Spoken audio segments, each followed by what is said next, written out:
ready for some football. I don't know about you. Who else could it be but your man Lou? Yeah. Who else could it be but me, your man, Louie T? Welcome to Sunday Night Football overtime. Giants, Commanders. Man, I'm sick to my stomach, man.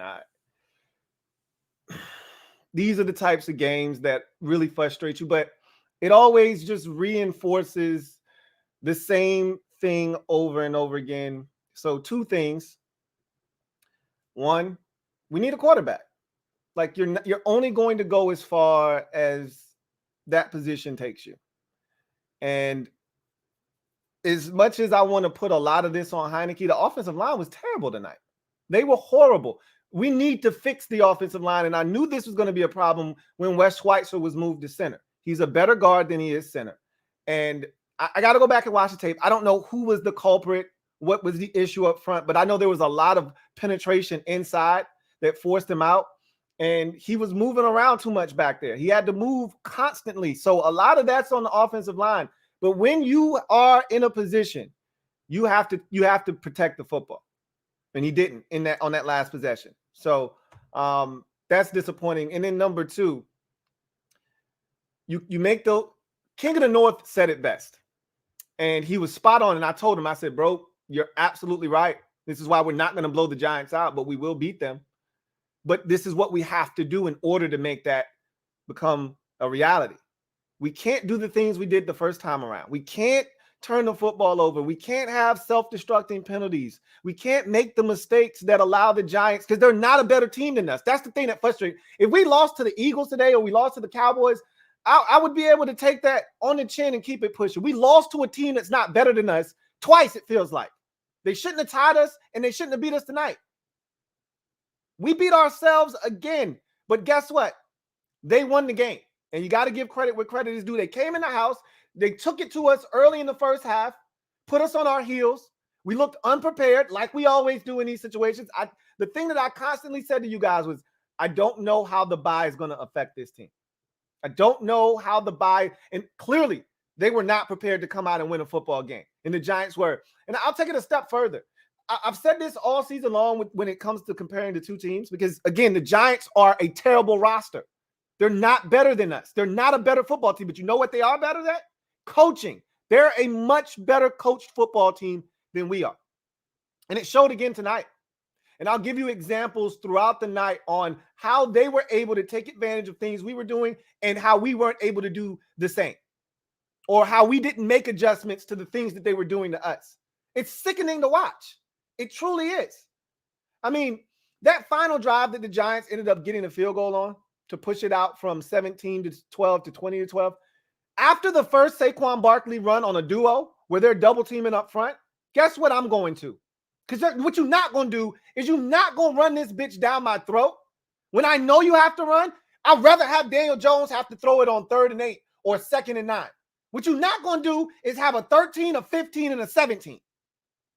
You're not going to do that shit to me. So after the first 13-yard run, okay, we're going to nip this shit in the butt right now. 5-man defensive front. Ridgeway, get on the field. We dead in this. If they want to throw the football, go right ahead. I dare you. Throw the effing football. Which what you're not going to do is keep duoing me, double-teaming Duron, double-teaming Jonathan Allen, and getting right up the damn gut. Because we know John Bostic ain't going to do shit. Take his ass off the field, put Ridgeway on the field, and let's play some ball.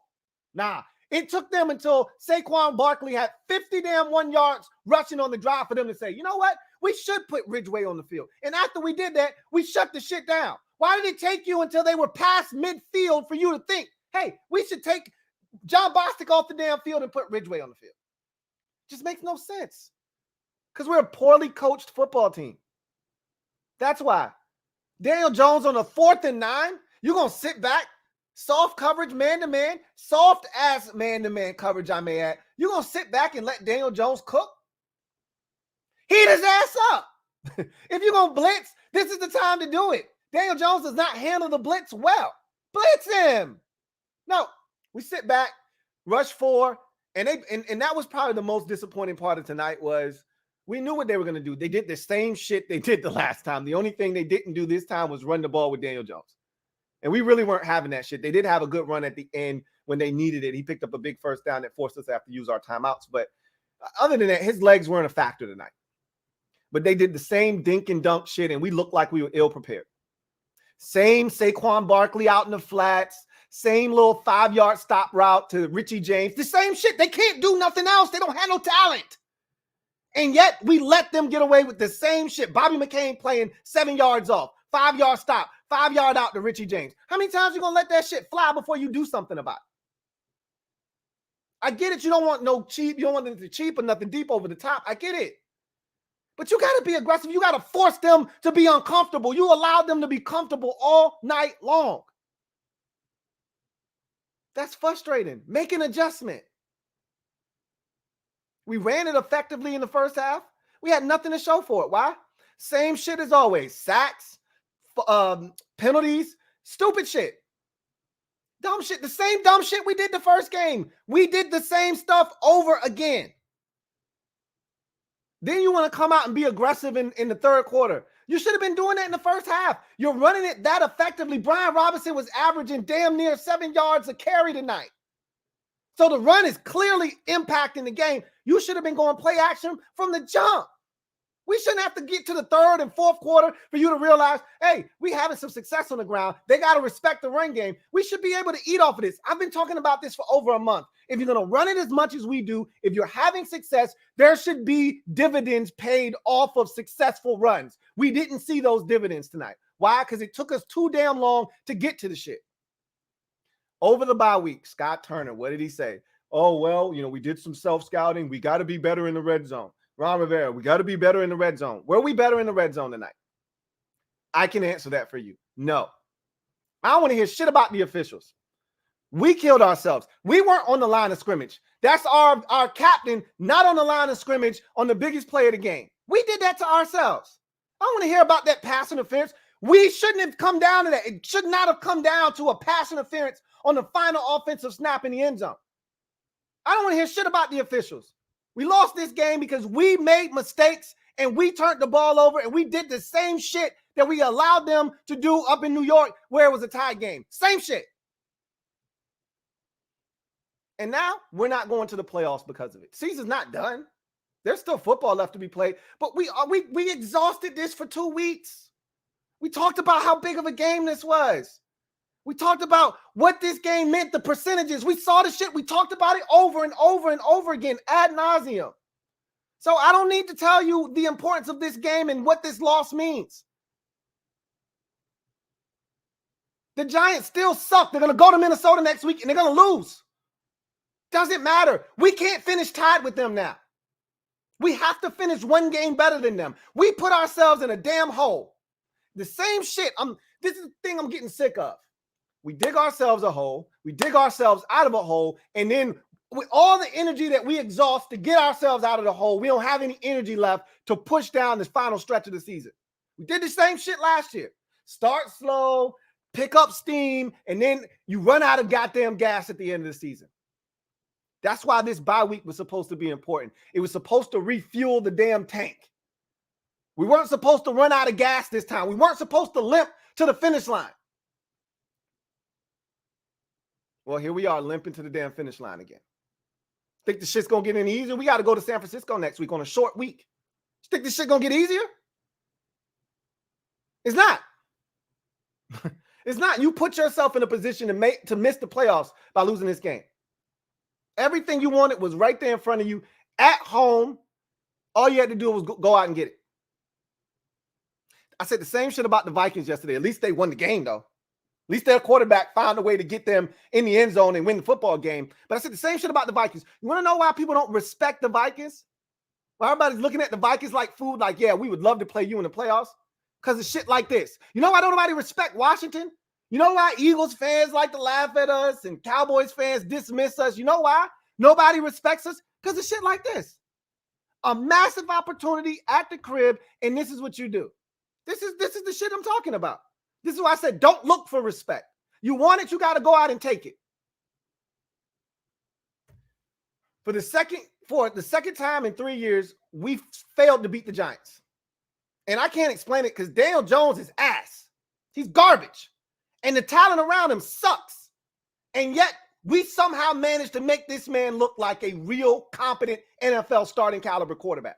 Shit is disgusting. Another thing that's frustrating, they had their all-world first-round pick on the field, and we still waiting for ours to come back. That shit's getting old too. I'm not even tripping about that because when he comes back, he comes back. I don't even give a shit at this point because honestly, I don't think he's going to do shit when he comes back anyway. Honestly, he should just wait till next year. At this point, I'm tired of playing the back and forth game. Is he going to play? Just wait till next year. Just wait till next year. Because what's going to make it worse is if you come back and you don't do shit, then you're going to have the fans really on your ass. And I should have known he wasn't going to play. When he started talking about football don't define me, that's defensive talk.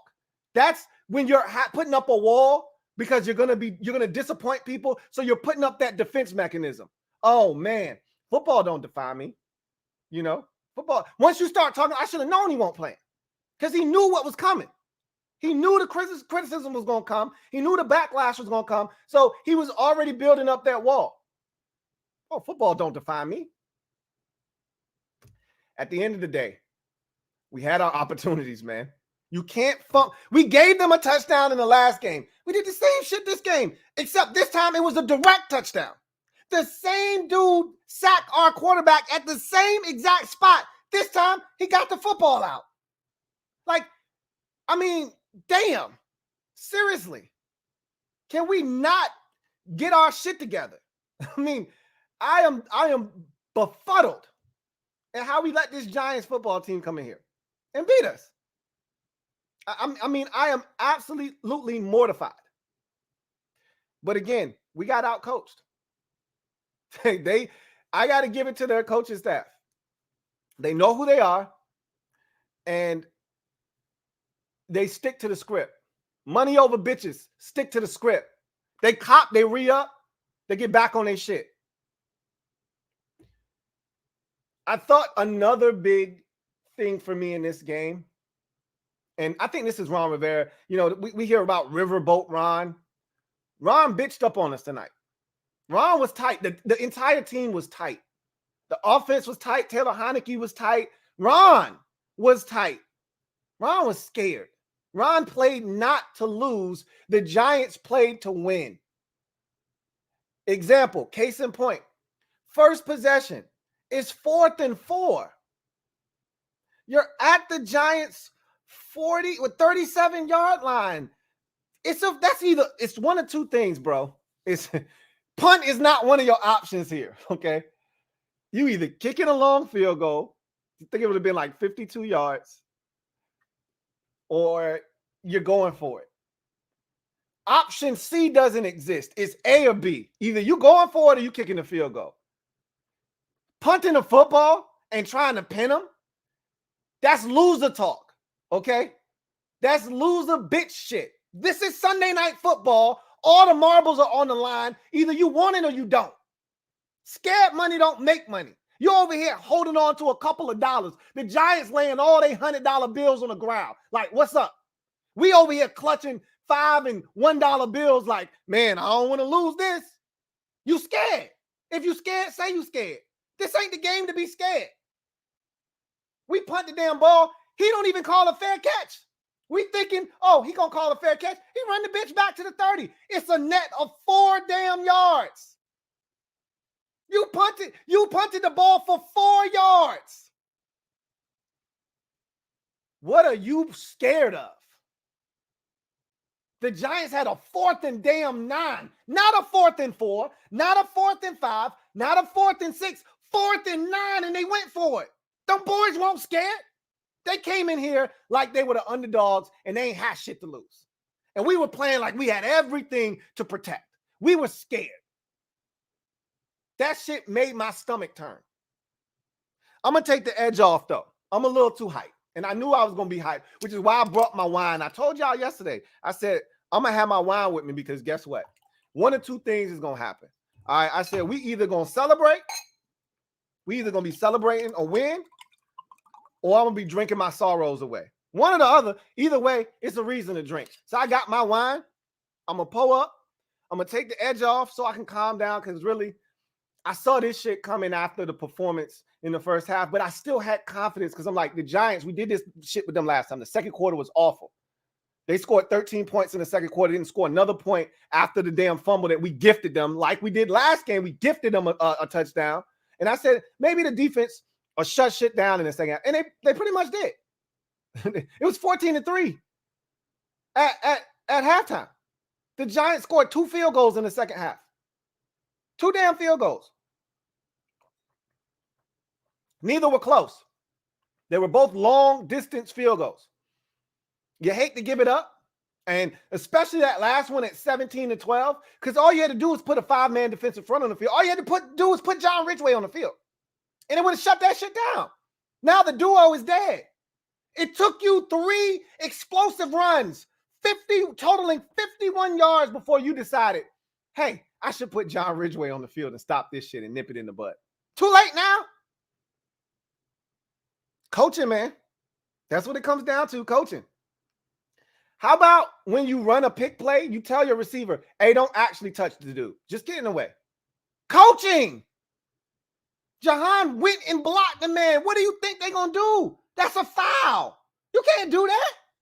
Even if it ain't the dude that's checking him. You can't run and just block a dude 2 yards down the field. That's a flag. That's a flag. We shot ourselves in the foot again. The game-tying touchdown in the simplest of shit. Get on the damn line of scrimmage.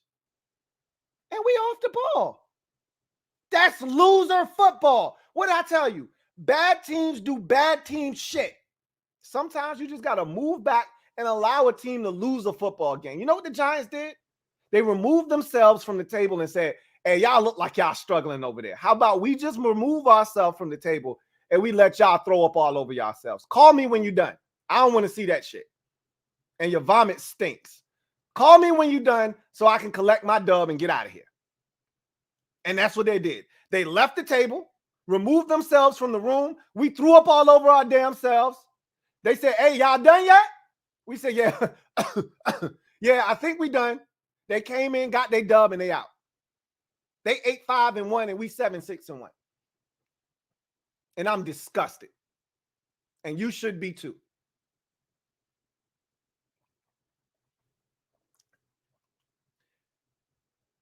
I said all of that.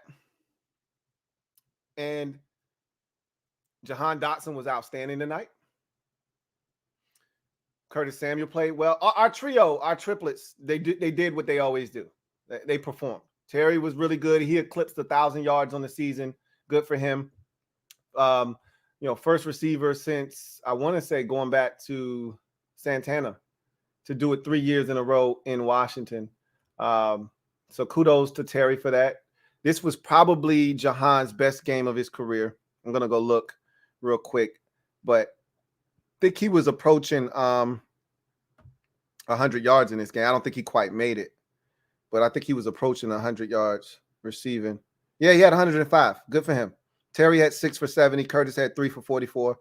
I thought Scott Turner forced the runs with Curtis. Like, first of all, they were obvious. I hate short side of the field runs with Curtis. Get him out in space. The more space, the merrier, right? That's what we want for Curtis. I thought he pressed with the Curtis runs. Like, they're supposed to flow within the rhythm and the framework of the offense. It felt like he was pressing and pushing those runs on us. Like, bro, just let them shits happen organically.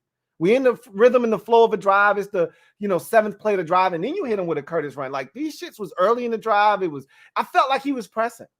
I felt like Scott was pressing tonight. He never really got into a rhythm until that. The only time I felt like he was in a real rhythm was the drive where we scored the touchdown in the third quarter. That's the first and only time I felt like we were in any kind of offensive rhythm. We ran it when we wanted to tonight. We almost had 100 yards on the ground. Look, the offense wasn't terrible, but the same problem continues to exist. We can't score points. We don't score in the red zone. We don't turn these long drives into touchdowns. And when you do that, this is what King of the North was talking about. When you play the type of football that we play, you keep bad teams or teams that you're better than in the game. Our way of playing is designed to keep us in the game against better teams. But in doing that, you also allow teams that you're better than to be in the game as well. And then on top of that, making matters even worse, you have no margin for error when you play the kind of football that we play. Zero. You can't have a 10-yard penalty on 2nd down and 7 and come up to 2nd and 17. Your drive is pretty much dead. We had that one time tonight and Terry had the big wide receiver screen. Other than that, drive is dead. You can't have 3rd and 6 and then have a false start. Or a legal formation with a guy moving towards the line of scrimmage before. You can't do that and think we're going to convert 3rd and 11. Can't. That's not how our offense is set up. There's a small margin for error, and that, to me, directly goes back to the quarterback. That and the offensive line, which wasn't very good tonight. But at the end of the day, this is who we are. This is who we are. So when it works like it did against Philadelphia, it's great.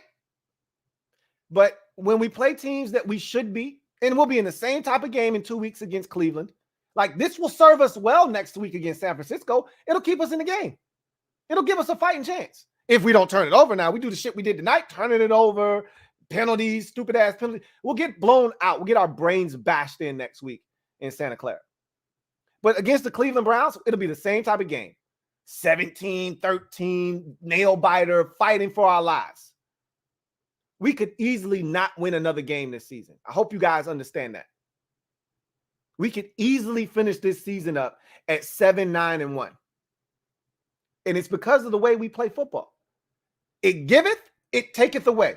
We can still win the rest of our games this season. We can win out and end up 10-6-1 because of the way we play football. But again, it's a gift and it's a curse. And when you turn it over, and not just regular turnovers, the turnovers tonight were extra hurtful because you took points off the scoreboard on one and you directly put 6 on the scoreboard for a team that was struggling offensively. Hadn't scored a point all night. The entire game changed on that one play. My question is, you're having success on the ground. Why are we throwing in that situation? They hadn't stopped the run all night up until that point. We're getting 15 and 7 and 8 and 6. Why are we throwing in that situation? I think we had a phantom ass hold on Charles Leno. Terrible call, just like the last time when we played them and it put us in a situation similar to this. And I think we had the same exact shit happen to us. But we're having success on the ground. Why not just run it again? The thing that I want is I don't want my quarterback dropping back, knowing that we had some issues protecting him in that same exact spot in the last game. I don't want my quarterback dropping back that close to the end zone. Run it. Get yourself 5-6 yards of space, and if you want to throw it on 3rd and 9, be my guest. At least you'll be doing it from the 7 or 8, not the 1 or 2 yard line. Again, poor coaching. You don't account for your tackle getting beat, but you should be prepared for anything, any and everything. And so space is the goal first before you start getting aggressive, because our offensive line ain't ironclad. Trent Williams ain't at left tackle. Brandon Sheriff ain't at right guard. Chase Roullier ain't at center. So last time I checked, this ain't the offensive line you want to be putting your quarterback back there standing at the 1 yard line, looking down the field, trying to get ready to throw the football. This ain't the offensive line you want him behind doing that shit. Get him some space before you decide to be aggressive. That's coaching.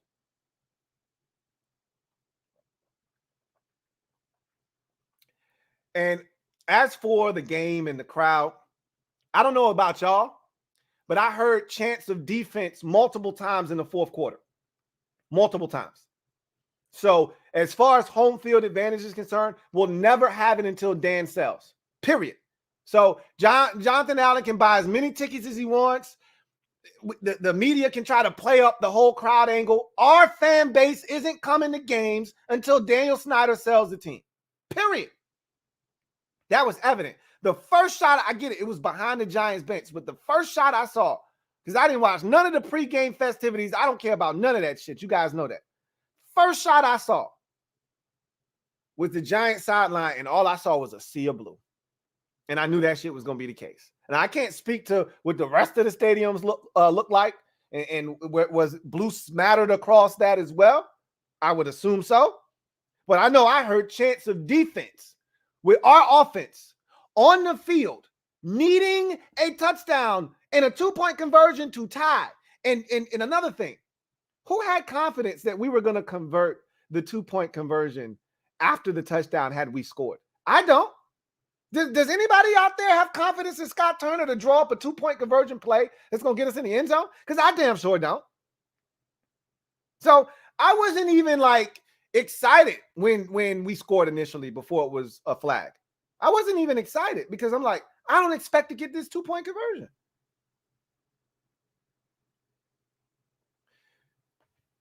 The defense wasn't good enough tonight. The offense wasn't good enough tonight. The coaching staff wasn't good enough tonight. The special teams was. Even though we had a missed extra point that did hurt us, the special teams was really good. We had a big kickoff return. We had, at the end of the game, to set us up with great field position. And Tress Wade had 2 punts down inside the 5-yard line, one at the 1. And so special teams did their job. Unfortunately, 1 out of 3 phases of the game don't win you shit in this league. You need at least 2. Especially with the 1 just being special teams. if it was defense, you got a shot. You got a shot. If it's offense, maybe I can't guarantee you anything. But the one phase of the game that you win can't be special teams because that's not going to be good enough. But anyway, the defense wasn't good enough. And a lot of y'all are going to make excuses for the defense. When we needed stops, they didn't get them. Period. Yep, we already know what the offense is. I don't want to hear that shit about the offense. We know the offense ain't scoring no more than 23 points in the damn game. We know that. They know that. We know that. Everybody knows that. So you already know going into the game, hey, fellas, we can't give up any more than 17 points in this game. And you had opportunities. That drive before the half, they had 3 or 4 different chances to make sure that drive didn't amount to any damn thing. And they let them score a touchdown. What, you never seen Saquon Barkley under center before for a direct snap? You never seen that shit before? He just walked in the goddamn end zone. Are you kidding me? That shit was pathetic. Richie James and Isaiah Hodgins, all of a sudden, these guys are unguardable? Are you kidding me? We can't cover Isaiah Hodgins? We can't cover Richie James? Don't tell me the defense was good. We didn't sack Daniel Jones 1 time tonight. Don't tell me the defense. There was no pressure on him. Don't tell me the defense was good. We needed a stop down 17-12. Pick the offense up. Heinicke just fumbled. There's still 6 minutes left in the game. Get a damn stop. You give up 3 explosive runs for 51 yards. Do not tell me this defense was good tonight. Because it wasn't good enough. None of it was good enough. Anyway, I digress. 7-6-1.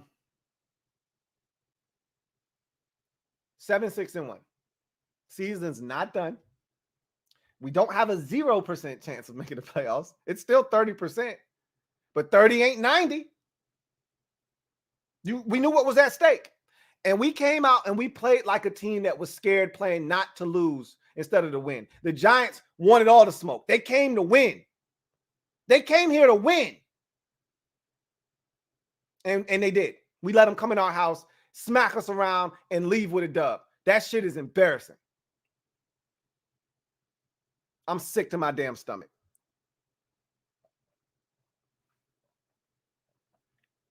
All right, let's get to the comment section. I'm done.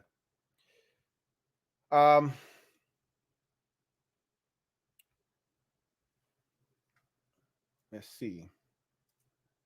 I already see a lot of bitching and complaining about the refs. I don't want to hear that shit. I don't want to hear it. Self-inflicted wounds. The referees, this wasn't like the first game where the officials directly impacted the game.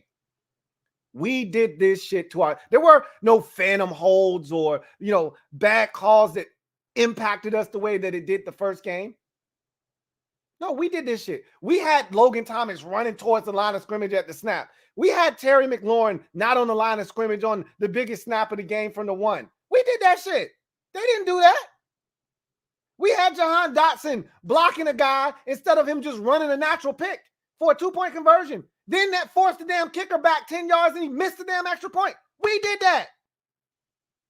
The referees didn't do that. We did that. It shouldn't have come down to a damn pass interference in the end zone. I've already gave you the boxing analogy. When you're playing against a champion, and the Giants aren't a champion, but when you're fighting against a champion, and you know good and well, you can't win on the scorecards. They're going to give it to the other guy. You better go ahead and knock his ass out. Don't leave the shit to chance. Don't leave it to the judge's scorecard because you know they're going to be biased. Don't leave this shit up to the officials. Don't leave this shit to chance. You want to beat the Giants? Go beat the Giants. We didn't do that. We left the shit to chance, and we lost.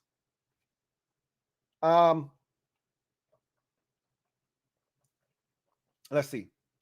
John Perez, thank you for the super chat. Greatly appreciate you. My guy JP writes, I got no words, bro. A lot of us don't.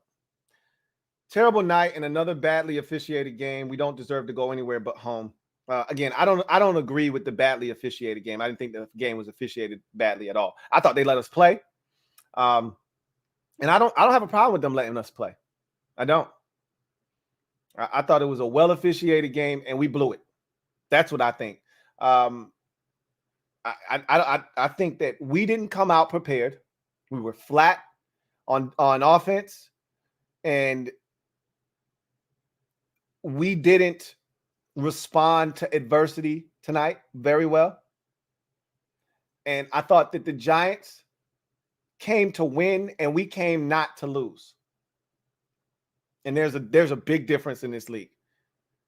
There's aggressive, then there's stupid, and then there's conservative. There's a fine line, and you got to be able to walk that line, and you got to know the pulse of your football team, and you got to know what type of energy you need to be delivering as the head coach. The Giants came out aggressive. 4th and 9, they said, F it. We going for this shit. 4th and 4 at the 34, we bitched up. We gonna punt. Play the field position game. That's what bitch assness gets you. A loss. They came aggressively to win. We came passively not to lose. Ron made the statement early, how he felt about his team. Conversely, the Giants head coach made it abundantly clear how he felt about his team and what he was here to do. Rashad Coker, thank you for the super chat. Greatly appreciate you. Who writes, Heinicke, O-line, D-line, refs, all terrible. This hurts. Heinicke wasn't good enough. I didn't think he was terrible. I thought his biggest problem was he didn't deal with the pressure well. He panicked back there. You could see he was antsy. He was skittish. He was nervous. Again, he played scared at times early in the game. He didn't loosen up until we were down, and now it's like, shit, I ain't got nothing to lose. But I'm sick of us having to be in these holes and for us to be down for him to start cutting it loose. He looked scared and paranoid. There were times where there was no pressure, and he's bailing, he's dipping forward, backwards, and he's running into pressure. He was scared tonight. He was definitely scared. But the offensive line was not good tonight, especially on the interior, but that doesn't exclude the tackles. It shit wasn't good enough across the board. The D-line, they were solid. They weren't up to their normal standard, but credit the Giants for making an adjustment. I saw times where they triple teamed Daron Payne. They made an adjustment. They said, you, my friend, will not wreck the game plan this week. You won't do it. We didn't adjust to anything. We just thought, oh, we're going to line up and we're going to dominate them like we did last week. No. They said, hey, 94, 93. Those two. We don't think 90, and we don't think 95 or 90, 99 or what's 96? And what's FA's number? 90, whatever FA is. 97, I think. We don't think none of those dudes can beat us. 93 and 94 are the only ones, and we not letting that shit happen tonight. Don't worry. They adjusted. So what's your adjustment to that? We didn't have one.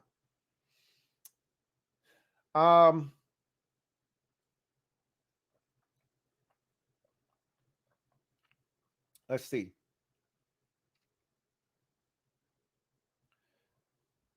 John Perez, thank you for the super chat. Greatly appreciate you. Double up. Thank you for doubling up. JP writes, no heart, no damn heart. This wasn't a heart issue.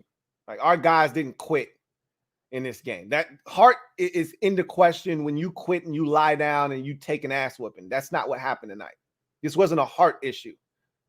Okay. This was a lack of preparation. And then this was a lack of consistency, which is our problem and been our problem. We are consistent at being inconsistent. So this wasn't a lack of heart. I don't subscribe to that. Our guys don't lack heart. Samuel Mays, thank you for the super chat. Greatly appreciate you. Writes, now Commanders fans know how the Eagles felt. First of all, it's felt. Okay, no felted. Damn.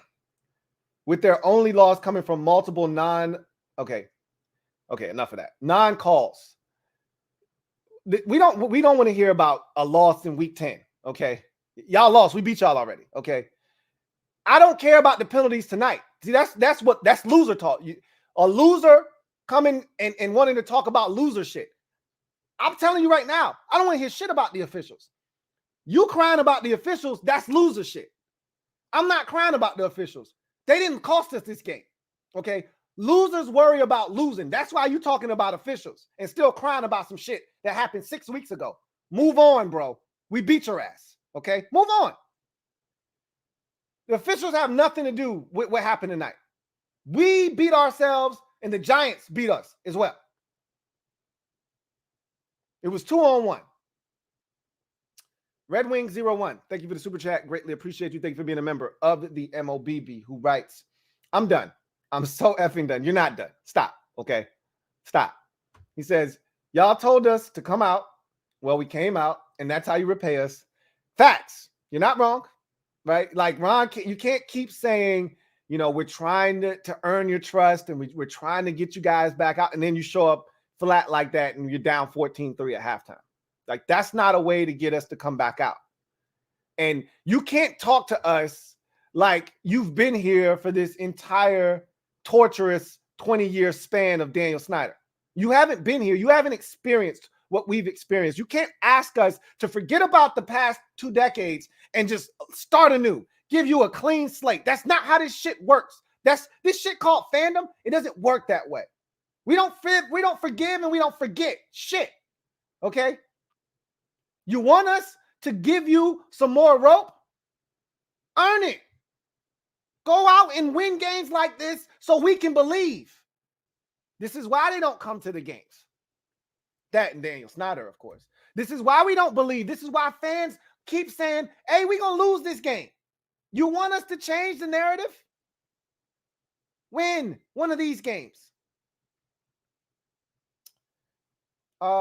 I'm not even going to bother with the refs. They were garbage, but we need to get it done. The refs weren't terrible. I don't know where this narrative came from that the refs were horrible tonight. We must not have been watching the same game. The only call that I thought was egregious. I didn't love the holding on Charles Leno. I thought that was a garbage call, but whatever. Okay. The missed pass interference in the end zone, you can't miss that, but guess what? It shouldn't have come down to that. I'm not here looking to ref blame. That's loser talk. Okay. You turned it over twice, you fumbled twice, one directly in the end zone for a touchdown. You had several penalties that killed you, including one that negated a touchdown that would have set you up for a chance to tie the game with a 2-point conversion. Don't talk to me about the officials. You had a 2-point conversion where you go and block a dude. You don't even try to make it look like you're running a natural pick. You go and block him. That's not the officials. Stop crying about what the officials did or didn't do.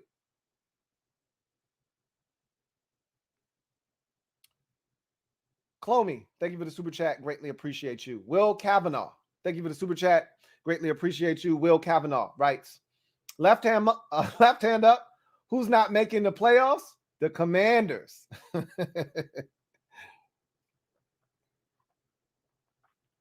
Hey, that's a good one. I ain't got nothing else to say about that one. AJ Meehan, thank you for the super chat. Greatly appreciate you. Right. Officially done in boycotting this league. Again, no, you're not.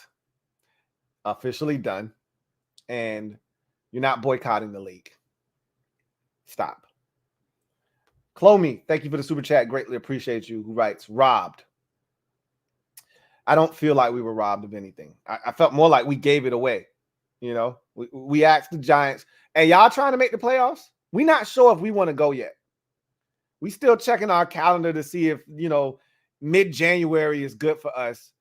So y'all are good? Y'all are good for January 8th or so? Y'all are good for that? Okay. Well, you know what? You take this dub. We don't need it because we're not sure if we're gonna go. We may go, but we're not sure. And we don't know if we've got enough schedule, you know, space to be able to go to the playoffs. So we'll just give you the dub and you can see what you can do with it. That's what this felt more like. Not robbed. They didn't come up to us and bump into us and walk away and go, oh, excuse me, my bad. And then we go check it for our wallet and our shit is gone. That ain't how I felt about this game. I feel like we bumped into the officials and they robbed us. I felt more like we opened up our wallet and said, hey, you want this dub, New York? Because it ain't really shit I can do with it. You want this dub? Here, take it. That's what it felt more like.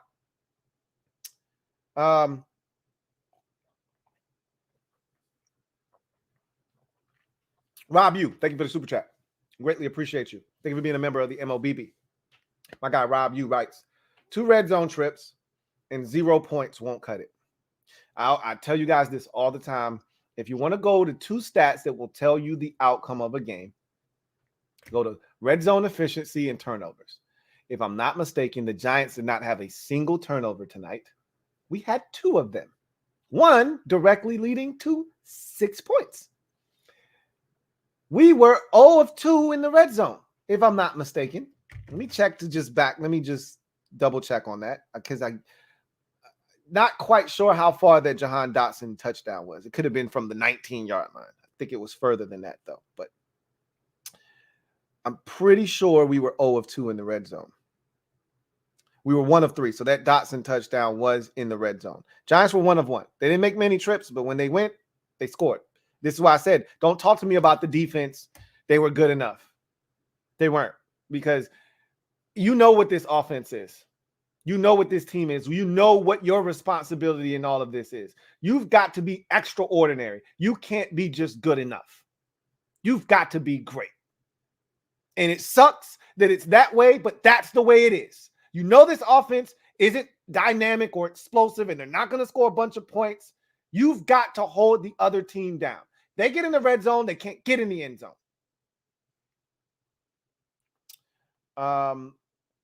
V-Chow, thank you for the super chat. Greatly appreciate you. Thank you for being a member of the MOBB, who writes, B-Rob was on track for over 100 yards rushing before the 4th, and we move away from the run game. Scott Turner with another bad play calling day. I thought his worst play calls were when we got in the red zone. Specifically, down 17-12, you got an explosive drive, a 61-yarder to Jahan, an 18-yard run to B-Rob down the sideline, and just like that, you're inside the Giants' 15-yard line.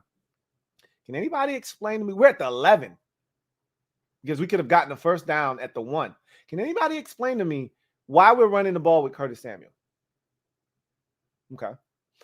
That's cool on first down. Whatever. All right. I hated the run because it was to the short side of the field. These aren't the Houston Texans. He's not going to just jaunt into the end zone for a touchdown. But he hadn't had any success all night. You know, at some point you go, you know what? We're going to put Curtis running the football in our back pocket till next week. Okay. He had already had 4 runs. None of them were successful. You know what? Let's shelve Curtis for this week. We'll get back to him next week. Why didn't we run the ball in the red zone? I'm confused. Why did we stop? Had the Giants stopped us from running the ball all night? These are questions for the coordinator that aren't going to be asked, by the way, because the media, they're so worried about writing stories, so they're going to ask stupid ass shit that has nothing to do with what we actually want to know.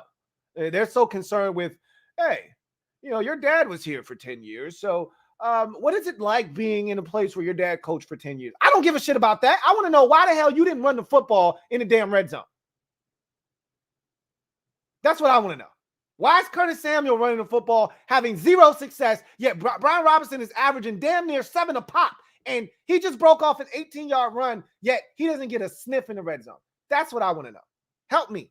Help me. I'm just a little curious. Help me out.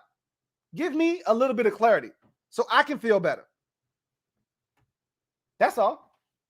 I couldn't agree with you more. I don't have anything else to add to that, B-Chow. I didn't think it was a terrible night for him. I just thought, again, you know how I feel about Scott Turner. It's situationally that I struggle with him. It's not overall play calling. It's situational awareness that seems to escape him, which always bothers me. And it happened again tonight. Can he not dial up plays? Like that 4th down play with the game on the line, I'm watching. This is great protection. I'm watching everybody in the end zone. Nobody's open. What kind of route combinations are we running? Like when you get down there, this is when you need the traffic. This is when you got 2 corners and a slant. Like this is when you run that type of shit. We got everybody isolated, one-on-one, running simple ass routes. His red zone play sheet is got to be garbage. It's got to be one of the worst. The Broncos is probably the absolute worst. We've got to have the second worst play sheet in the red zone, inside the 10 in the league. The bland combinations of routes. We don't isolate anybody one-on-one with size. We don't do any of the shit that other teams in the league do to have success. Metaphor. Thank you for the super chat. Greatly appreciate you. Thank you for being a member of the MOBB, who writes, pull over that ultra whip. I'll take the 11 bus.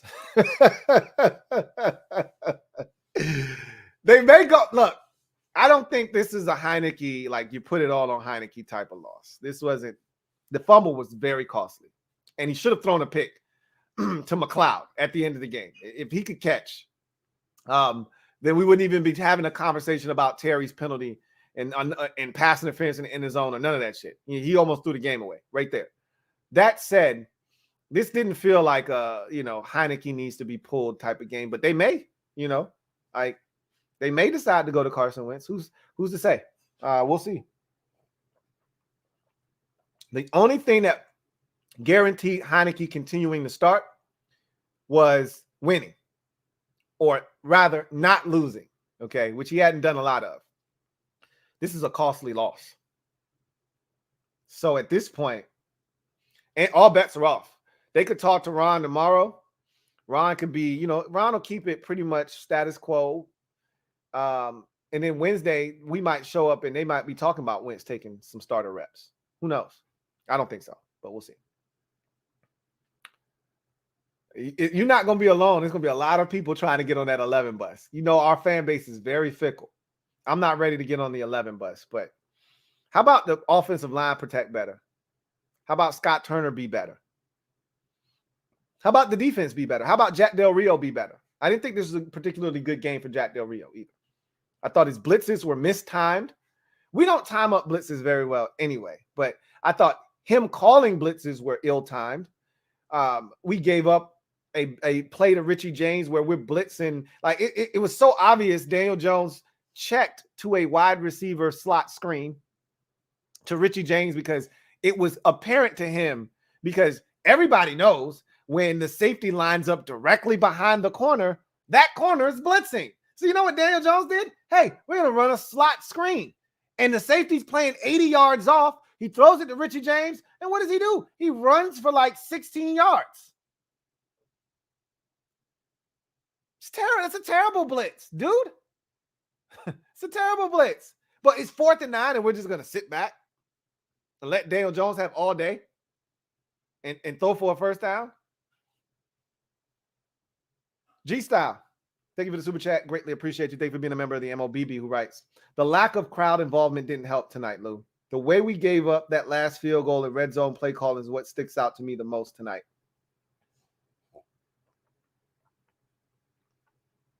Don't blame the fans for this shit. One, this fan base has been abused for over 2 decades. So when people decide not to leave their house, I'm one of those people. I'm not leaving my house for that shit. I know better. I'm not leaving my house for this shit. I'm not going to a dump of a stadium to be disappointed. That shit doesn't sound right coming out of my mouth. So don't blame the fans. You want the fans to make noise and be in the game? Give them something to cheer about. We were down 14-3 at halftime. What you want the fans to do? Give them something to cheer about, damn it. That last field goal bothers me because it was preventable. That didn't have to happen. After the first Saquon run, you know what I'm saying? Hey, Ridgeway, get out there. Hey, JB, come off the field. Come on. 5-man defensive front. Dead. The shit is dead after that. As soon as we stuck 91 in the game, that running shit went to sleep. Why did it take you 3 rushes and 51 yards for you to decide, you know what we should do? They weren't putting the ball in Daniel Jones's hands. Why would they do that? He's Daniel effing Jones. They weren't looking to throw the ball. They did. We played right into their damn hands. They wanted to run the football. They didn't want 8 throwing the ball. And we let them. Red zone play calling always sticks out for me. Always. We don't do a very good job at that. We're terrible at it. Calvin Krim, thank you for the super chat. Greatly appreciate you. Thank you for being a member of the MOBB. Calvin Krim writes, not good enough to beat playoff teams and the refs. Again, I'm not subscribing to the ref stuff. Like, y'all can do that. That's loser talk. Y'all can do the whole refs spiel. I'm not participating in that. Okay. Again, when Eagles fans were crying about the refs, I don't want to hear this shit because I'm not going to do that. I'm not the guy that wants to complain about the refs, especially when the refs weren't a big deal. The refs were more of a problem in the first game than they were tonight. To me, the officiating was just fine. I had no problems, no qualms whatsoever with the officiating. No, you can't miss that last call, but guess what? Shouldn't have come down to that. Don't fumble at your own 1-yard line and allow them to scoop it up and score. Don't fumble when you got an easy chip shot field goal to cut it to a 2-point deficit and change the momentum of the game. Don't fumble. I don't hear anything about the officials.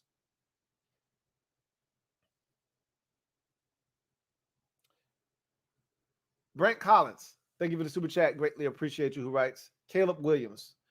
Caleb Williams, first of all, we're not going to be in a position to draft him. In order to get a dude like that, you got to be the number 1 overall pick in the draft. You know that, I know that, and we're never going to be the number 1 pick in the draft. We were as bad as I've ever seen this organization in 2019, and we still were the 2nd pick in the draft. Someone's always going to be worse. And frankly, for that matter, we're nowhere near the roster that we were in 2019. You have to be absolutely terrible to be the 1st pick in the draft. We're nowhere near that. We're closer to being a playoff team than we are a 1st pick in the draft. So Caleb Williams is off the table because, again, we could talk about trading up, but guess what? Normally the teams who end up with top 5 picks need quarterbacks. So you're not getting to someone to trade with you to come up because they need quarterbacks. So, yeah.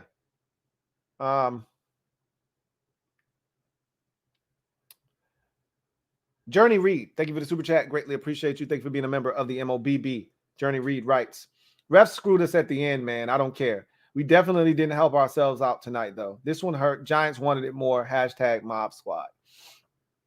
I agree with everything except your first statement about the officials. We didn't help ourselves out tonight at all. At all.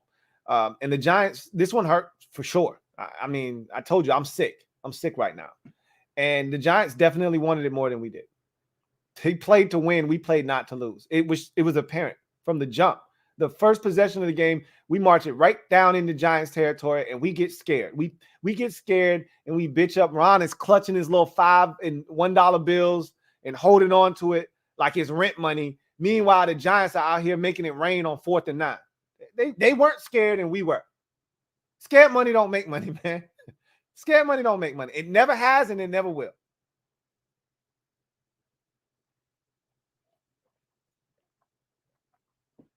Never has, and it never will. Sports Fan Entertainment, thank you for the super chat. Greatly appreciate you.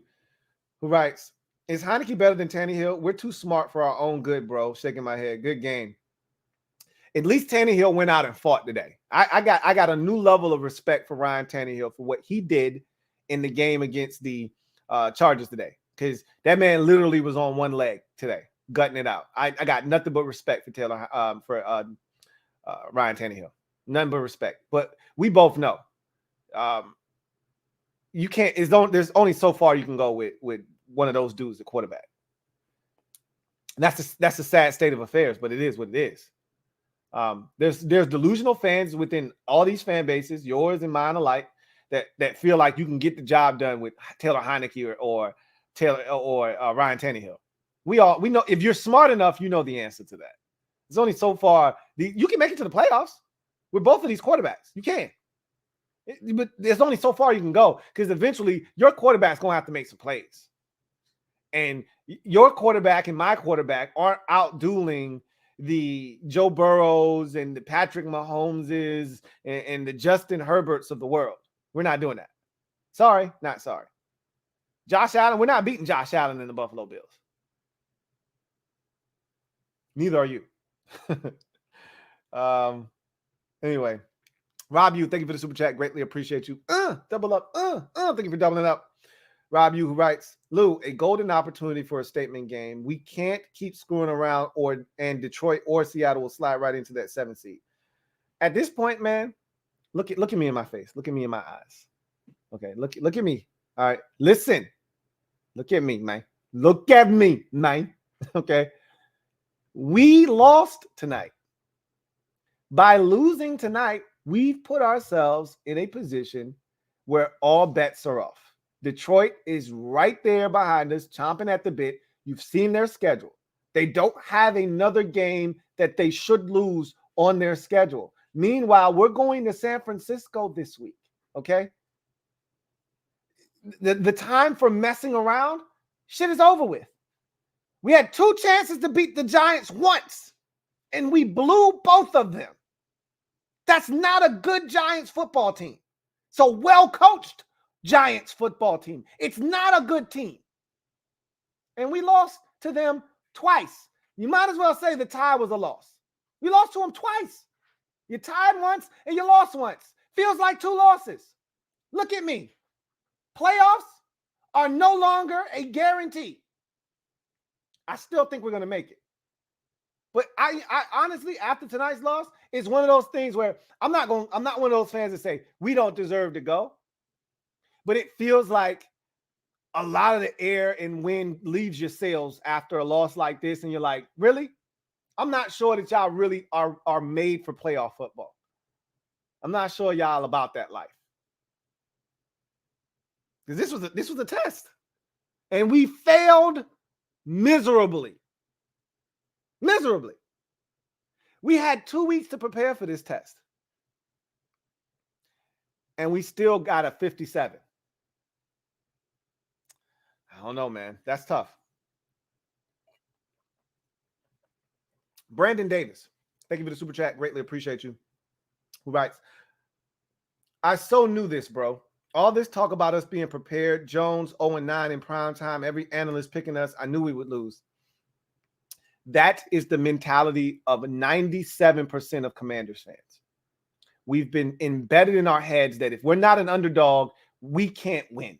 We've got to change that narrative. Now, that doesn't start with us as fans. Okay? We're not going to rewire our own brains. Only the team can do that with their play and results. We're never going to feel like, in order for us to feel good about our chances, most of us, we've got to be an underdog or it's got to be a pick'em game. We were favored. I heard the whole Daniel Jones offer and primetime shit too. Everybody was picking us to win. And I knew that made a lot of people uncomfortable. It didn't make me uncomfortable. But it made a lot of people uncomfortable. You know why? Because this is the shit we do when we don't handle success well. And I'm not 100% sure this is a success thing. Like, that's why I didn't beat that drum. I look at this as more of a bye week thing. I don't think a bye week and a passive aggressive thing. I don't think Ron was aggressive tonight. And he's been aggressive before. So it's not like this is who Ron is all the time. I think Ron, I said this already, I thought he coached scared tonight. He coached not to lose. And I thought that rubbed off on the team. You, as a head coach, you set the tone. You set the tone when you make decisions early in the game. You tell the rest of the team, this is how I feel about this game. This is how I feel about y'all. The Giants coach, you know what he did, Brian Daboll? He said, 4th and 9, we going for the shit. Hey, kiss the dice, blowing them shits. We about to roll this bitch. And he rolled that shit. And he didn't crap out. We looked at the same damn dice, and we looked at the $5 or $10 we had in our hand, and we didn't want to put the money down. We wanted to put the money back in our pocket, and we didn't want to roll the dice. We were scared. If you ain't going to roll the dice, why the hell you at the dice game? Get your ass up and go. They set the tone. And you set the tone with your team when you let them know how this game's going to go. You aggressive early, then they know, oh shit, coach rolling with us today. Let's make them right. Let's make coach right. Nah, we want to play the field position game. We want to punt. And we don't even cover the damn punt. Man, run the shit back for 20 yards. He catches it at the 10, run it to the 30.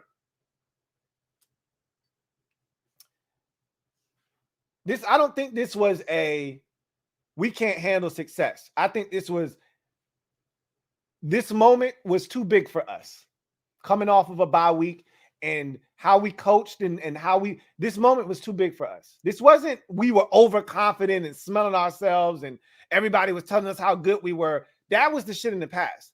This was, we came out and we didn't have the confidence that we needed.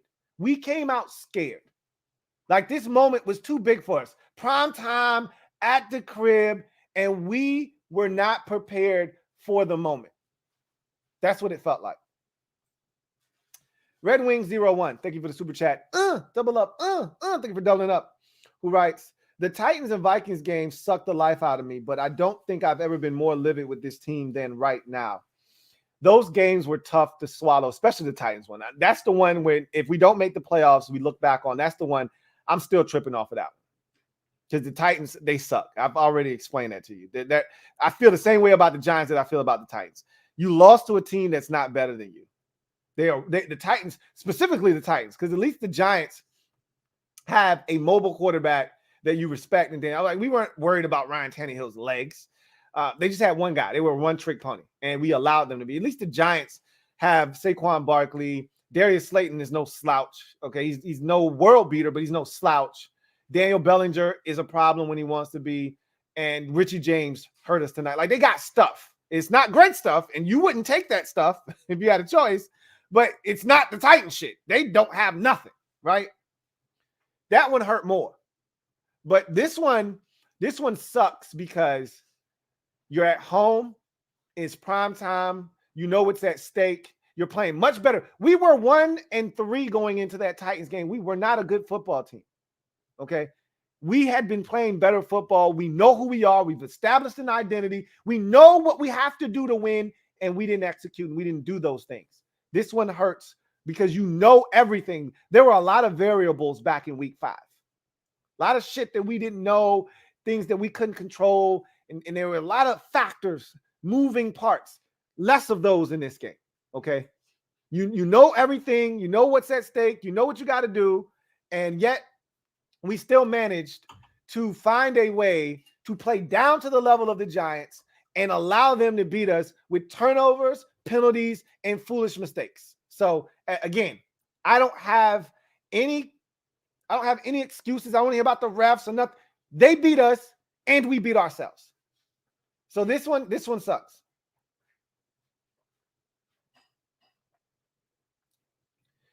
Azan Mazar, thank you for the super chat. Greatly appreciate you. Thank you for being a member of the MOBB, who writes, all the announcers are saying that it was PI. What the F?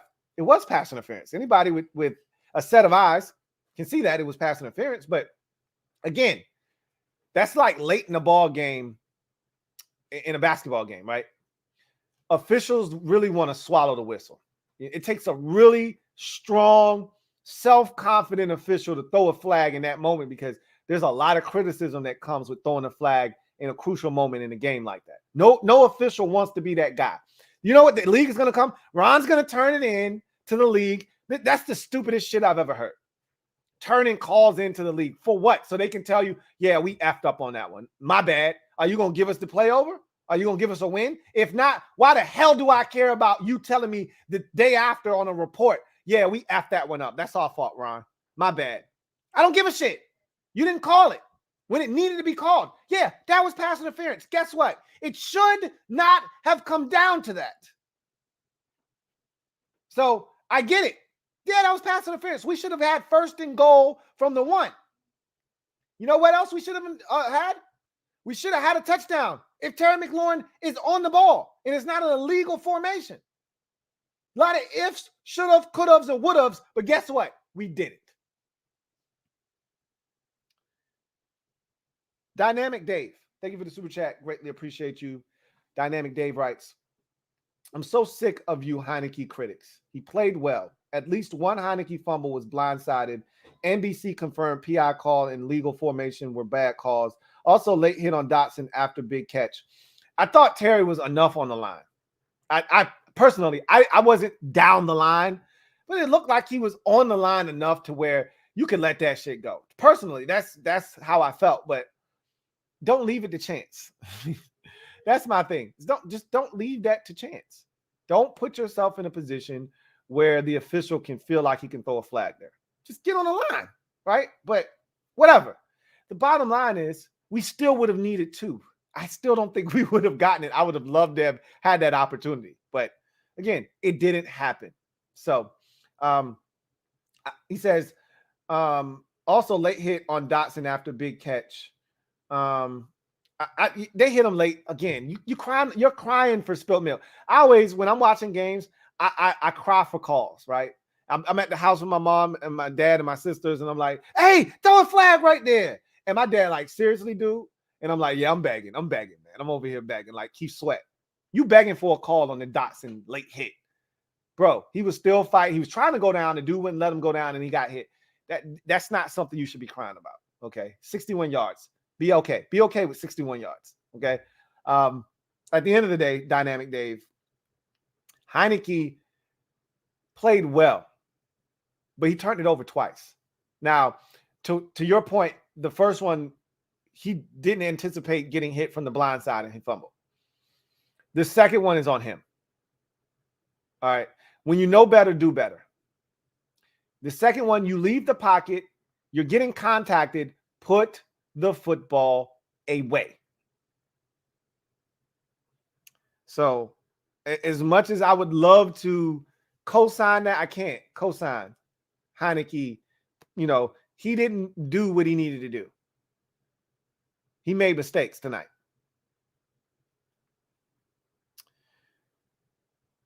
Thank you for the super chat. Kayvon Thibodeau is an absolute dog. He was raging tonight like wildfire. Good game, Louie. Hope all of the NFC East is in the playoffs. Kayvon Thibodeau was a one-man wrecking crew in the first half, especially. But even when we fooled him, he would stop turning. And this is the shit I miss with Chase Young. Because Chase Young used to do the same thing. Chase Young would stop, retrace his steps, and make a tackle 7 yards down the field. Like the motor was constant. He was on 10 tonight. Kayvon Thibodeau was. He was on 10. I got to give him credit. Like, he had himself a whale of a game. He was blowing shit up, making plays.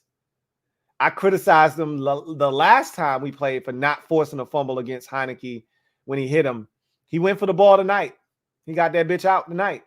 And boy, was that a hell of a play. That changed the entire game. Changed the entire game. Logan Lodo, thank you for the super chat. Greatly appreciate you. Thank you for being a member of the MOBB, who writes, honest question, cuz I'm not sure. On the Heinicke fumble, since when can you challenge a play that was blown dead? Maybe on slow, but I've never seen that before. Yeah, so you can always challenge a play. They changed that rule about 5-6 years ago. When they used to blow it dead, you couldn't challenge that. They changed it because they realized the officials make mistakes. They're human, right? There's human error in this game. So you go back, as long as there's a clear recovery, and there was. Giants picked the ball up, which is why if I'm a coach, I'm coaching my guys, play until the whistle. And even when you hear that shit, if the ball's on the ground, just go pick it up. No matter what. Like, don't assume it's an incomplete pass. If your quarterback got hit while he was throwing it, just pick the shit up, just in case. Just in case. Don't look at the ball on the ground and don't pick it up. Pick the shit up, just in case. There were no one but Giants around, so there was nothing like it. It's not like we had two dudes standing around and neither one of them went for the ball. Giants recovered that thing, right? We're lucky they called it dead on the field because he would have probably run for a touchdown. There was 4 Giants around the ball. He scooped it up and he was ready to run the other way. But no, you can challenge that. You can challenge anything except forward progress. You cannot challenge forward progress. Once that's marked and called, that's it. That play's dead, no matter what happens. But knee down, you can challenge that. Player was down, ruled down by contact. You can challenge all of that shit, as long as there's a clear recovery. And there was.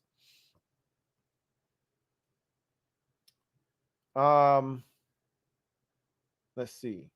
V-Child, thank you for the super chat. Greatly appreciate you. Double up. Thank you for doubling up. All right. Is it time to put Wentz back in to stretch the field while supporting him with a strong run game? Sick of watching Taylor float the ball. I mean, that's something that the coaching staff is going to have to assess. Do you think that Taylor Heinicke could have done more? That's what this is the question for the coaching staff. Do you think Taylor Heinicke could have done more to impact this game? If the answer is yes, because this is a different team now. Like when Wentz started 2-4, he didn't have the run game. He didn't have a stable offensive line. This was far from a great performance, but this offensive line is a lot better than what he had in front of him before he got injured. We don't need to debate that. So it's a different team, okay? That said, a lot of you are misremembering what Wentz was before he left the lineup, okay? And this is before we had issues. Go back to the Jacksonville game. Go back to the Detroit game. This is before we had real offensive line problems. He was missing throws. He was inaccurate. He was turning the ball over. He was throwing touchdown passes. Yep, the offense was more dynamic and explosive. We're not doubting that. But there's still going to be problems. He's going to have his own separate set of problems. Now, if you're willing to deal with that, the trade-off is greater, obviously, because when he was in the lineup and he had the offensive line protected for him, we were scoring points. 27 and 20. He scored 28 and 27 in the first 2 weeks of the season. Carson Wentz, this is how you know that the offense has been somewhat, mediocre with Heinicke under center. And he's won, and so you're willing to overlook it. Taylor or Carson Wentz still leads this team in every passing statistical category. Yards, touchdowns, interceptions, everything. He leads this team in all of those categories. I don't know. I don't think Heinicke's had an interception in a few games. He's had fumbles. I don't think he's had an interception in like 3 games, though. Didn't throw one against the Texans. He had one against the Falcons. Didn't have one against the Giants twice. So he hasn't had one in the last 2 games. So I think Carson Wentz is still leading the team in interceptions as well. So he still leads in every statistical category. Remember, after 2 games, Carson Wentz had 7 touchdown passes. He had 4 in the first game, 3 in the second game. Okay. But he also had 6 interceptions, 10 touchdowns, 6 interceptions when he got hurt. So he was turning the ball over too. And he had some fumbles, not to mention. So just remember, we went to Heinicke because of an injury, but we stuck with Heinicke because there were things that Wentz wasn't doing, including not being mobile. A lot of y'all forget about that as well. And as soon as Wentz comes back in and he's standing in the pocket like a statue and taking sacks, you're going to be pissed off then too. Understand what he was. Don't start trying to make Carson Wentz into something he's not. The quarterback of the future probably isn't on the roster right now. Again, I can't account for what Sam Howell is, but the likelihood is the quarterback of the future isn't on the roster right now. So just understand that you can complain about Carson Wentz or Taylor Heinicke, but Carson Wentz ain't that damn much better, period. Just understand that. But if they went to him, I wouldn't be pissed off about it. I wouldn't be mad at this point. You just try anything, see if it sticks.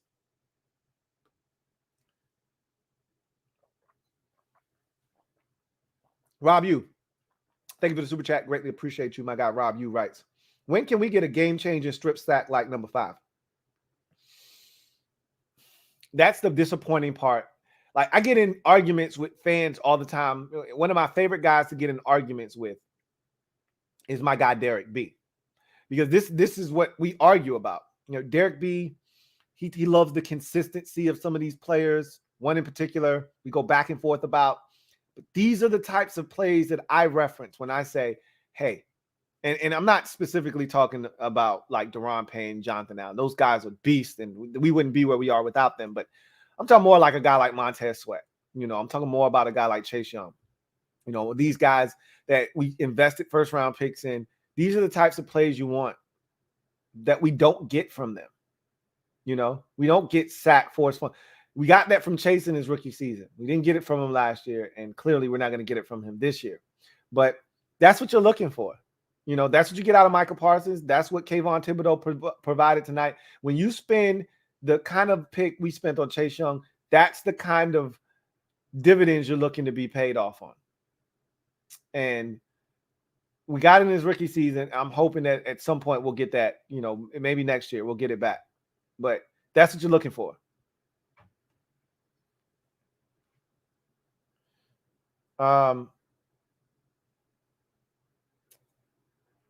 Thank you for doubling up. Double up. Who writes, that was sexy Dexy. Our D-line was fire. He was a beast tonight. Dexter Lawrence continued to get pressure tonight. Your defensive line as a whole they were really solid. They weren't great.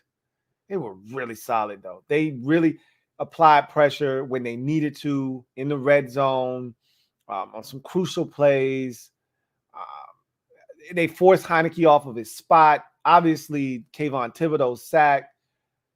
I'm going to backtrack and say your defensive line was great tonight. I'm not going to even try to mask that. No, hell no. They were outstanding tonight because the amount of times he had to move off of his initial drop to create more time or to try to elude a guy and he runs into somebody else. Heinicke got spooked a number of times just by a tad bit of pressure where he didn't need to panic, but he did. And that's credit to the Giants. Or as a wise man once said, credit to them. Credit to them. So your line was good tonight. Can't even lie about that. They were fire. That's what we were last game. We weren't that this game. Devon Ducare, thank you for the super chat. Greatly appreciate you. Devon Ducare writes, I'm heartbroken right now. I'm a young fan, only 18. Damn. I feel for you, bro. Like Shaka Khan. I feel for you. I know this hurt you. This is a loss that I'll never forget. Whoa. You're 18. You know what? I'm going to let you rock. I'm like 99% sure the season is over. That's a little high. Okay. I like I told you guys, you know, leading up to this game, still 30% chance we make the playoffs. Not 1%. So 99%, the season's it's a little bit high. It's just a tad bit high. More like 70% chance the season's over. I just wish my football team could be good for one effing season. Wentz next week. Could be. Everything's on the table. When you lose, the one thing that Heinicke had in his favor that kept him as the starter was we weren't losing games. We tied a game. He was winning games. I told you guys, if Heinicke, I said this on one of the shows, if Heinicke loses this game and he's the number one reason why we lose, Wentz is in. Heinicke was not the number one reason we lost this game. Okay. There were a number of factors why we lost this game. Heinicke's high on the list. I'd put the offensive line before I put Taylor Heinicke. I'd put the play calling before I put Taylor Heinicke. I'd even put Ron Rivera and some of the coaching staff before we got to Taylor Heinicke. Heinicke's in the top 5 for sure. You could even argue top 3. I don't know if he's number 1, but I don't know if it needs to be number 1 necessarily for them to feel like they need to make a change. If they sit down and they watch the film, I can tell you the first sack of the game that Heinicke took, Ron was pretty pissed. Okay, because after halftime, after the first quarter, he spoke to Melissa Stark, and he brought up the sack that he took. We can't do that. So I know they pissed off about that sack. And I'm gonna tell you, we had a wide ass open receiver for a touchdown. Now again, I haven't synced it up, and this is where the film breakdown will come in handy. But I haven't synced it up with the pressure that was on that play. But I think he had enough time to locate receiver and throw touchdown pass. That's just me. He did not have to take a sack there. Throw it away. Do not take a sack in that situation. Every time we get in the field goal range, he did the same shit in the first game. Take a sack that backs us out of field goal range. Or the last time, it didn't back us out of field goal range. It forced the field goal to be from 52. If the field goal was from 45, which is what it would have been if he doesn't take the sack, that's a good field goal from Joey Sly. We beat the Giants the last time. He kicks it from 52 and he misses. It just slides to the right. Takes a stupid ass sack, and Ron decides, I think I'm going to punt the football. So, I mean,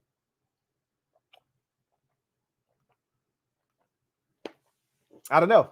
Could be Wentz season next week. We'll see. Hard to say. Dennis Bartholomew. Thank you for the super chat. Greatly appreciate you. Who writes, "What's up, Lou? What's up, Dennis? What's wrong with Logan Thomas? He still ain't right." I'm going to read the rest of your comment. We'll come back to that. Also, that last drive in the red zone was the refs being Cowboys fans, getting them into the playoffs. Again, I don't know if the illegal formation was a legit call or not. The pass interference definitely was a missed call. Again, that's not my thing. Don't fumble at the 1 yard line and lead to a touchdown. Don't fumble when you got a chip shot field goal opportunity. Don't give up a drive where you give up 3 runs for 51 yards and allow them to get in the field goal range. Like, don't do the things that we did in this game to lose the game. Don't do that. Don't give up a 4th and 9 for a first down. Don't do that. Don't do it. What's wrong with Logan Thomas? So this is what you guys have to understand. Logan Thomas, I used to complain about this, and you guys used to get on me about this in 2020 when he was really good. Logan Thomas didn't have a step to give. He wasn't a great athlete to begin with. Tough guy, savvy, all of the stuff you love with the tight end. But again, I kept complaining and I kept saying, Logan Thomas is a tight end too. That was my thing. Y'all got mad at me because I said, he's not athletically gifted enough to be what you want him to be. He's not one of these difference-making tight ends because he can't separate. You guys got on me, and then he had a big year, and I had to walk it back because he was really good for us. But he never had a step to give. And then he has a major knee injury. Understand what that means, guys. When you have a major knee injury and you come back, it's not that first year where you're going to be yourself. It's that next year. So Logan Thomas might be better next year. But he's fighting through shit this year. He's a warrior. You're not going to get me to badmouth Logan Thomas. I'm just not going to do it because I love Logan Thomas. He gives us everything he's got. Sometimes it's not good enough, but I know I'm getting 110% from him. And it is what it is. A lot of y'all are getting on Logan. I'm not a part of that bandwagon. I love me some Logan Thomas. I just want better. There's nothing wrong with that. I love Charles Leno Jr. I just want better. I love Taylor Heinicke. Guess what? I want better. There's nothing wrong with that. There's nothing wrong with wanting better. You can love a guy and simultaneously still want better. There's nothing wrong with that.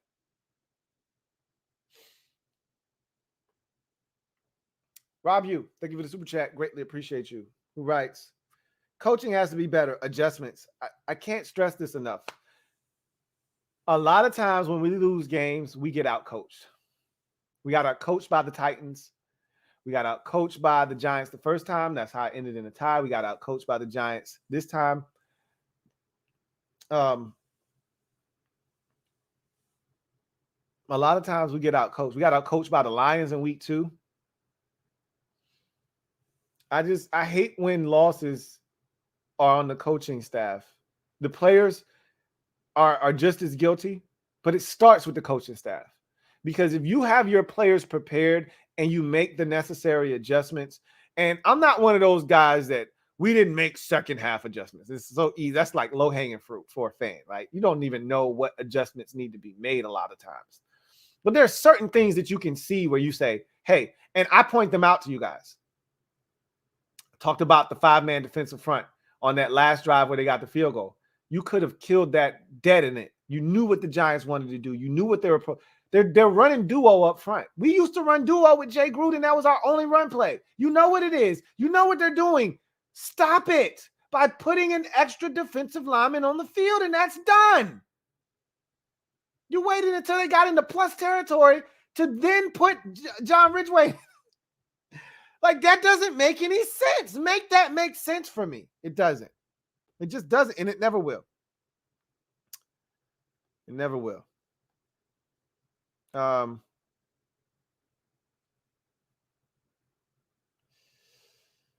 It never, ever will to me make sense.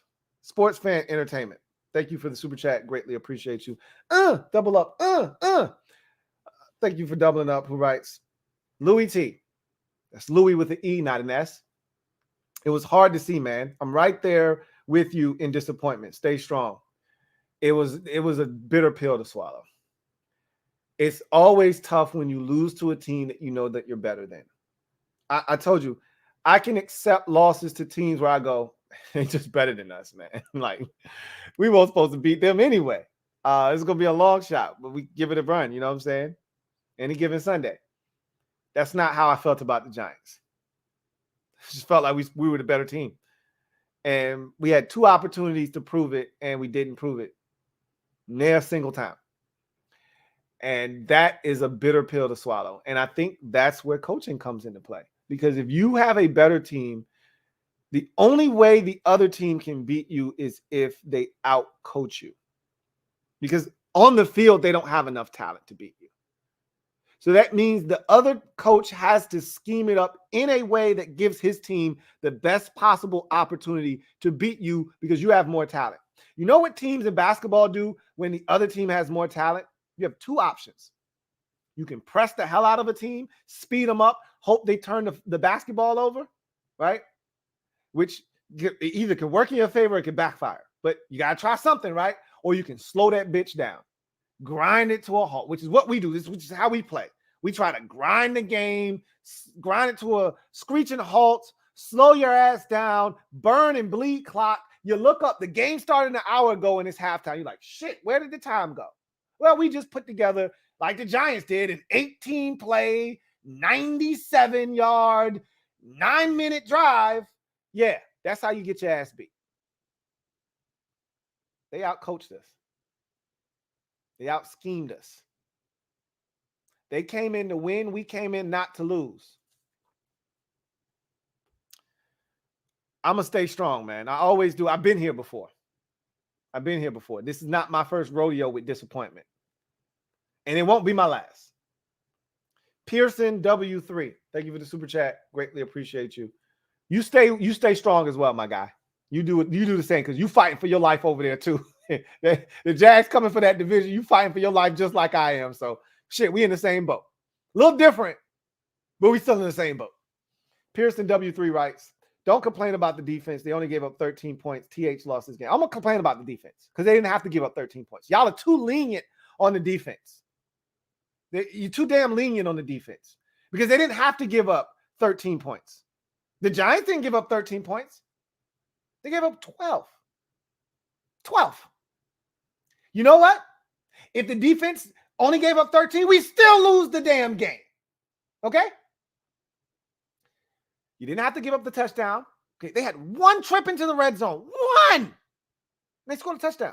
We had 3 trips. We got 1 touchdown.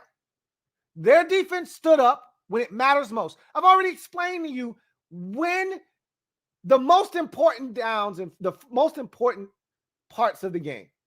3rd down, red zone. 2 minutes. Okay? Before the half, end of the game. Those are the 3 most important factors in a game. Okay? Not taking into account turnovers, all that stuff. I'm just talking about things you know every game you're going to have. You're going to have red zone defense and offense. You're going to have third down defense and offense. And you're going to have 2 minutes before half and at the end of the game. Those are guarantees every single game. Turnovers are not guaranteed every single game. Those are the 3 things that are going to win you football games every week. If you take care of those 3 things, you're going to have a great chance to win. 2 minute, third down offense and defense, and red zone defense and offense. And we went 1 of 3 in the red zone. The Giants went 1 of 1 in the red zone. Both teams were horrendous on third downs. And that was one of the talking points I had. We needed to be able to contain the Giants' blitz. I still don't think we did a good job of that tonight. But we were 1 of 10 on third down. They were 2 of 10. Neither team was good on third down. So that shit doesn't matter. Neither team was good on third downs. But we're not them. We didn't need to be 1 of 10 on third down. But you know what? We ended up in 3rd and long again. I don't recall a Giant stop on 3rd and 1, running the football and they get a big stop. No, it's a bunch of 3rd and 8s and 9s and 6s, and we didn't convert because we ain't built like that. So yeah, I'm gonna complain about the defense. You don't have to give up a touchdown on a drive that went 18 plays, 97 yards. You don't have to give up a touchdown. At some point on an 18-play drive, get a stop, force a field goal.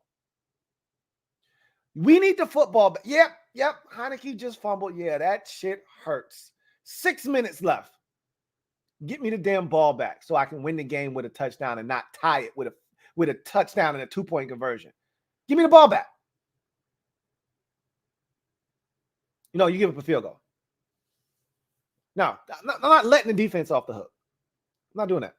You can do that. I'm not. G-Style. Thank you for the super chat. Greatly appreciate you. Double up. Thank you for doubling up. Who writes? Lou, your take on putting JR in too damn late spit on. What? I don't know what the hell you're talking about. I'm gonna go ahead and move on. Derek B, thank you for the super chat. Greatly appreciate you, my guy Derek B. Thank you for being a member of the MOBB rights. Only 12 carries for 8 at 7.4 per carry. Criminal. Lost on special teams. Lost on Scott Turner. Excuse me. Not special teams. Scott Turner. You know you don't have to abbreviate. You got more space. You don't have to put ST. But I get it. Scott Turner. You know Brian Robinson gets tired, right? And Brian Robinson and Antonio Gibson are not the same. He fumbled tonight too, just so you know. Both of them fumbled, but one fumbled out of bounds. The other fumbled in the field of play. Anyway, they're not the same. They're not created equal. And so I remember very vividly you talking about why is Curtis getting the football in the red zone. I didn't love the play call, but Brian Robinson was sucking wind. Did you not see him on the sideline? He was gassed. After that 18-yard run or whatever it was, 21-yard run down the sideline, he took himself out of the game. Now, could he have come back one play later? Sure. But just understand, like, he's tired. He tapped out. He wanted out. I'm not absolving Scott Turner of wrongdoing because I didn't love the play calling when we got down. I never love the play calling when we get in the red zone. I don't. Can I ask you guys a question? And I know you don't know the answer to this, but can I ask a question anyway?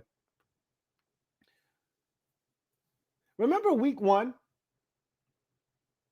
We ran a RPO. And we threw it to Jahan Dotson for a touchdown against Jacksonville back in the end zone. You remember that? You remember week 2? We ran an RPO in the red zone. Carson pulled it out just like he did in week 1. Threw a touchdown pass in the back of the end zone to Jahan Dotson. Have we seen that again? Have we seen that once since week 2? One time in the red zone. It worked 2 weeks in a row for a touchdown. Have we seen that again? Like, that's the shit that kills me with Scott Turner. It's like he uses a play once and then then he burns it, right? But then the shit that don't work, he run it back over and over again until it works. So we keep running screens and we keep running the same stale ass plays with Antonio Gibson out of the backfield trying to get him the ball, in the red zone, and the shit don't work. But the shit that does work, like the RPO to Jahan Dotson in the back of the end zone, we ain't ran that shit since week 2. Remember that diamond formation that everybody was so excited about? Ooh, Hercules in week 1. I ain't seen that shit since week 1. Y'all seen it? I ain't seen the diamond formation since week 1.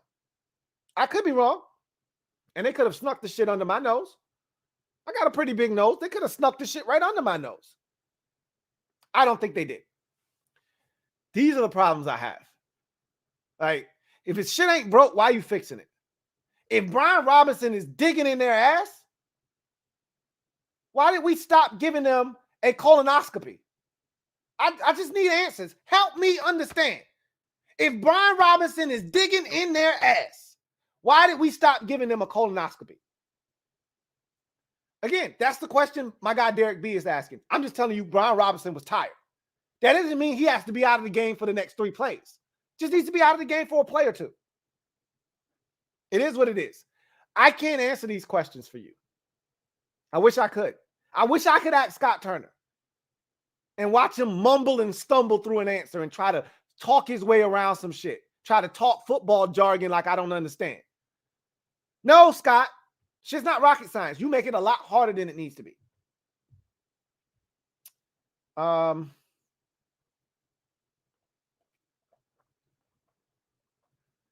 Trevor Patch, thank you for the super chat.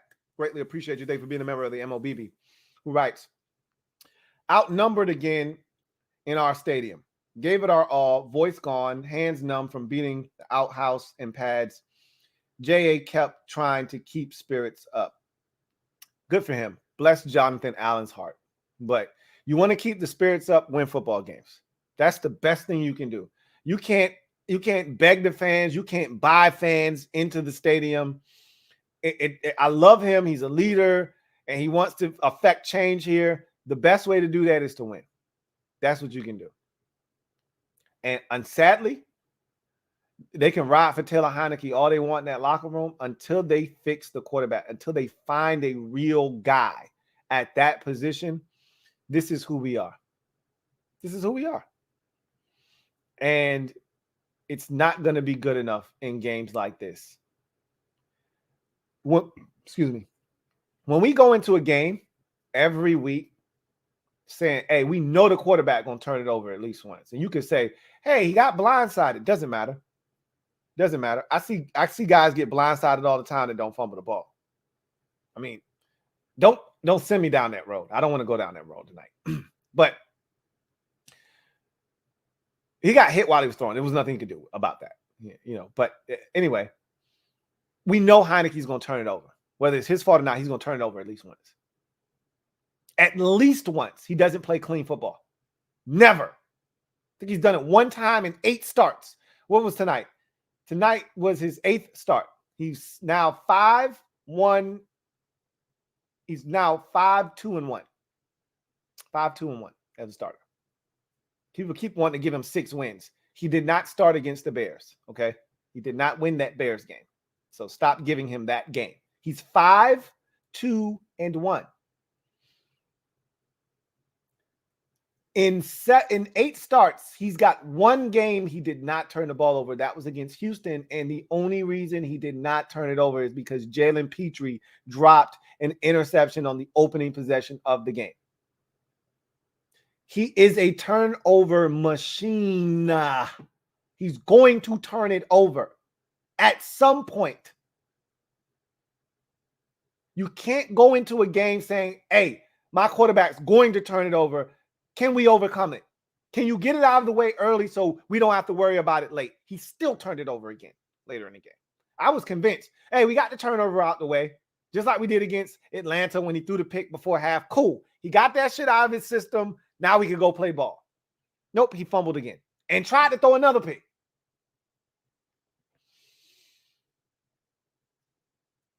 until you fix that position. Like, you know what's wrong with Dallas? Dak Prescott he's turned into Taylor Heinicke in the sense of turning it over. I expect Dak Prescott to turn it over at least once, but more like 2 times every game now. He's turned into a turnover machine. You can't win like that in this league. And we could put the turnovers on this guy or that guy, but at the end of the day, we're going to credit it to your account, whether you did it or not. Could Noah Brown have caught that ball against Jacksonville today that got picked off in return for the touchdown, the game winner? And yeah. I don't know if that was on Dak or not. We charging that shit to his account, though. Same with Heinicke fumbling the damn ball. Is that really truly his fault? No, it's not. But guess what? We charging that shit to your account. You fumbled. You could see that there was a lot of blue. I knew that the Giants were going to show up. They're not scarred like we are. Our fan base is scarred beyond repair. And until the only way healing can begin is if Daniel Snyder is no longer here. As long as he's here, there will be no healing.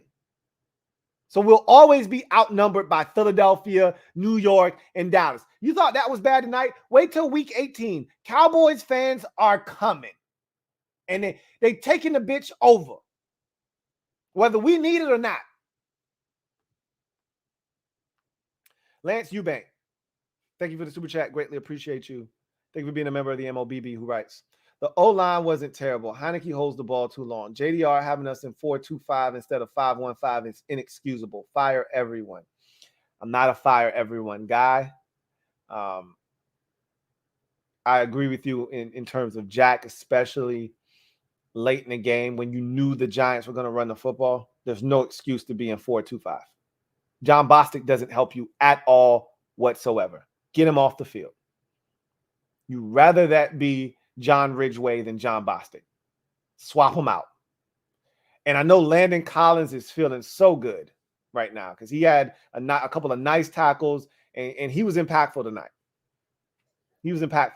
So I know he's feeling damn good. And we were too stubborn to go and get him.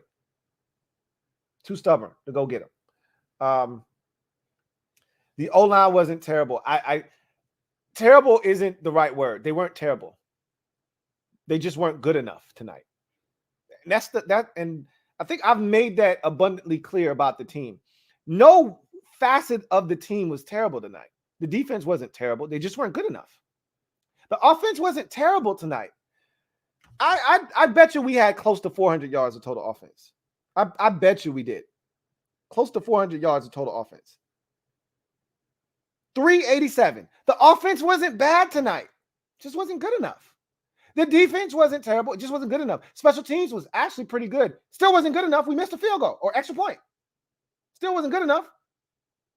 The coaching wasn't terrible. It wasn't good enough. And you know what? We're not good enough. That's why we're 7-6-1.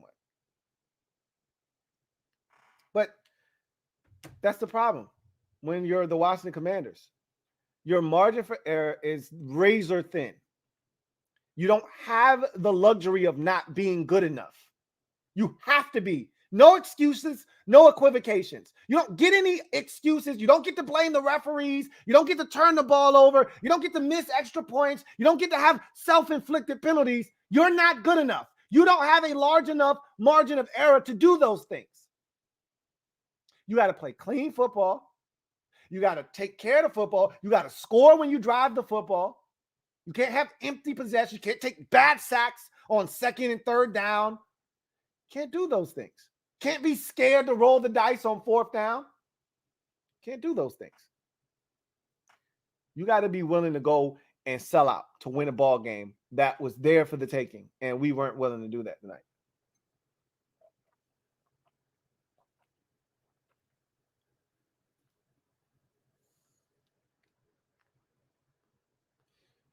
Miko the Don, thank you for the super chat. Greatly appreciate you.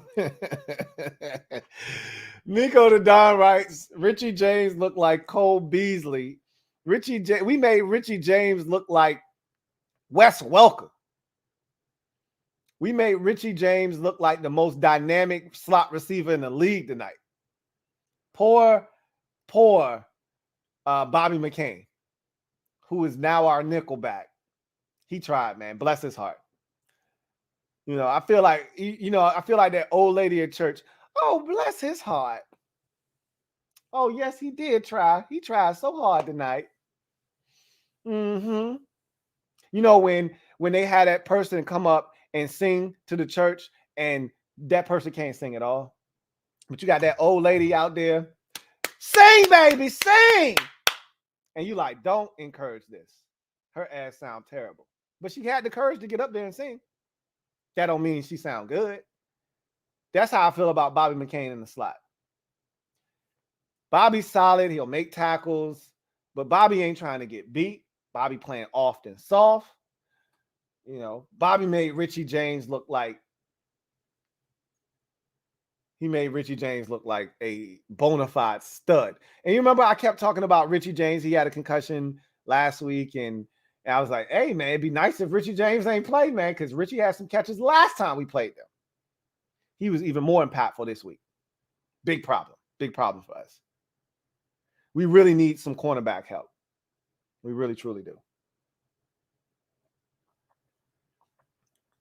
What I'm realizing is Danny Johnson's a better boundary than he is a nickel. So we still don't truly have a nickel corner on this team. I'm not tooting my own horn, but this was the problem 2 years ago. I said, go get Mike Hilton. I'm not sure Mike Hilton wanted to come here. He wanted to stay in the AFC North, which is why he signed with Cincinnati, but I would have made a hard charge after him. Nickel back is one of the most important positions on the field defensively. If you don't have one of those, like the Cowboys, they got this dude, Deron Bland, playing for them. I don't know if y'all remember, but Law was telling you about Deron Bland. And I was like, yo, that young fella's playing some ball. Had another pick today. It's an important position. You better go get you a dog inside. We don't have anything remotely close to a dog inside at all. We just trying to survive. Like, we literally staying alive.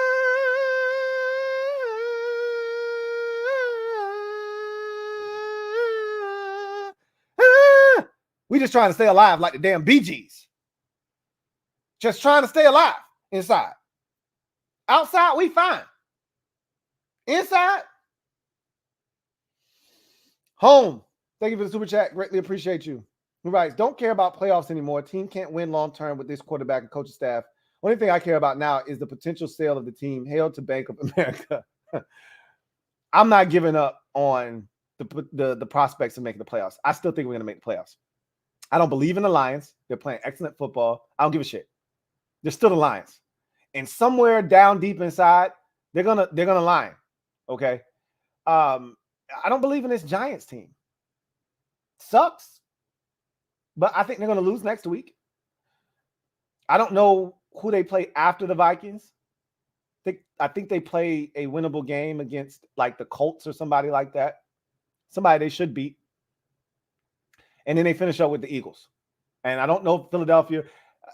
I told y'all to be rooting for Dallas. I know y'all was all excited. Jacksonville beat Dallas today. I said, you should be rooting for Dallas to be in the mix.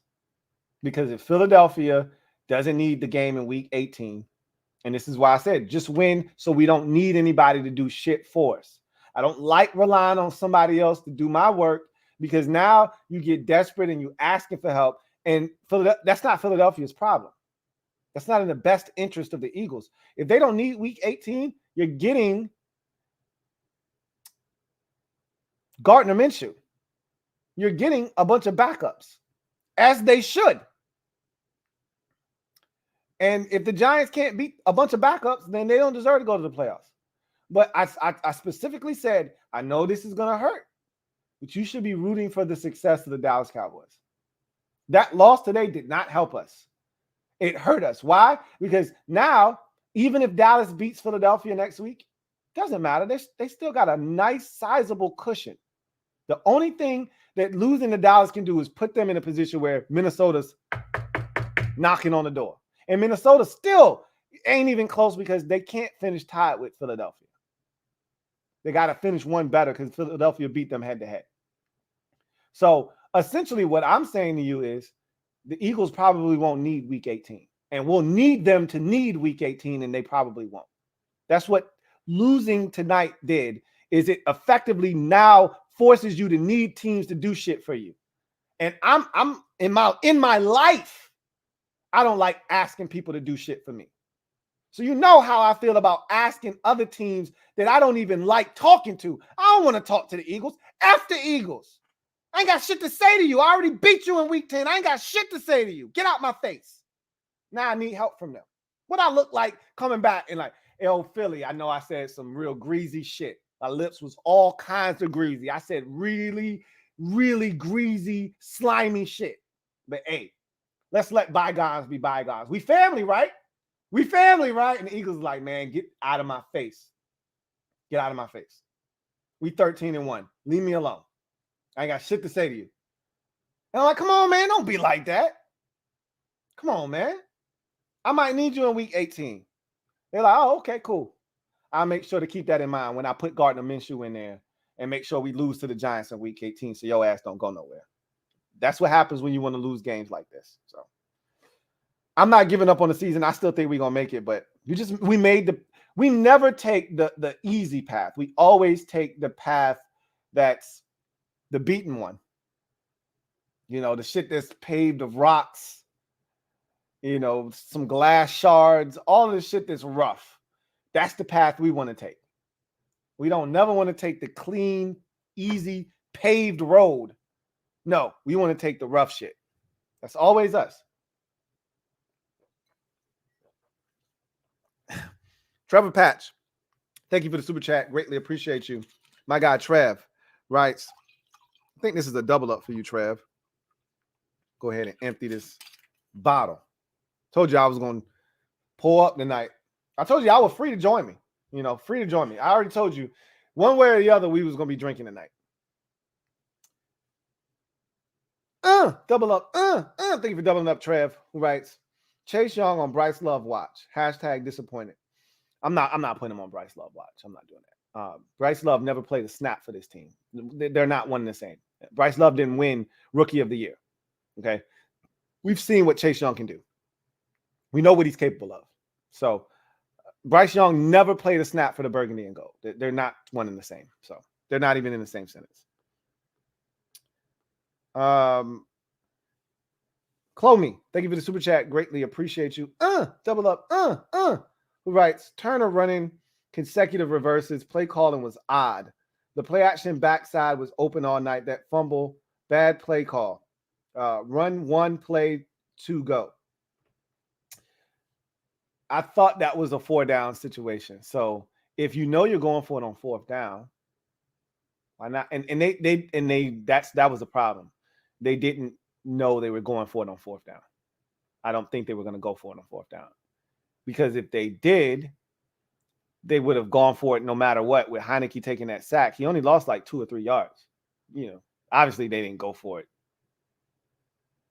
because we lost possession of the football, but they were going to kick the field goal. First of all, and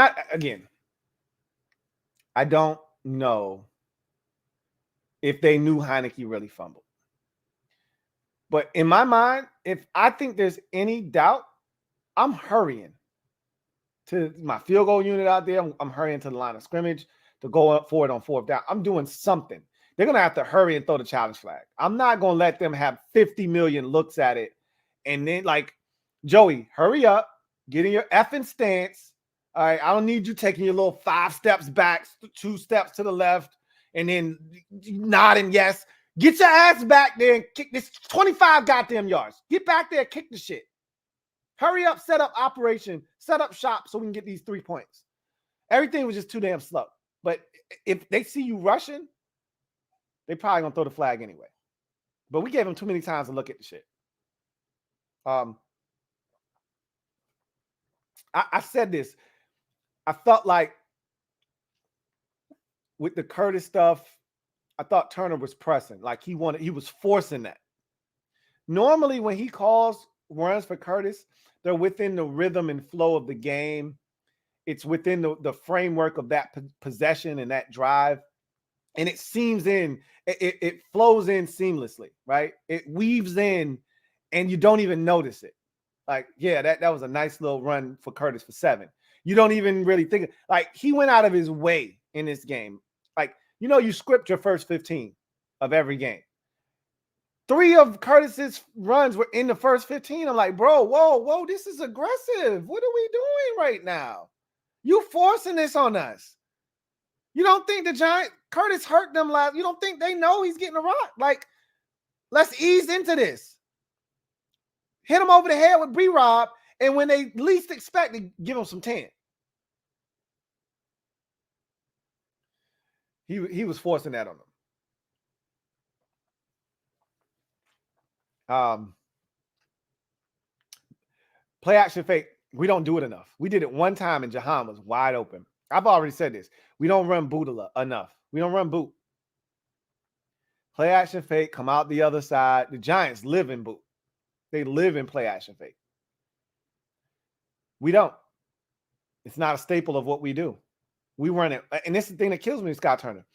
You would think with Kayvon Thibodeau being so aggressive all night, backside, when you play off of him, you remember what the Eagles did to Michael Parsons? The Eagles said, bro, you ain't doing this shit to us. We got a game plan for your ass. We're going to attack you and you alone. We're going to make you make a decision. And they ran read option at his ass all night. And they ran bootlegs at his ass all night. And guys running right by him. He had to make decisions that he didn't know what to do. He just froze. And they kicked his ass. At some point, that's the adjustment you make. Oh, Kayvon Thibodeau want to be aggressive? We ran the boot. He was nowhere to be found. Heinicke kept the bitch one time. So we ran boot twice. We threw it to Jahan once, and Heinicke ran it once. And what did Kayvon Thibodeau do both times? Nowhere to be found. Chase the bait. He tackled Heinicke on the second one. Yeah, 15, 17 yards down the field. I'll take that every time. But we only ran it twice. You want to keep them honest. You want to, make them think. Okay, give them something to think about. Again, that's just me. Alex, I don't know if this is Alex for real, but I lost respect for you because you went AWOL. I ain't seen you since we beat y'all. Don't try to show up now after you done won 13 games. I don't want to hear shit from you, Alex. I'm disappointed in you. I'm just letting you know right now. I ride for you, and I was talking shit. And I used to always tell the fans, hey, y'all back off of Alex. I don't know if it's you or not. If it's really you, I'm just letting you know. I can't protect you anymore. So when they ride your ass out of comment sections, it is what it is because you left me. Because I always defended you, and then you lose a couple games, you lose a game, and you go AWOL. Life happens, and some shit might have happened. You might have been working, whatever. I get it. All of that shit, fine and dandy. I'm just letting you know. Don't come in here talking shit because I lay out flat. I tell fans, if you a stand-up dude, if you stand 10 toes down, I'll ride with you. I'll take my lumps. But if you one of these dudes that want to throw a rock and then hide your hand, we're going to have problems. You did that. And you didn't used to be that way. But you threw a rock and you hid your hand. I want to hear shit from you. I'm going to read your comment and see what you can say. This comment is going to go a long way in how I handle you. Be careful. Just letting you know. Alex writes, before the season, I was crazy for saying the Eagles will win 12 or 13 games. And the Commanders are a 7-10 win team, depending on how things bounce. Still crazy? Yeah, you still crazy. Get out of here. I'm going to shoo you away. B Harris, 757. Thank you for the super chat. Greatly appreciate you. My guy B writes, Lou, they made adjustments. We didn't. Shaking my head. Again, I couldn't agree with you more.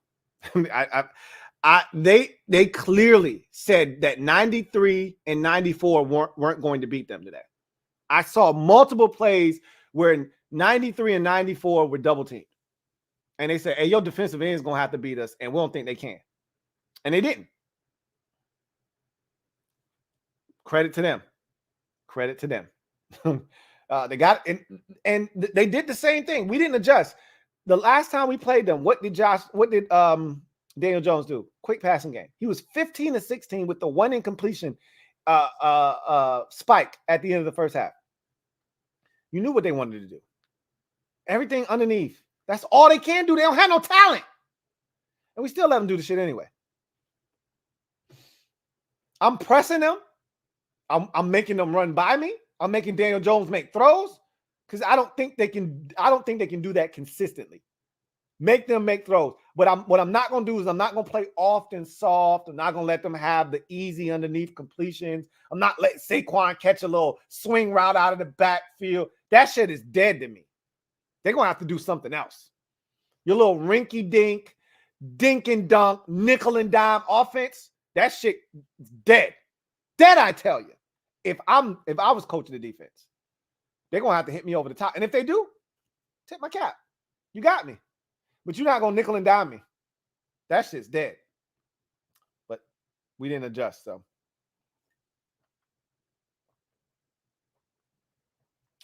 B. Harris, 757. Excuse me. Thank you for the super chat. Greatly appreciate you. Double up. Thank you for doubling up. Who writes? 12 points ain't beating Norview. Shaking my head. You ain't never lied, man. You got to score more than 12 points. You ain't beating many teams with that shit. Corey J. Thank you for the super chat. Greatly appreciate you. Corey writes, why wouldn't Scott Turner start the drives like he ended them? We could have at least had them on the ropes for 2 quarters at least. Because Scott is being held hostage.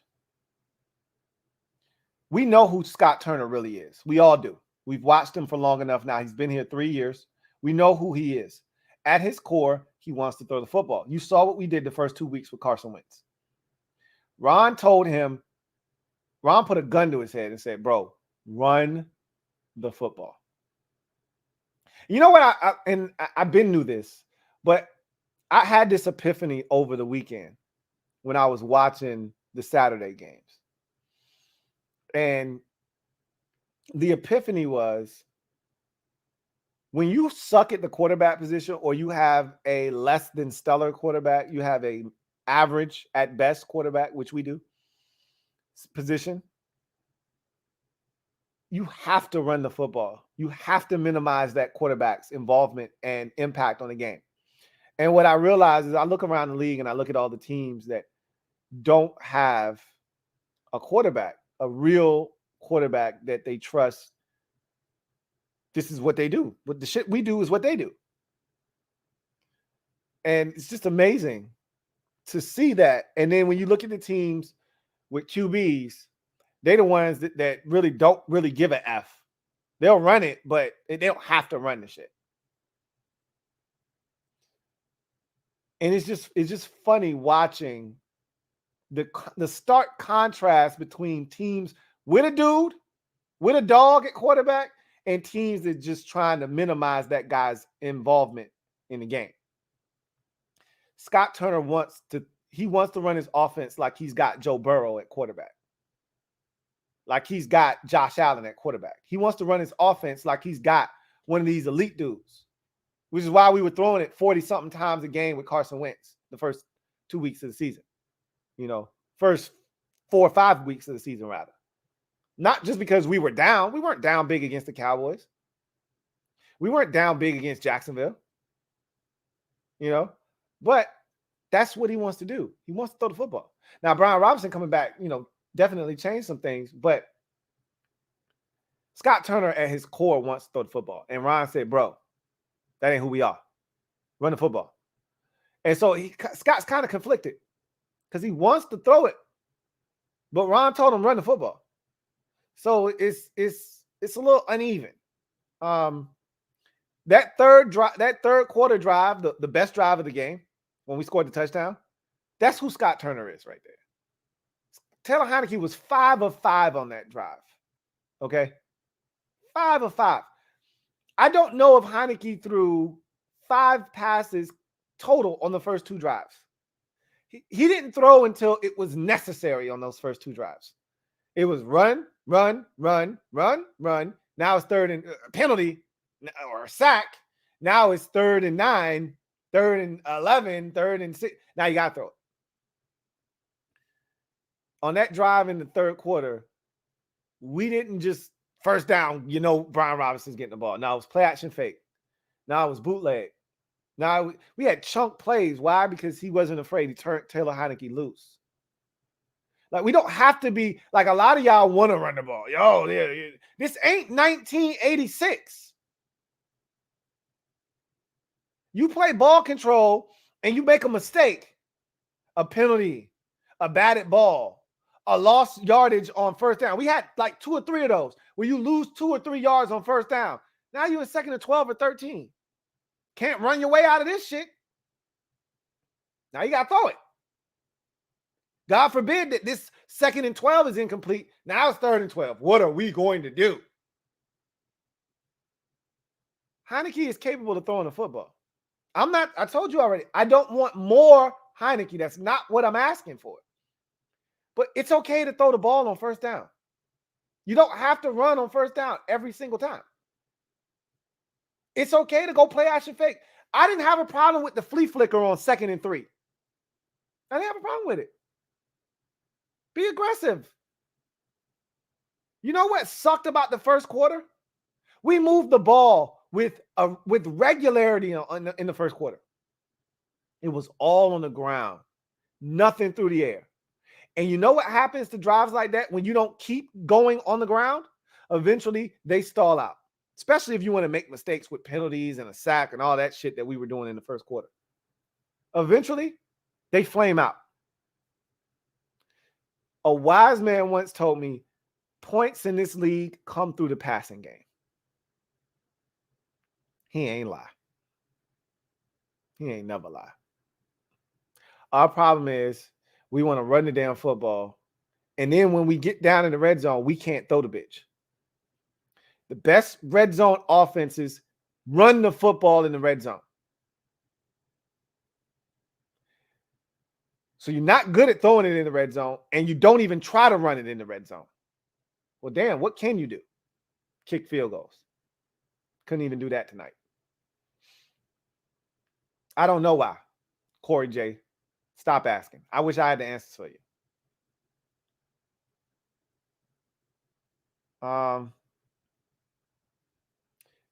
Keith, thank you for the super chat. Greatly appreciate you. Keith writes, this game had me sick the whole way. I feel like we abandoned the run, which was dumb, but I guess Taylor Heinicke is Joe Montana. Waterboy reference. He's the best quarterback I've seen since Joe Montana.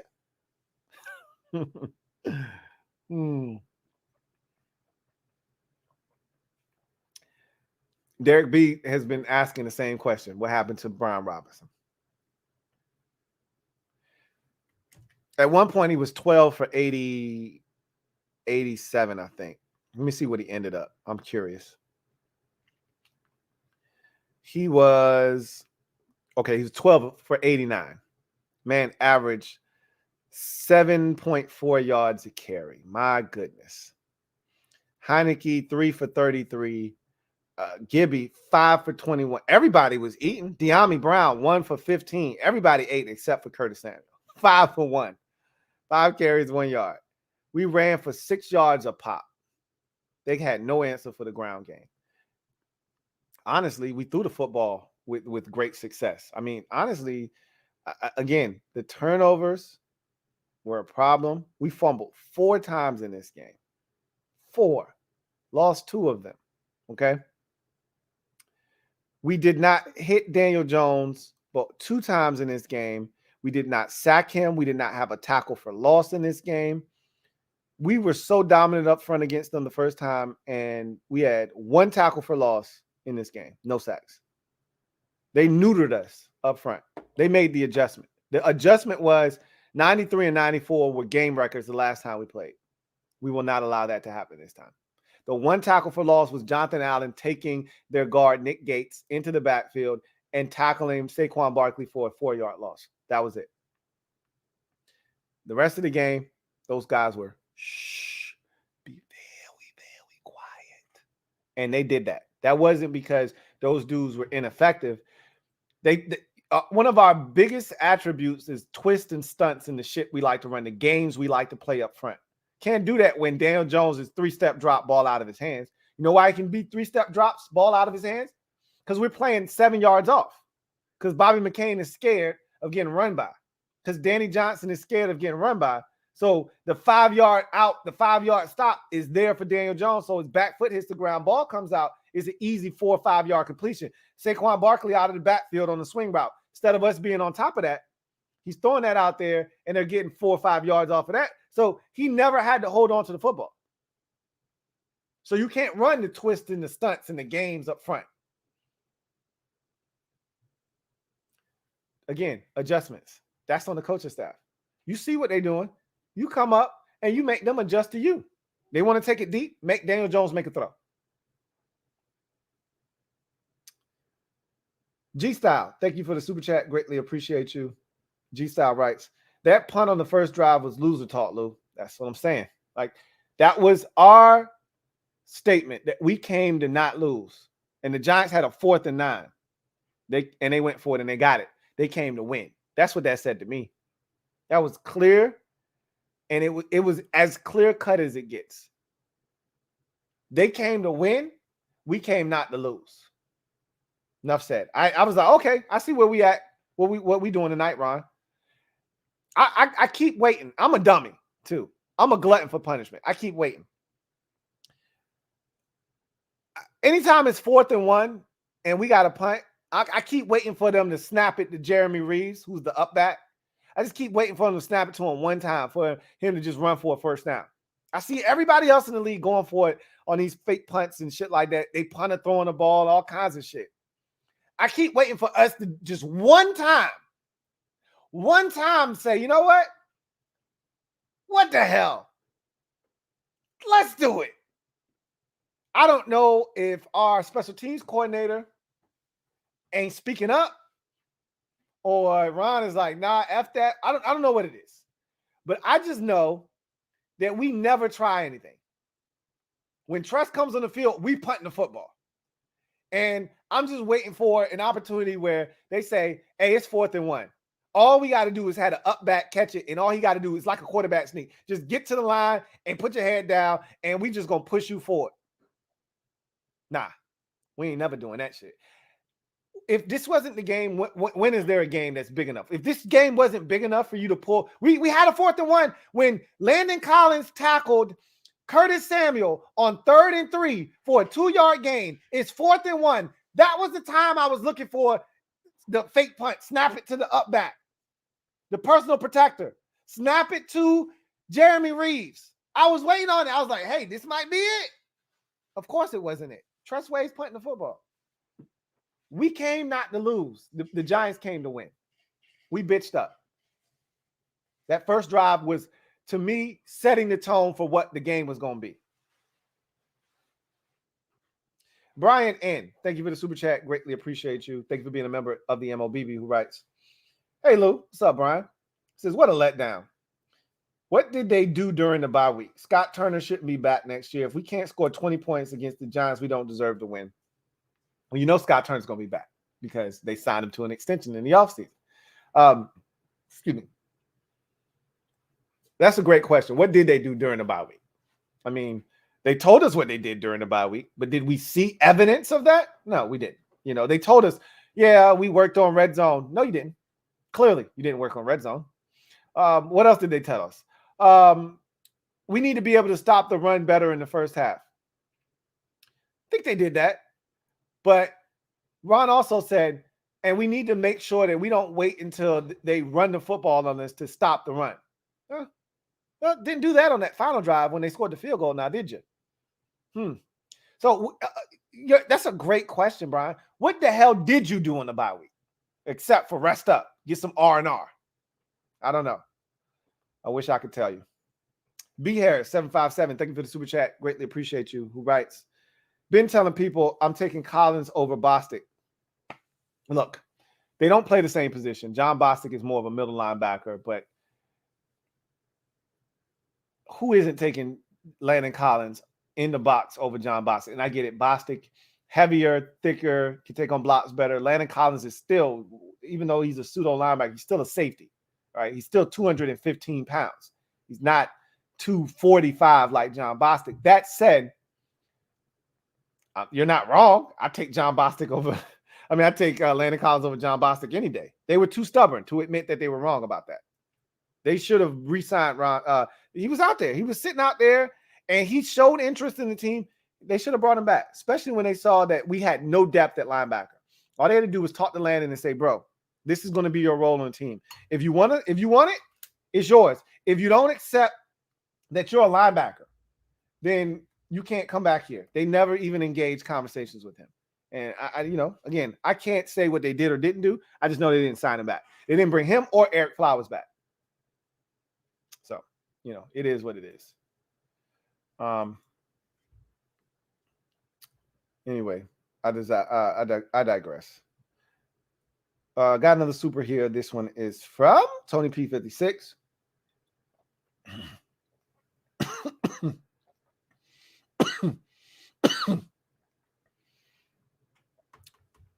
Tony P56, excuse me.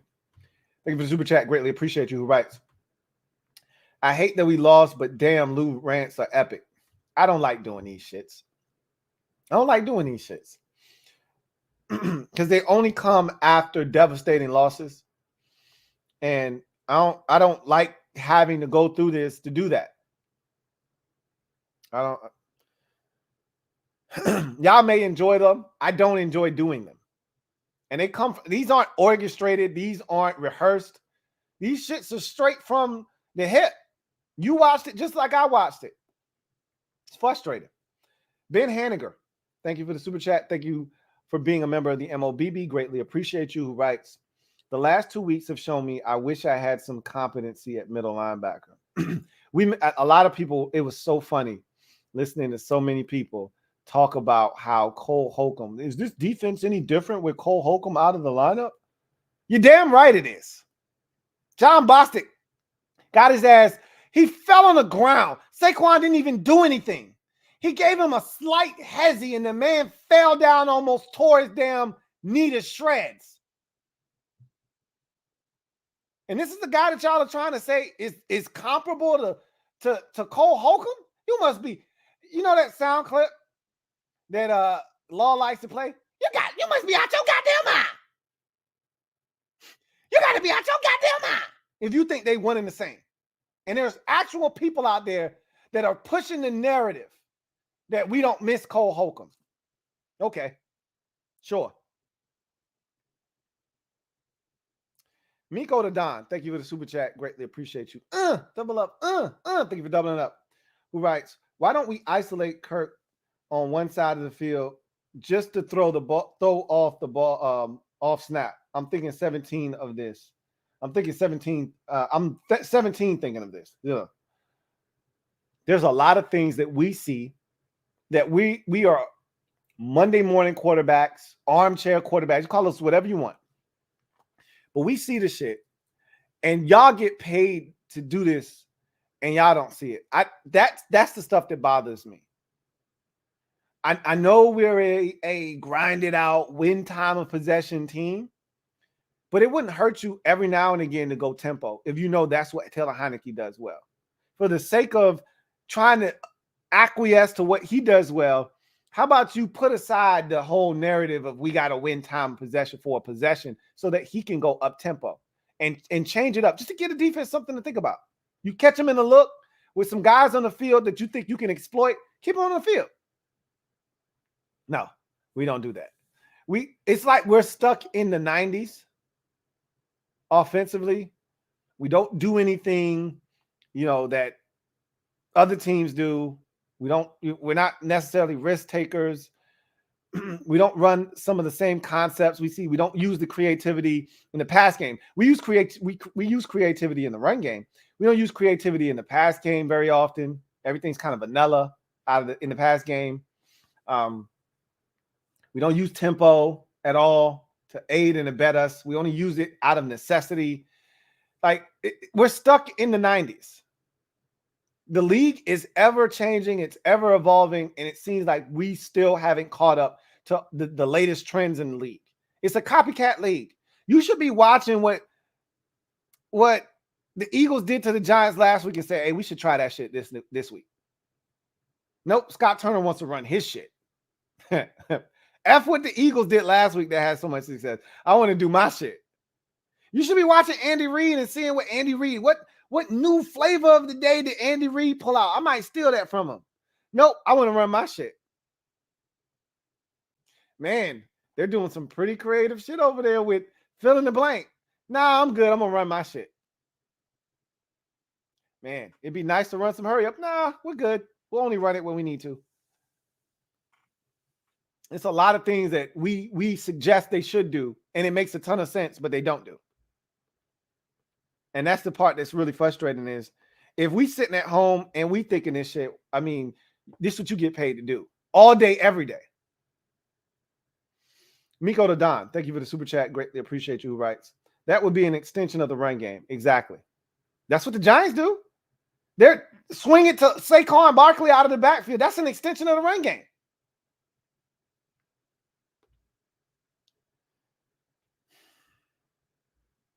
Don't tell me the defense was good enough. Somebody just in the comment section said we had no sacks and no turnovers. Don't tell me the defense was good enough. They weren't good enough in this game. They weren't good enough. We had been creating turnovers every game, just about, and we've been getting pressure on the quarterback. We didn't do either in this game. Don't tell me the defense was good enough.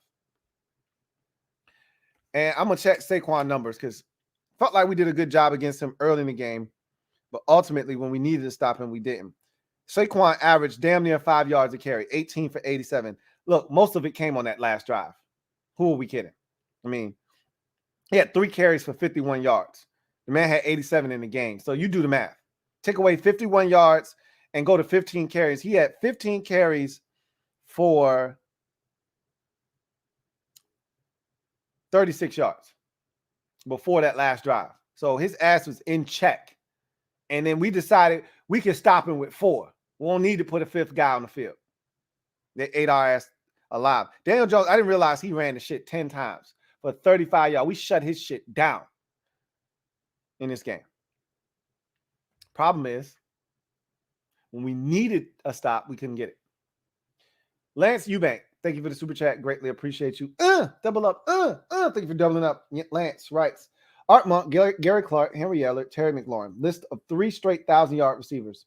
Can we get Taylor a tent so he can camp in the pocket? Throw it. I talked about Terry, being one of the few on the short list of receivers that in Washington history they've had 3 straight years of 1,000 yards.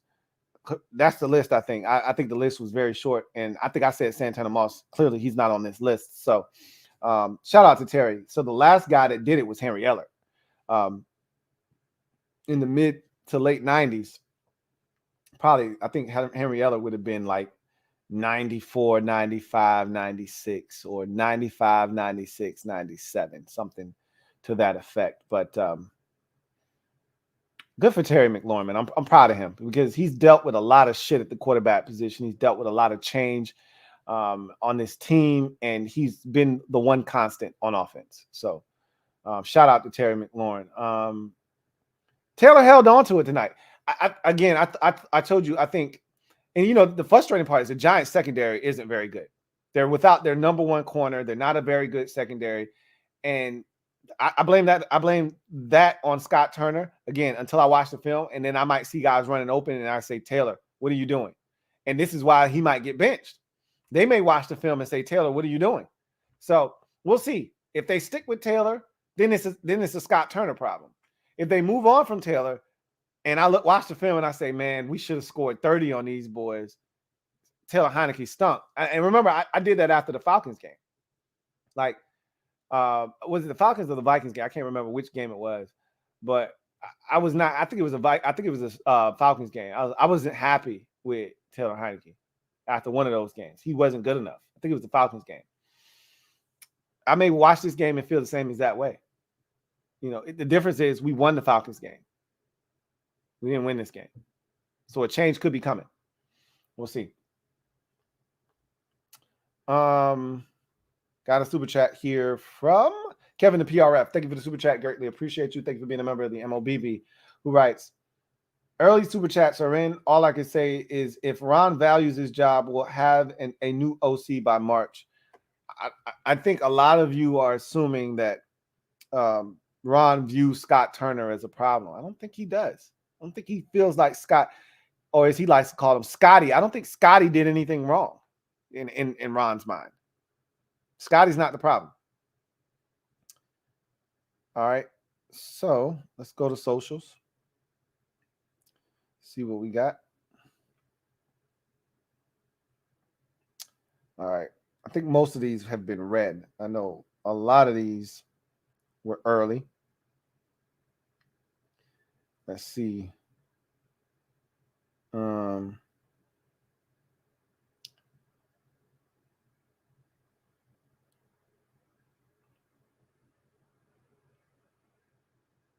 Okay, so most of these have been read, but Take Command for Life. Thank you for the super chat. Greatly appreciate you. I don't know if this was said during the Mob Squad or during this one, but he says, remember that 4 plays better from behind. That means that was sent while the game was going on. 4 seeing ghosts right now. Also from Take Command for Life. Thank you for the super chat. Double up. Again, that feels like more of a Mob Squad, comment more so than a post game. Chauncey Davis, the OG, triple OG. Thank you for being a member of the MOBB, who writes, that week off, I'm just saying, I told y'all I was nervous about the bye week. I said, I don't know what that brings. Somebody was like, hey, last year when we had the bye, we went on the 4-game win streak. I was like, okay, cool. I could get with that. But I told you, I was not convinced that we would come off this bye ready to play ball because it's such a late bye. I wasn't sure. I wasn't pleased with what I saw. Take Command for Life also writes, thank you for the super chat. Greatly appreciate you. All I know is this one isn't ending in a tie. So again, that feels like more of a Mob Squad post. Joshua Farish, thank you for the super chat. Greatly appreciate you. Joshua writes, I don't care what anyone says. Refs screwed us again. Again, we'll agree to disagree on that one. Take Command for Life. Thank you for the super chat. Greatly appreciate you. Writes, I'm going to sleep. I think you did because I haven't heard from you. So I'm not mad at you. I'm not glad at you, but I'm not mad at you for that. And then the rest of these I have read already. So, yeah, I got all those. I appreciate you, as always, Kevin, the PRF. Shout out to Condo P and all the mods that hold down the Louie T Network. Really appreciate y'all. Let's see. Got another super here. This one is from Koba Busy. Thank you for the super chat. Greatly appreciate you. Koba Busy writes, Terry told the ref he was on the line, even signaled to the ref the same way he'd been doing all game. The ref acknowledged it, then threw a flag. Bad call. Terry has to be pissed. It's not the ref's job to tell you if you're on the line or not. We see receivers all the time, tell the ref, hey, I'm up. And normally, out of a courtesy, the ref will tell you if you're up or you're back. Like, hey, get on the line a little bit more.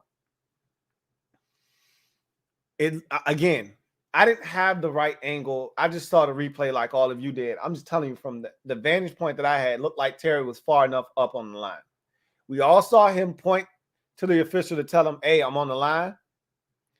And whether that official just decided, I'm not going to tell you anything, I'm going to just let you get this flag or whatever, clearly they decided that he wasn't on the line. It looked like he was up enough because Jahan comes in motion on the play and he's off the line, and there's a clear distinction between where Jahan is and where Terry is.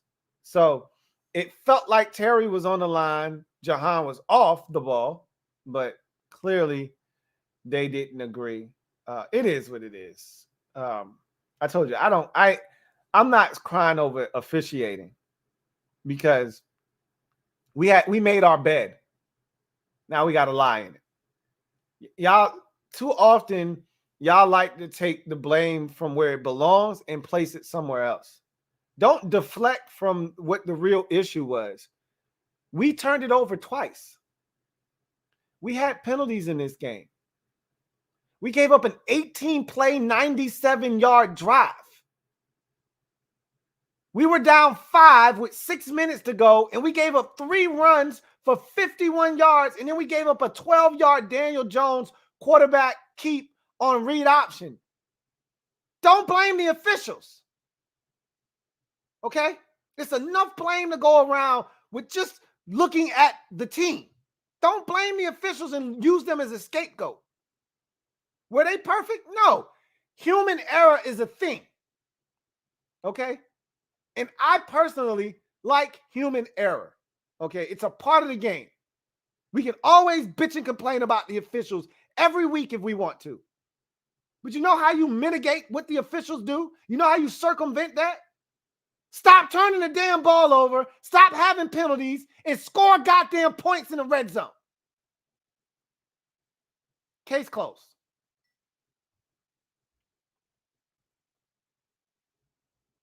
Dejan Bell, thank you for the super chat. Greatly appreciate you. Who writes, so were the refs sending a message to Dan? Nah, they don't give a shit about Dan Snyder. The league don't give a shit about Dan, because if they wanted Dan gone, they could have had him gone already. This ain't about a message to anybody.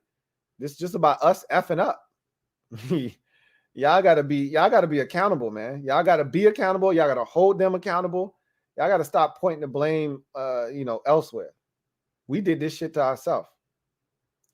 Dream Team Buddha Film Production. Thank you for the super chat. Greatly appreciate you. Thank you for being a member of the MOBB, who writes, Lou, I'd hate to say it, but something tells me Chase Young won't be playing until next year. Won't look good. And then don't pick up his fifth-year option. Shaking my head, hashtag mob. I think they're going to pick up the fifth-year option. However, I wouldn't be shocked if he didn't play until next year.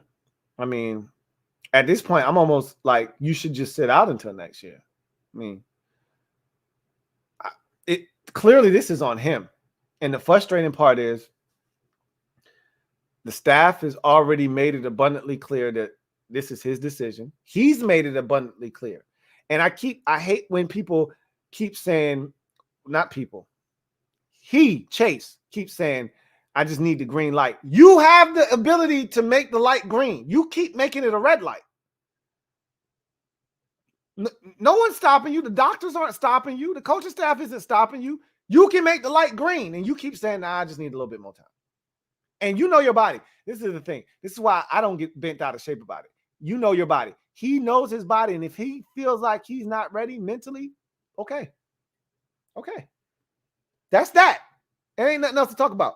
We got 53 other guys that are actually on the field. That's what I want to talk about.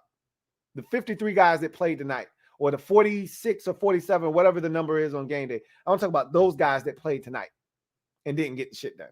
I don't want to talk about the one guy that didn't play. John Perez, thank you for the super chat. Greatly appreciate you. My guy JP writes, how does this team bounce back from an L like this? Like they did earlier this season when they lost to Tennessee. Like they did when they lost to Minnesota. We're not done. We're not dead. A lot of y'all are burying us. Like, look, this was a big-ass game. I can't stress that enough. I talked about it for 2 weeks ad nauseum about how big of a game this was. So you guys know this was a massive game. Not once did I entertain the prospects of losing this game, because I didn't think we were going to lose this game. Okay? I did not think we were going to lose to the Giants, because the Giants are not better than us, but they're better coached than we are. And that rang true again in this game. However, we can still make the playoffs. We can still make the playoffs. We're better. Now, I can't say we're better than the Lions, even though I feel like we're better than the Lions. They beat us, and they're playing great football, and they can score points. I think we're better than the Lions. I know we're better than Seattle. I feel like we're better than the Giants, but we just lost to them, so I can't say anything. Okay? Can't say we're better than the team, but we lost to them. We lost to Seattle. I mean, we lost to Detroit. We lost to the Giants. So I can't say we're better than either one of those teams. But I feel like we're better than both of those teams. But just because you're better doesn't mean better team doesn't always win the game. I think that's abundantly clear, right? The better team doesn't always win the game. We know that in football, especially in football. But the better team doesn't always make the playoffs. And now it comes down to schedule and how are you going to navigate your schedule. The Lions have 3 games against 3 teams they'll be favored to beat every single week. They got the Bears and the Packers, and I don't even know who they play this week coming up, but it's somebody trash. 3 games that they should be favored to win and that they should win. All they got to do is take care of business.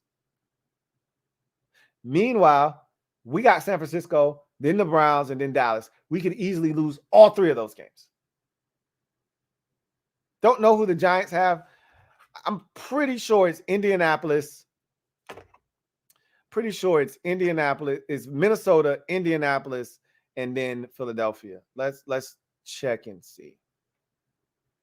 Just to make sure. But I'm pretty sure that's what the schedule is.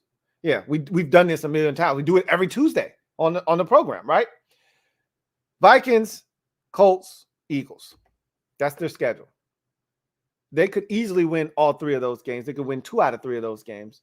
2 out of 3 is enough to get in over us because, again, we can't finish tied with them. They own the tiebreaker now. Shit makes me sick to my stomach. You want to bounce back from this L? Go beat San Francisco next week.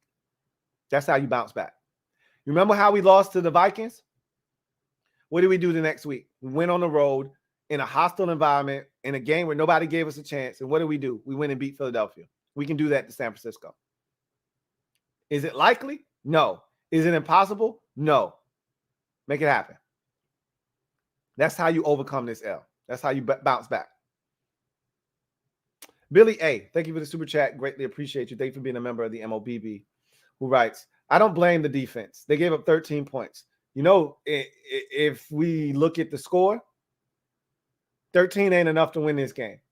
We'd have lost 13-12. Just so you know, this is the offense's fault. Again, you can put the blame wherever you want. It's enough blame to go around. I'm not absolving the offense. They're the number one reason we lost this game is the offense. The turnovers, the penalties, the lack of putting the ball in the end zone. Yeah, offense is to blame. The defense, they're just as blameworthy. Just a step underneath the offense is the defense. Because if you pitch a shutout, you can't lose.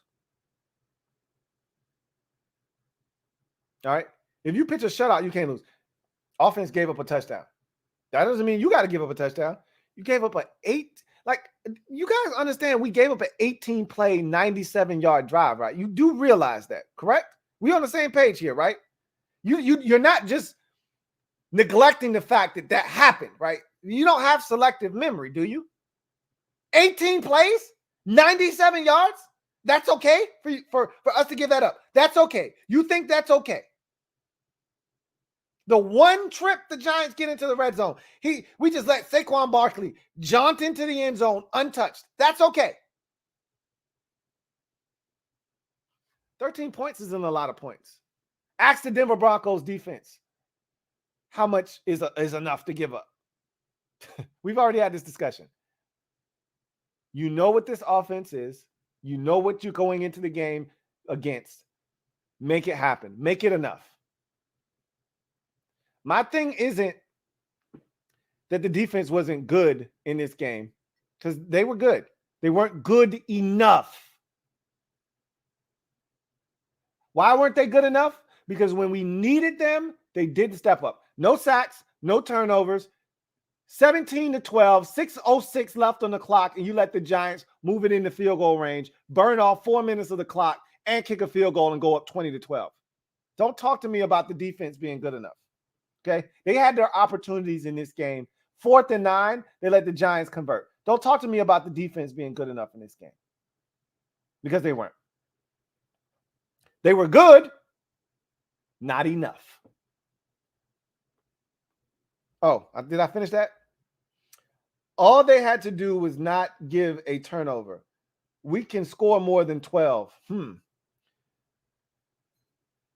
You're not wrong. I'm not telling you the offense isn't on the hook. They're public enemy number 1. The defense is public enemy number 2. That's all I'm telling you. Offense is at the top of the list of why we lost this game. Got to score more than 12 points. And you can lump Scott Turner into that if you like. You can do whatever you like. But the offense is the reason we lost this game. But right behind them is the defense, because the defense could have given us more opportunities on offense. I'm going to go out on a limb and say that we didn't win time of possession in this game. We dominated time of possession in the first quarter. going into the early stages of the second quarter, I felt like after the Kayvon Thibodeau fumble, the Giants dominated the game from that point forward. So I'm going to say we didn't win time of possession. And if we did, it wasn't in dominant 12-minute fashion like it usually is. It was more like by 3 or 4 minutes. Let's check and see. We lost time of possession by a minute to the Giants. It felt like it. It didn't feel like a normal, typical Washington because they had an 18-play. How many times do I have to say it? 18-play, 97-yard drive. Like the first half flew by. Why? Because the Giants, we had the ball in the first quarter. They had it in the second quarter. It was another treacherous second quarter for us. The first game, the second quarter was disastrous. This game, the second quarter was equally as disastrous.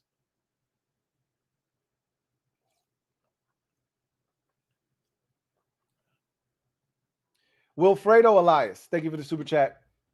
Greatly appreciate you. Thank you for being a member of the MOBB, who writes, was at the game. FedEx was electric. Refs didn't help, but we absolutely beat ourselves. But in regards to the Terry flag, he checked in with the refs and wasn't told anything, which they should have. That's not mandatory. The refs don't have to tell Terry anything. Should they? Yeah, they should. That's a common courtesy that is usually extended to the receiver by the official that's out there. Hey, move up a little bit. But he wasn't extended that. You know, again, I don't know that. I can't say that with 100% certainty. I don't think he was, or else a flag wouldn't have been called. But whatever the case may be, again, I still don't think we would have gotten a 2-point conversion had we scored that touchdown anyway. I still think we would have lost the game 20-18. But I would have loved the opportunity to find out. So anyway, I digress. I'm glad to hear it was electric. I'm more concerned with what it looked like inside, you know, from a person that was at the game's perspective, what the stadium looked like.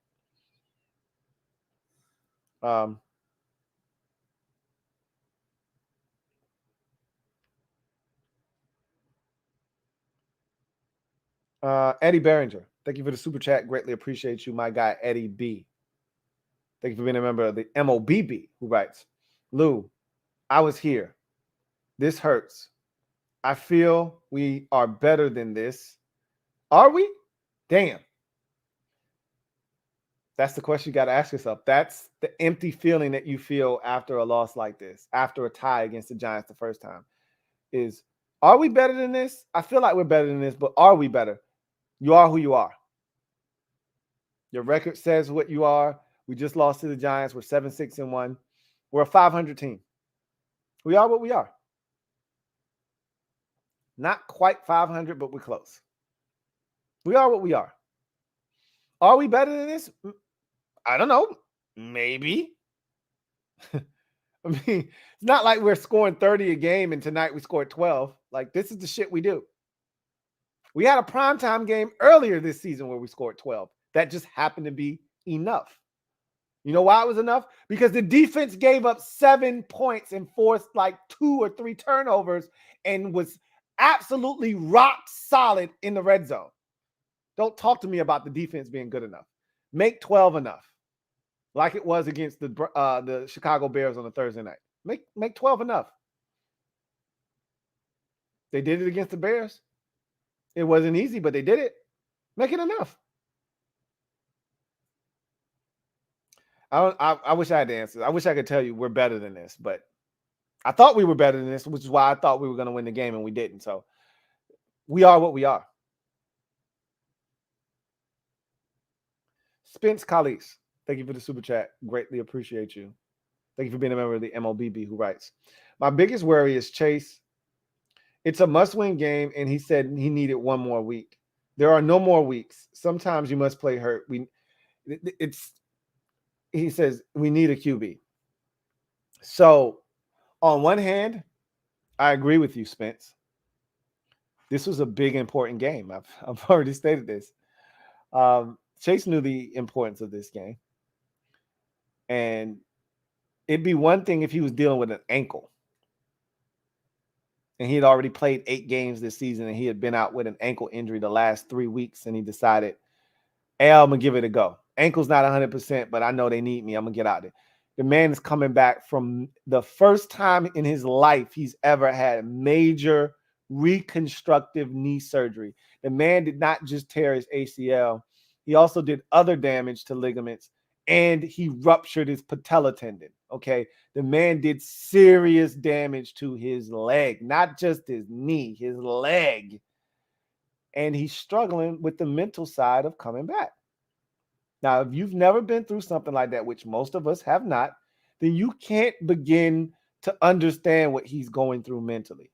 He wants to be out there, but he also wants to make sure that once he gets out there, he's not restricted in any way, shape, or form, mentally or physically, which physically I don't think he is. I think it's all mental at this point. But also, if mentally you're not ready, that's how you get hurt. That's how you get hurt again. Because you're not playing, you're worried about somebody falling on your leg. You're worried about, can I push off on this leg? Do I have the explosiveness that I need? You're questioning yourself. That's how you get hurt. When you're not playing, but you're thinking, that's how you can get hurt. A lot easier. Because you're not aware of your surroundings. You're not doing the things that you need to be doing. When you're just out playing, shit happens, but you also see that guy rolling towards your leg and you can jump out the way. If all you're worried about is that guy jumping out of your, rolling into your leg and you jumping out of the way, somebody else is going to hit you from the backside and you're not even paying attention to that. Some unnatural shit's going to occur. And he's trying to avoid that. So it's a lot different. And it's a lot easier for some of you to say what you're saying about him and wanting to disregard him. And look, it's a really complicated situation. Man is coming off of a major injury. And I hate when people try to compare his injury. This guy got hurt this time of the season and it ain't the same. It's not the same. It's not the same. And yes, we do need a quarterback. That hasn't changed. It's not going to change. We need a quarterback. Christopher McLaughlin, thank you for the super chat. Greatly appreciate you. Thank you for being a member of the MOBB. My guy Chris writes, excuse me. Hey, Lou, sorry to see the black. I'm sorry to be wearing the black. How do we expect to beat the 49ers team if we cannot beat the Giants at home? This is a totally different game. I mean, who would have thought we would have beaten the Eagles after losing to the Vikings the way that we did? Like, it's a week-to-week league. You know this. This loss doesn't carry over to next week. You pack up your things, you go on the road, and you hope to get it done. Next week against the 49ers. And the 49ers are beatable. Like, they're not this world beater, and they're not this team that's invincible. They can be beaten. Just like we beat the Eagles, we're the only team to do that. We can beat the 49ers.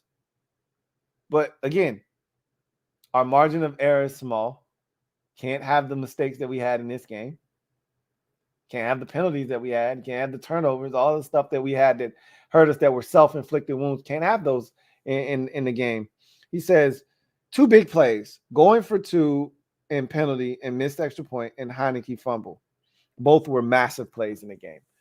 I don't know if those were the biggest plays of the game, but those were big plays because the 2-point conversion puts you down 3.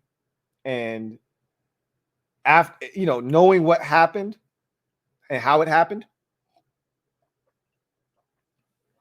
a touchdown and an extra point would have given you the lead at 21-20 because we ultimately kicked another field goal in the game, which would have given us 14. The Giants were stuck on 20. That's what they seemed to be able to score against us, which is why I had them at 20. If you remember what my score was, it was 26-20. We were going to win. The Giants scored 20 against us. That's their number. That's their magic number against us. Unfortunately for us, we don't score more than 20 enough against the Giants, and so they ultimately beat us with those 20 points. That's the part that's frustrating. But if we get the 2-point conversion, you get 11. It's a 14-11. We ended up kicking a field goal. We would have had a chance to beat them on that, and I would have felt a lot better. Then I would have been more incredulous about the officials because I didn't think we were going to convert the 2-point conversion anyway. But the missed extra point sucked, but it is what it is. I wasn't tripping. Heinicke's fumble was huge because no matter what, if we kick, and Joey Sly was going to make the field goal. Barring a block, he's going to make a field goal. from 28, 29 yards out. He's going to make the field goal. The thing that sucks is the same thing that happened in the first game. Sly missed a field goal, and that missed field goal put us in a position where it didn't matter what we did unless we went for 2, which wasn't a smart thing to do because there was so much time left. The best you could do was a tie, to send it to overtime. That field goal that Heinicke fumbled away took away the option that was going to give us a chance to win the game with the touchdown, which is what I wanted. I'm sick and tired of these effing Giants, man. I'm sick and tired of these ties. I'm sick and tired of 20 points and that's it. F that shit.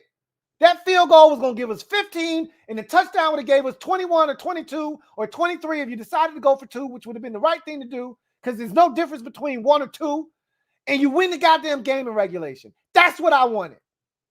And he fumbled the shit away. I can't forgive him for that. There's a lot of things I can overlook. I can forgive him for. I can't forgive him for not protecting the football.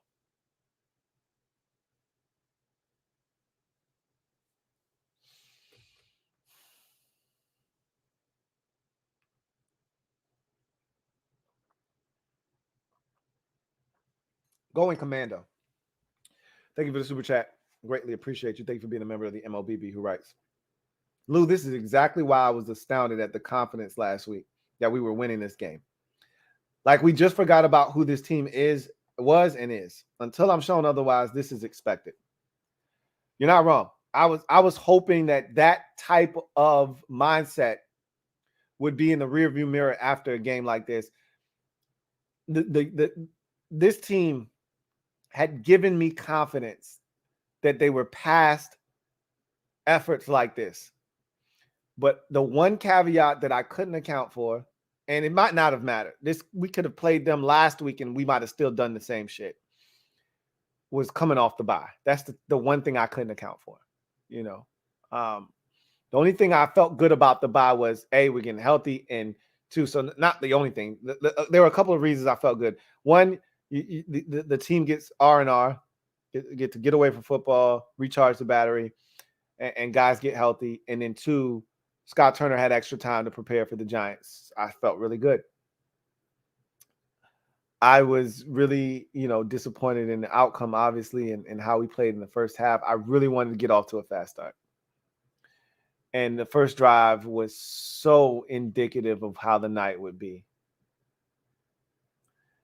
And I was really disappointed in how we handled that. And so I was confident because up until this point, when we had been favored this season, we won. We beat Jacksonville. We beat Chicago. We beat Atlanta. We beat Houston. We won games where we were supposed to win. And I looked at this Giants team and I said, they're capable of beating us. It's family business. You know how that goes, but we're better than them. And we're going to show it. We had a chance last time and we didn't do the things we needed to do to prove that we were better than them, but we're going to do it this time. And of course, to your point, which is what's frustrating because it continues to feed that narrative. And in order to change that, you can't continue to feed that beast. And they did it again. So people like yourself who want to believe, but you don't allow yourself to put down your defense mechanisms and your walls that you've built up, rightfully so. You don't allow yourself to put down your walls because this is what you're protecting yourself from. Performances like tonight, down 14-3 at half, only scoring 12 points. Who are you beating with 12 points? This ain't the Chicago Bears. This isn't a 3-11 team you're playing. You're playing the Giants. They had the same record as us. Not beating them with 12 points. And so that's why you felt the way that you did. And you're not in the minority. You're in the majority of the fan base. Because most of the fan base feels exactly the way that you do, which is until you guys show me otherwise, prove to me, I'm just going to assume you're going to lose games like this. And they fed into that narrative. So when Ron says, hey, we're trying to change the way you feel about us, this is the way you do it. You didn't change anything. You reinforced the narrative of, hey, we don't win big ball games.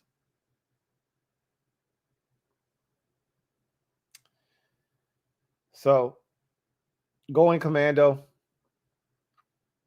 as much as it sucks, yeah, you're not wrong. Spence Callis, thank you for the super chat. Greatly appreciate you. Double up. Thank you for doubling up. Who writes, how on earth with this much talent can we score 12? 12! It's a lot of reasons and factors that go into that. But yeah, 12 points, man. That's a bitter pill to swallow. I'll tell you that much. Kevin Mitchell, thank you for the super chat. Greatly appreciate you. Kevin writes, disappointed that as soon as Brian Robinson would get going, they'd take him out. Leave the big man in. Officiating aside, we got to learn to score touchdowns. Kevin, he gets tired, man. He gets tired, man. A lot of y'all think that this man is some kind of superhero. The man got shot in his knee. You know what him getting shot in his leg did? It not only weakened his leg, it also stopped him from conditioning for an entire 6-week period. There was little things he could do as the knee got stronger and stronger, but there's nothing that you can do to prepare you for football. And while we're all the way in week 15, you have to understand he's still not 100%, and he's still not where he ultimately will be when he's all the way back. And as much as y'all would like to keep feeding, look, he had 12 carries. With the way he was running, he should have had 20 carries tonight. But the man was tired. He called out of the game several times. Okay. So at the end of the day, I would love to feed B-Rob even more. But my problem isn't B-Rob only having 12 carries. Some of you, want to beat that horse dead. Knock yourself out. You're not wrong either. Okay. I'm not disagreeing with you. He could have had more. They didn't stop. Clearly, 7.6 yards a carry. They weren't stopping him. 7.4, 7.6. Tomatoes. It was 7 yards a pop. They weren't stopping him, right? That's clear. But my biggest thing has been, it continues to be, and it will be moving forward, it hasn't changed. How are you benefiting from this run other than time of possession? Clearly, you're not impacting third downs. We were 1 of 10 tonight. We were terrible the last time we played the Giants. We were like 3 of 10 the last time we played the Giants. It's clearly not impacting third downs like it did against the Eagles, where we were, 13, 12, 13 of 21 or whatever it was, some asinine number against the Eagles. That's not what's happening on a weekly basis. We're not converting third downs at a high clip because we're in 3rd and 1 and 2. So it's not doing that. You're not scoring points off of these drives, clearly. So what the hell is the run game doing other than getting us out of our shadow of our own end zone and forcing us to punt from negative territory, and instead we're in plus territory? What is it doing? It should be yielding us more opportunities in the pass game to have wide open receivers, whether you're running bootleg off of it and you got wide receivers running wide open, or a tight end leaking into the flat, or you should be able to take deep shots on play action. And none of that shit is happening for us. I shouldn't say none of it, because Jahan had a 61-yarder tonight. And Jahan had a nice catch off of bootleg play action, and Taylor had a nice little run off of it. But we didn't run it enough. We didn't run bootleg enough. We didn't run play action fake down the field enough.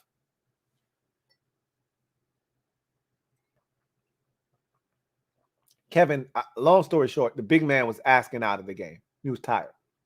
Not all the time, but he was tired some of the time. Jason Rogers, my guy, Uncle Jay. Shout out to Uncle Jay. Uncle Jay blessed the program and donated 2 tickets. He couldn't go to the game. And I was able to bless 2 more Commanders fans and get them in the stands. So shout out to my guy, Uncle Jay. Jason Rogers, thank you for the super chat. Greatly appreciate you. Thank you for being a member of the MOBB, who writes that holding call before the sack touchdown was BS. It was. And again, the officials, they weren't good in this game. Like, they weren't terrible. I don't hold them accountable for this loss. A lot of you are trying to make them the scapegoats. They weren't great, but they were far from the reason. Like, if I'm making a list of reasons why we lost the game, the officials probably aren't even in the top 5. That's just how I feel. Some of y'all, they're number 1, 2, and 3. That's just not how I'm wired. It was a BS call. I didn't think that was a holding on Charles Leno. Just like I didn't think Charles Leno was responsible for a holding the last time they called it on the same type of play. J Mark, thank you for the super chat. Greatly appreciate you. Thank you for being a member of the MOBB, who writes 105 L's to this team. I hate them more than Dallas. I can't stand the Giants. I can't stand their owners, their ownership. I wish nothing but ill will for the Giants. But that's everybody in the division. I can't stand anybody in the division. I have a special disdain for the Giants because I'll never forgive the 2011 cap penalty that hurt us in 2012 and really put us in a bind. So I'll never forgive them for that. And they were the ones that spearheaded that penalty. They were out in the front of that, and they convinced the other owners that this needed to be done, and so it got done. And so F the Maras. F them. I can't stand the Maras. They can kiss my ass. Can't stand the Giants. I'm sick of the Giants. And I think the reason I can't stand the Giants is because they suck and they keep beating us. So what does that mean? What does that say for us? If they suck ass and they keep beating us, what does that say about us? You do the math. Because that math ain't mathing for me. So you do it. We talk all this shit about Daniel Jones. And then every time he sees us, he obliterates us. Puts up some of his best numbers against us. I can't explain the shit. But Daniel Jones, it ain't even a Daniel Jones thing. Giants quarterbacks in general love to see us coming. Eli used to kill us. Effing shred us. No look passes and all. Eli used to kill us. I guarantee you, of all the teams in the division, Eli Manning had the best record against Washington. Daniel Jones is saying the same damn thing when it comes to this division. It's not even close. It's Washington. I don't know what it is, but whoever's the quarterback for the Giants have success against us. I'm sick of that shit. Absolutely sick of it. Rick, thank you for the super chat. Greatly appreciate you. My guy Rick writes, do you think Wentz starts next week, bro? I don't know, but my guess right now is it's 50-50. They're going to watch the film, and if they're disappointed, and I can't tell you what that film is going to divulge, but they're going to watch the film, and if they feel like Heinicke could have done more, it's Wentz time next week. Do you really want to put Wentz in against the 49ers? Is that really what you want to do against that defense? But anyway, I digress.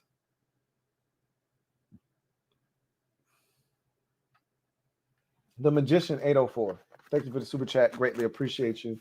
Who writes, Lou, say what you want about shouldn't have come to that call, but that's been the story of our season. Fourth quarter comeback play was still very imperative. Look, not calling that flag was a big non-call. I mean, the dude was groping Curtis Samuel. I mean, what are we talking about?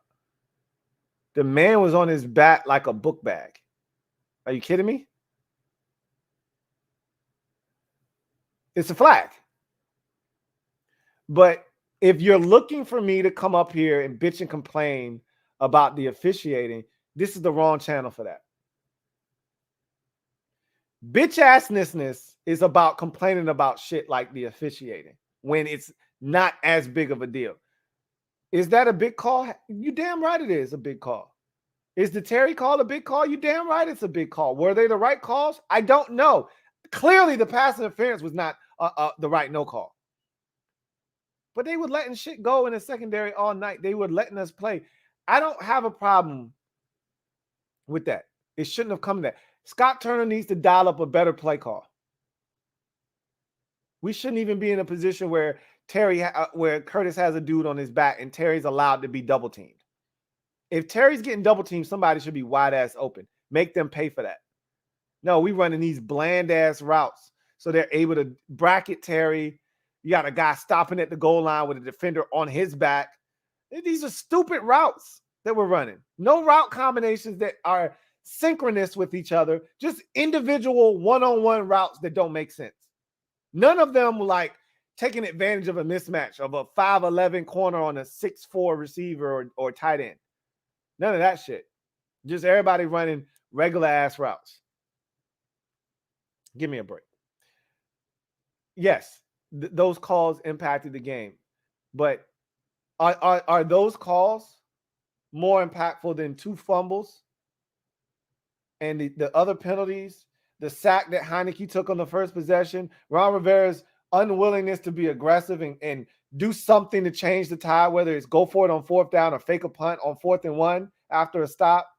Does that change all of that? Does that change the fact that the defense gave up an 18-play, 97-yard drive? Does that change the fact that the defense gave up 3 runs for 51 yards on a drive where we needed the football back down 17-12 after the offense just fumbled and they needed to pick me up? No, it doesn't change any of that. So you can blame the officials. I'm going to look at all the stuff. This is what I like to do. I like to be self-reflective. And I like to be able to put the blame where it belongs. I'm a guy that likes to always focus on what I can control. What can I do? I can't say what the officials are going to do. I can only control what I do.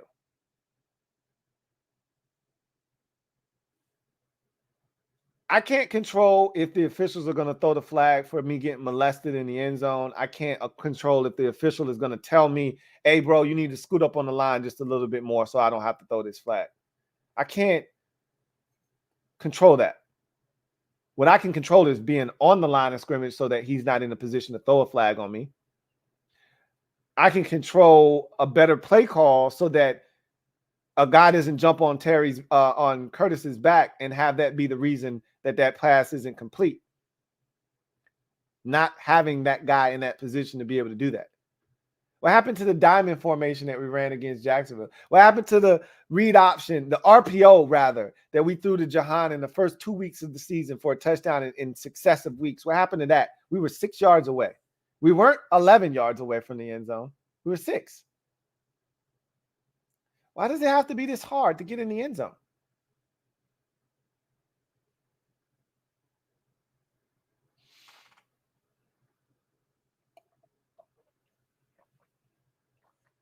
Was that non-call a big call? Sure it was. But we had opportunities to make that non-call. It's just like missing a free throw at the end of the game. It's easy to point to that free throw as the reason why we didn't win the game. And if you want to do that, go right ahead.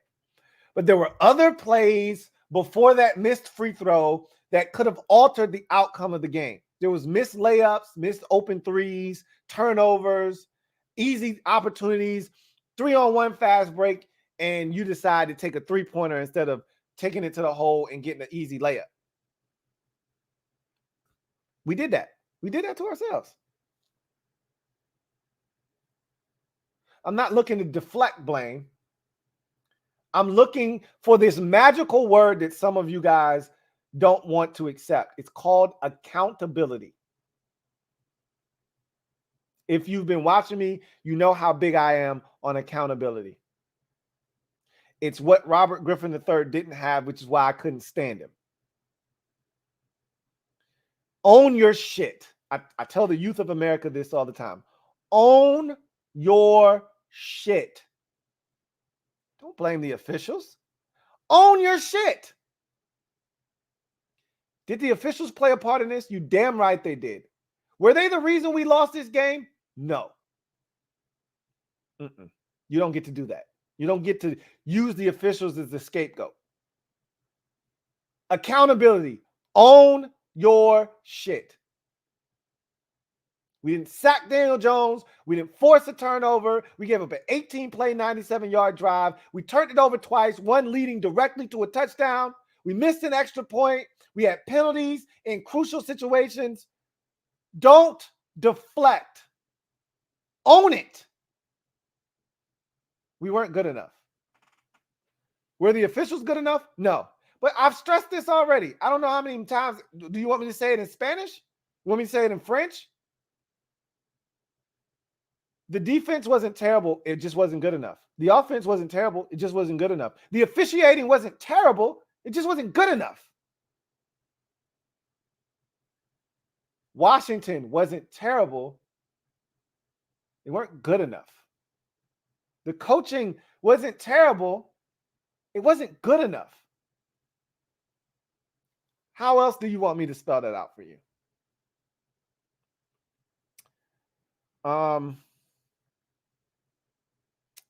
Major Enlightenment. Thank you for the super chat. Greatly appreciate you. Thank you for being a member of the MOBB. Who writes, Scott Turner play calling truly disappointed me in the red zone tonight. Get in line. Take a number. You're number 161. Okay. You're in the DMV, and I'm on B13, and you're B161. You're gonna be here for a while. Get in line.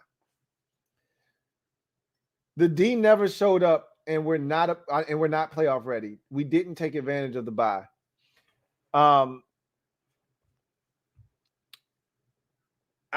I can't co-sign the D never showed up. The D got stops. It could have been worse, but I wanted more from them. They left me feeling empty, similar to the way I felt about Taylor Heinicke for much of this season.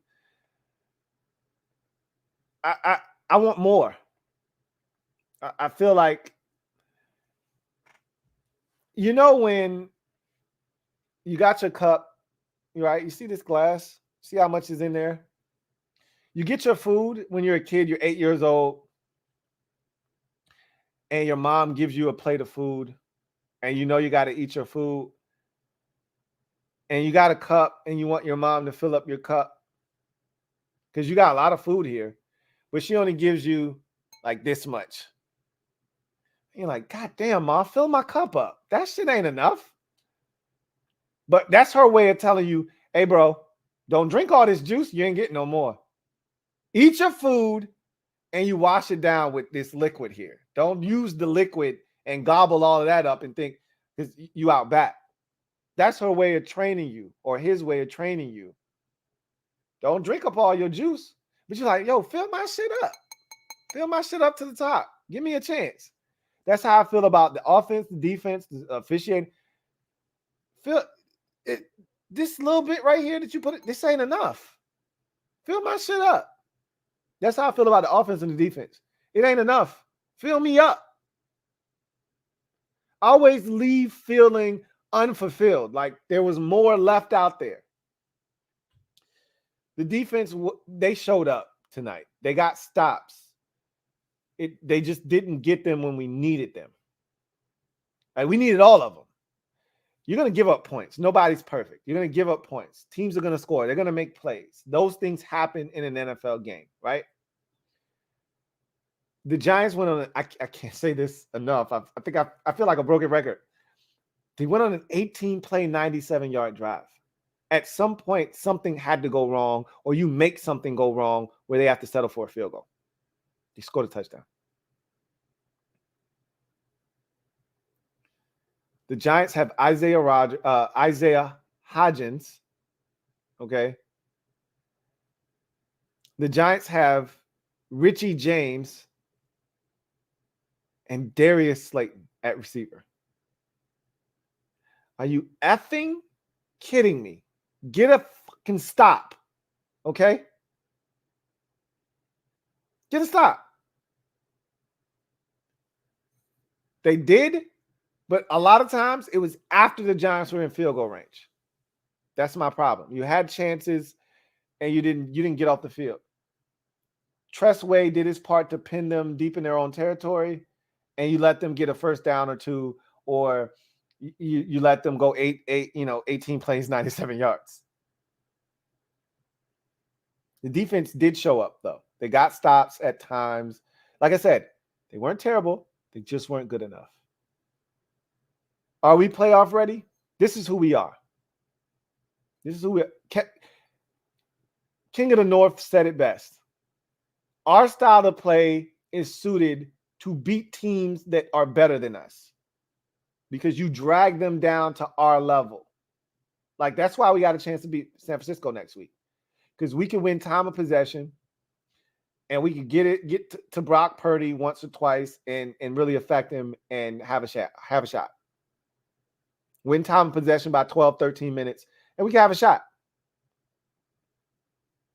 But the flip side of that is the same way you stay in a game against a better team, you let lesser teams stay in the game against you, because we're doing the same shit. We're not able to adapt to the opponent that we're playing. We're not able to say, oh shit, playing a weak ass opponent this week. Let's turn this shit up against the Texans. Let's score 35 on their head. We ain't capable of that. The same 20 to 23 points we score against the Titans is the same 20 to 23 points we gonna score against the Texans. The shit don't change. The same 17 we score against the Vikings is the same 17 points we scoring against the Colts. Shit don't change, which means you win for a damn dog fight no matter what. You just gotta hope you make enough plays to end up on the right side of the damn scoreboard and have one more point than the opposition. But the shit looks the same across the board. So are we playoff ready? Sure we are. We don't change. We're the same team. Same old team, no matter who we play. Best team in the league, worst team in the league. We scoring anywhere from 12 to 23 points. Don't matter who the opponent is. You know the range. Okay? We ain't going no higher than 23. 12 points to 23 points is what we're scoring. And we got to make that enough, whatever it is. Whether it's 17-16 beating the Indianapolis Colts, or that same 17 points not being good enough to beat the Titans and you lose 21-17. It's the same shit. You just got to make it enough, which is why I said the defense wasn't good enough. I know the offense gave up a touchdown. I don't give a shit. Like Smokey's mom, make it enough. They didn't make it enough tonight. You don't have to give up field goals in the second half of this game. You don't have to do that. You have to give up a field goal on that drive. I can't stress this enough. It's 17-12. It's 6 minutes left. They got it at our 14-yard line. You don't even have to get them a first down. The first play, you let them rip off a 13-yard run. Nope, we didn't sub. No John Ridgeway. 15-yard run on the next play. Nope. No John Ridgeway. Take another 13 on your goddamn skull. 51 yards in 3 plays on the ground to Saquon Barkley before you wake the hell up and say, shit, we should put John Ridgeway in the game and take John Bostic off the field. Too motherfucking late.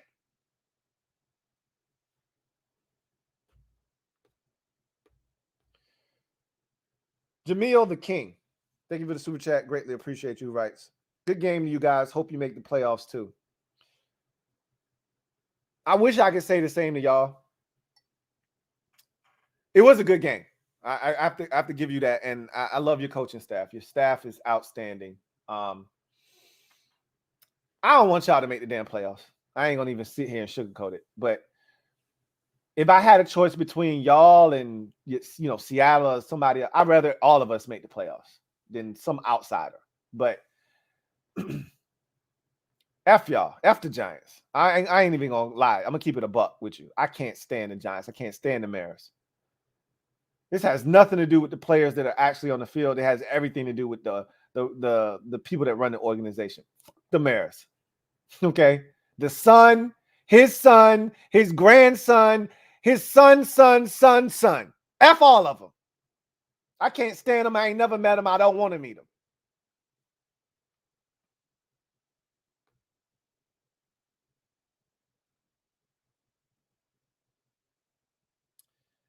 Got another super chat from Dejan Bell. Thank you for the super chat. Greatly appreciate you.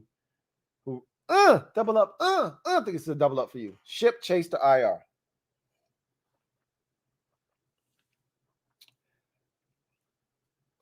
It ain't gonna happen. If they were gonna do that, they would have done it already. It's the same shit they did with Curtis Samuel last year. They refused to put him on IR. they're not putting Chase on IR. If they was gonna do that, they would have did it already. They ain't putting Chase on IR. Going Commando. Thank you for the super chat. Greatly appreciate you. Double up. Thank you for doubling up. All right. Now perhaps Ron and the players. Hold on. Let me hit that. Now perhaps Ron and the players see why fans have left. No more keep that same energy. No more flack from the fans not showing up. You had your chance to show us things are different. You failed. I got nothing to add to that. That is a very succinct, direct message. Everything that needed to be said was said, and you're 110% spot on. I got nothing to add to that. Going Commando, touche. Touche. Swaggy P, thank you for the super chat. Greatly appreciate you. Thank you for being a member of the MOBB who writes, Lou, this game made me lose my appetite. I told you I was sick after the game. He said, explain to me why we always stop running the ball when the run game gets going. Also, Terry said he asked the ref if he was good on the line, and the ref said yes. On the San Francisco, hashtag HTTC. You know what I would say if I was Terry? The same thing. I asked the ref, and we saw him point to the ref, right? To say, hey, am I on the line? We saw him, you know. That's the universal sign for, hey, bro, am I good? Again, I don't have anything to add there. He made the call. I thought there were two chances in this game for them to pick up a flag that they threw. And they talked and they said, F the Commanders. It's just a flag. And it was the pass interference OPI on Jahan. They could have picked that shit up. I thought they were talking. I actually thought they were going to pick it up. Nope. OPI, back up 10 yards. And then the Terry flag. And they talked about that. And I was like, maybe they're about to pick this shit up. I was hoping he would say, there's no flag on the play for a legal shift or not, a legal formation. Touchdown is good. Washington is elected to go for 2. No such luck. They didn't pick up either one of those flags. It is what it is. To your point, on the San Francisco, us bitching and complaining isn't going to change anything. All you can do is try to pick yourself up and go get a big win next week. And I think a lot of us, I remember King of the North saying this very, clearly the last time when we lost to Minnesota. I much rather have, beat Philadelphia than, Minnesota. So if I had to pick one, I'd take Philly. I would have taken this Giants game. Clearly. I've made that abundantly clear. I've even mentioned this before in one of the videos. Like, some of you would be like, shit, if we beat the 49ers next week, is the same thing. No, it's not the same thing. It's a division loss. It's a loss to a team that the only team you can tie in the conference because you have a tie. This one meant a lot. And you didn't get it done.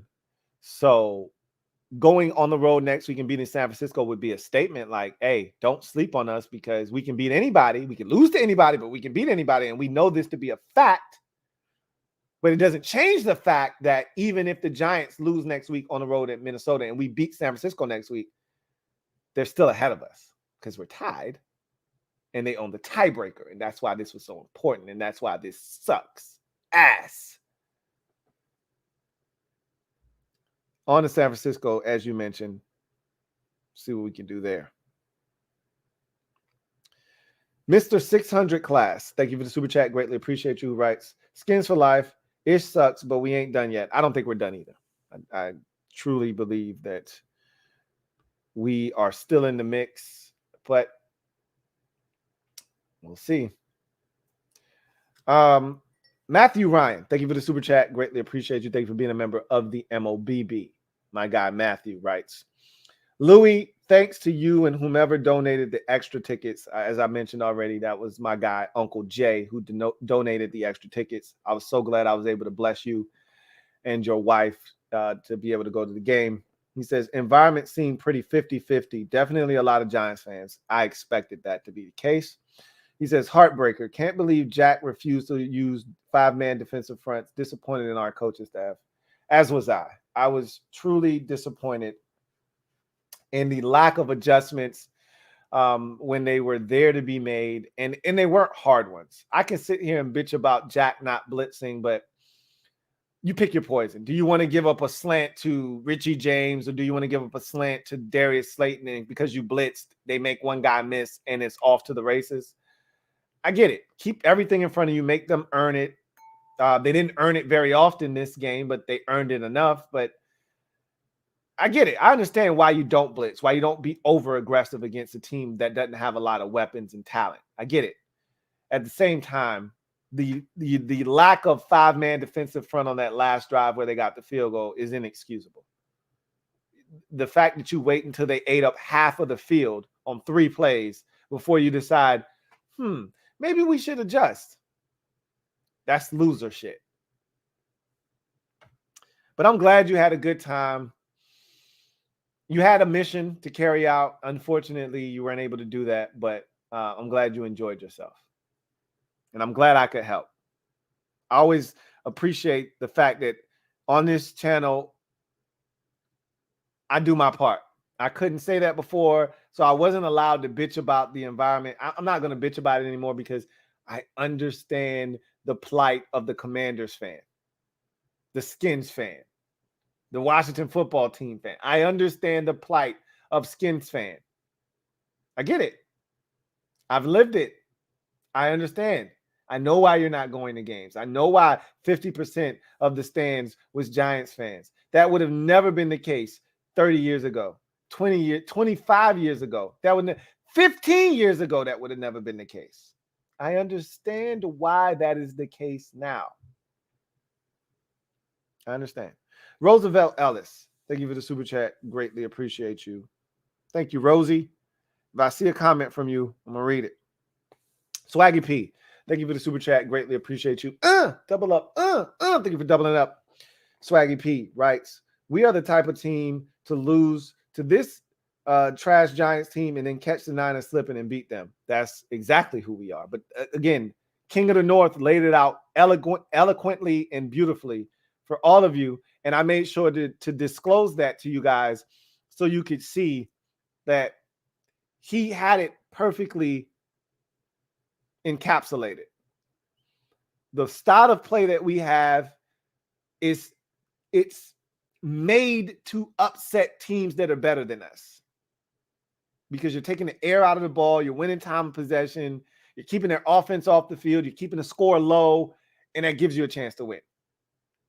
But you know what that also does is it keeps teams like Indianapolis and Tennessee, and Tennessee and Indianapolis shouldn't be in the same breath, but that Tennessee Titans team that we played in week 5, god awful, and we should have beaten them.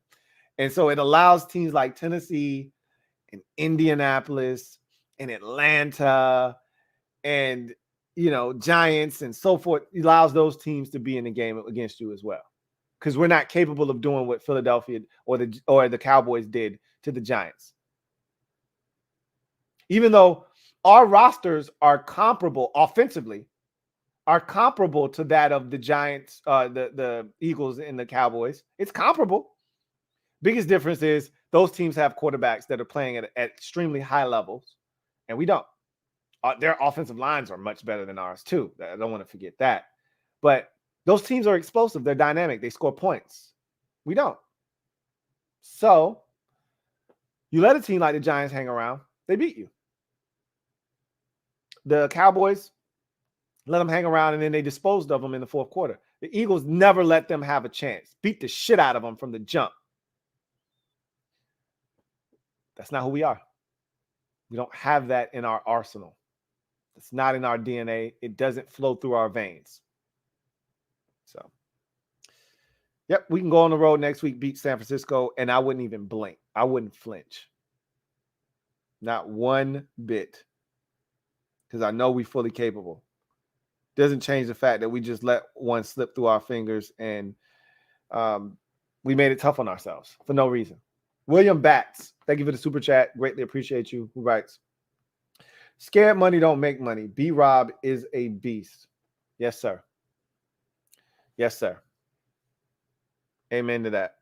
Co, thank you for the super chat. Greatly appreciate you. Thank you for being a member of the MOBB, who writes, took the jersey off with aggression tonight, Lou. I bet you did. I bet you did. You weren't the only ones. You weren't the only one, I should say. F. Altus, thank you for the super chat. Greatly appreciate you. Thank you for being a member of the MOBB, who writes, I got way too much to say and not enough money to super chats. The way this organization deserves to get flamed after today. B-Rob, 12 carries. T-Mac, 6 targets. What the F?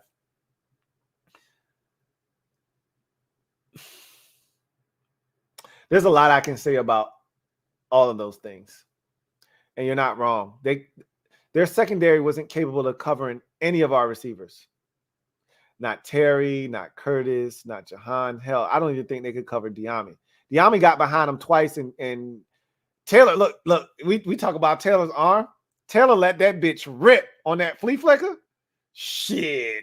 Taylor reached back and launched that bitch. That shit was 4 yards beyond, Diami's reach. And that shit, he threw that shit every bit of 55, 60 yards in the air. And we talk shit about Taylor's arm. He launched that bitch. I don't know where that ball was thrown from. I guarantee I'm going to look when we go through the film. I'm going to assess that. I guarantee you that shit was every bit of 55, 60 yards in the air. And he overthrew him.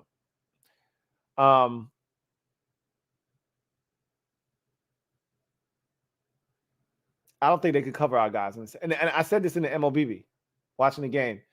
The thing that sucks is the Giants secondary is trash. Sucks. McLeod and Fabian Moreau and all kinds of bums. And because they were able to get Heinicke off the spot, and, I thought Heinicke was a little flustered at times, we didn't take advantage. They couldn't cover Terry. They couldn't cover him the first game. They couldn't cover him this game. They couldn't cover Jahan the first game. They couldn't cover him this game. They couldn't cover Terry. Curtis. They can't cover our guys. And yet we let them get away with it. That shit sucks. Big time. But a lot of y'all want to run the football. They won't stop in that either. But the points are going to come from throwing the football. As much as I love running the football, and I feel like you need to be able to run it in the red zone to have success, you got to be able to throw it first. And we can't do that shit.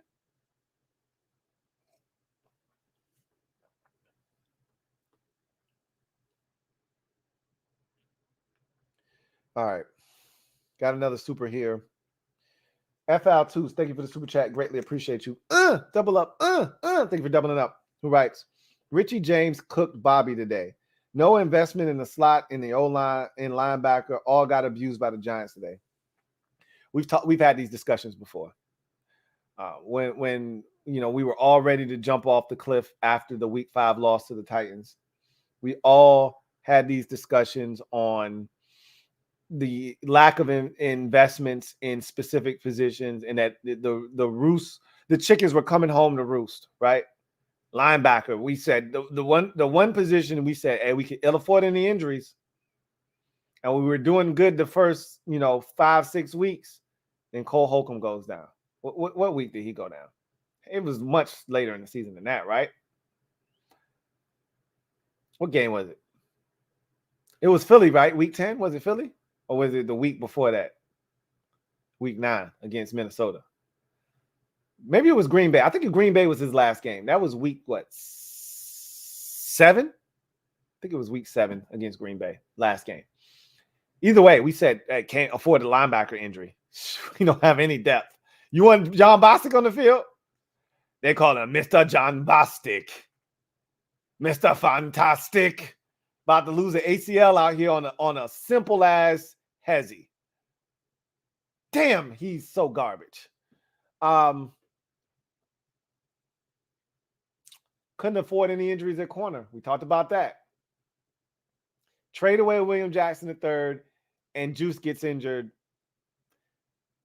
It's not terrible. Danny Johnson wasn't terrible. But what has been the theme of the night? Danny Johnson wasn't terrible. He just wasn't good enough. Bobby McCain wasn't terrible tonight. He made some good tackles. Just not good enough. Offensive line. Wes Schweitzer wasn't terrible. Trey Turner off of injury wasn't terrible. Cornelius Lucas wasn't terrible at right tackle. Charles Leno wasn't terrible, although some of you will say he was. He wasn't terrible. You get beat one time out of 72 snaps. You're not terrible. Kayvon Thibodeau wasn't abusing him all night, okay? There were times where he wasn't even blocked. Charles Leno wasn't terrible. Just like the rest of the offensive line, Andrew Norwell included, they weren't good enough. There's a difference. All of those things that you mentioned are on the list of items that need to be acquired this offseason. And I don't really give a shit how you do it, you know, whether it's the draft or free agency or a combination of the two. Make it happen. Spanking Giants cheeks. Thank you for the super chat. Greatly appreciate you. Who writes, F out of here. We was lit tonight. Voice gone. Did you come out? I'm glad that those who were in attendance were loud and proud. And I never doubted that that would be the case. If you were there, you were loud and you had an impact. The problem is there aren't enough of you. That's the bottom line. If the stadium holds 70,000, while there's 38,000 of you loyal and devout and stout and loud, it's not 60,000 of you. It's 38,000 of you, rather. And the stadium is never full to capacity. So of the 70, it's 38 of y'all, and it's 22 of Giants fans, 22,000, and it's 10,000 seats empty. That's not, I mean, it's not good enough, but that's where we are. I try not to really make a big deal out of that. If they give you something to cheer about, you're going to cheer. They didn't give you enough to cheer about tonight. And y'all still was out there making noise. So.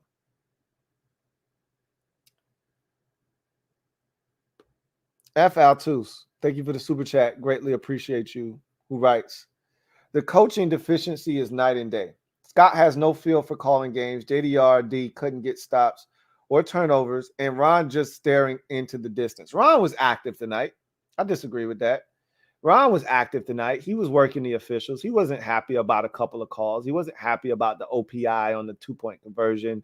And then there was another call. I want to say it was the Daniel Jones, which he was down. I don't know what he was arguing about there, but he was in the officials' ear tonight. He was, you know, parading the sidelines tonight. But I don't give a shit about that. That's not what I care about.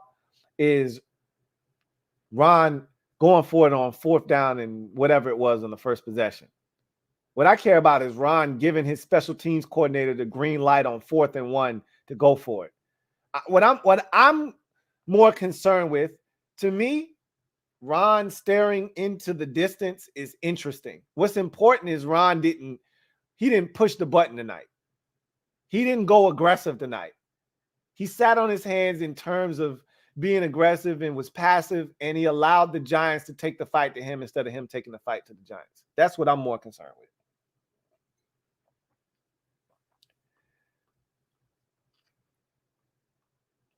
All right.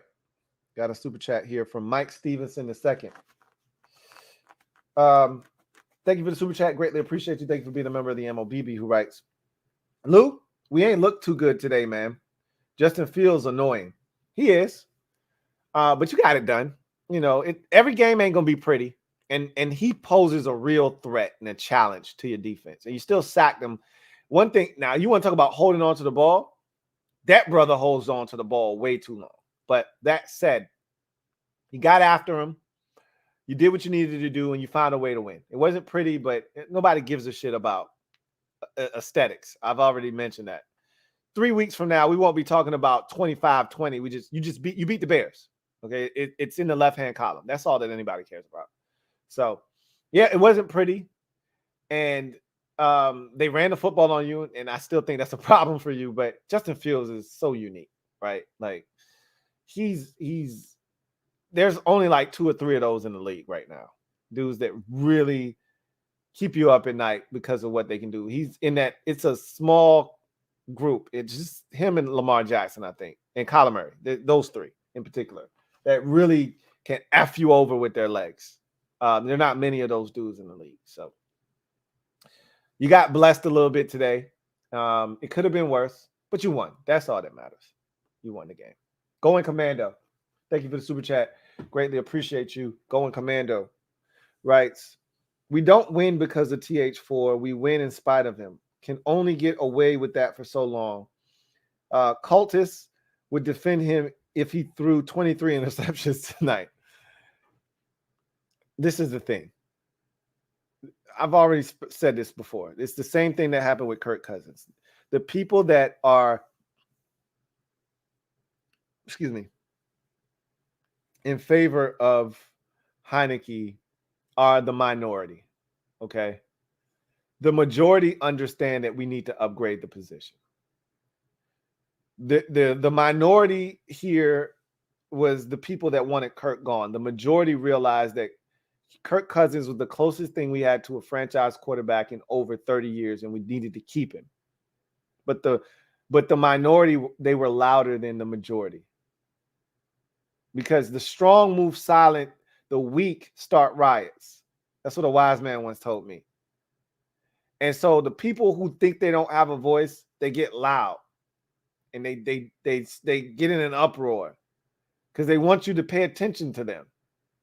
And so the Heinicke hive, they want attention. So they're the louder ones. We know that this shit ain't good enough. Heinicke, you ain't winning shit with Heinicke of note. You can get to the playoffs. You may even win a game. You ain't getting to the NFC Championship game with Taylor Heinicke. Ain't no way, ain't no how. Especially if the defense ain't playing lights out. So I don't really worry about the Heinicke hive. I've already stressed to them that this final stretch of the season, I said this on a CNN episode. This final stretch is the last time he'll be like the starter. Now, I want him back on the team. I think they'll resign him in the offseason, and anything can happen. You one hit away from him being back on the field and starting again. But I don't think he'll be, unless you go in with unless a rookie is the focal point, and you don't think that guy's ready. Heinicke isn't even the incumbent starter next year. I think he goes back to the backup role. They re-sign him, and they look for an upgrade. And that's just how I think it's going to go, but we'll see. Future Millionaire, thank you for stand up. You're officially in the building as the newest member of the MOBB. Greatly appreciate you, Future Millionaire. Welcome to the squad. Welcome aboard. Spanking Giant Cheeks. Double up. Thank you for doubling up. Who writes, may have been the dumbest I've heard. Lack of crowd involvement. Says the guy sitting at home. Someone threw a beer at Red. I broke my back tooth. F out of here. I don't know who mentioned lack of crowd involvement. I don't know if that's a thing. I think we said that the number of Giants fans there was, I wouldn't call it alarming. It's what I thought it was going to be. I know I heard a lot of defense chants with the football in the possession of the offense on that final drive. I do know I heard that. Again, for what it's worth. But I'd never take anything away from the people that were there.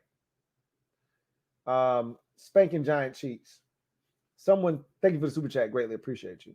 Someone threw beer at the lady ref on the 2-point conversion. Again, that doesn't move me. Like being ignorant, that's ignorant. Like what is throwing a beer at the referee going to do? If I'm her and you threw a beer at me and I don't know who it came from, but if I assume that it's from a Commanders fan, you know what I'm going to do? I'm going to make a call to spite you. Like, why would you do that? What do you think you're doing? What are you accomplishing by throwing a beer at somebody? You think you're going to make them want to side with you? You think you're going to make them want to make a call that, because again, it's just, to me, referees are like teachers, right? In these type of situations.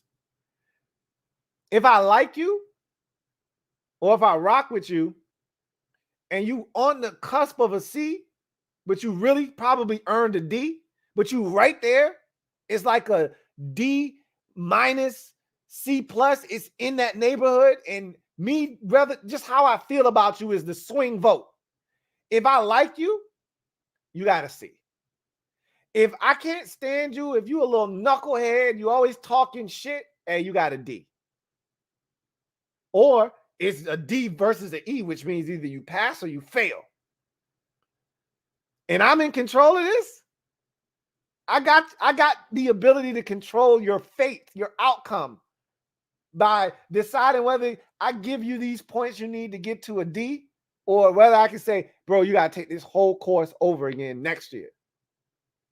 Just depends on how I feel about you. You throwing a beer at the lady official, or I'm not, and not you in particular, but somebody throwing a beer at her. You know what that does for me? I could not call Terry on this line of scrimmage. I could throw the flag if I want, or I could not. But since you threw a beer at me, flag. He wasn't on the line of scrimmage. Hey, you sure, Pete? You sure he wasn't on the line of scrimmage, Pete? I thought I saw him motion to you. Now he wasn't on. I told him he could get on the line of scrimmage. He didn't get up there. Yeah, it's a flag. I mean, got to be smart.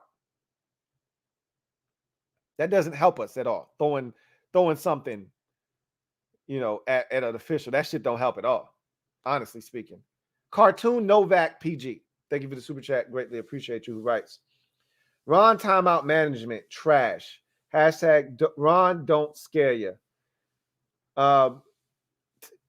It ain't even timeout. It's just time management in general isn't always the greatest. But I don't think I had any issues with it tonight. I don't think I had any problems with it.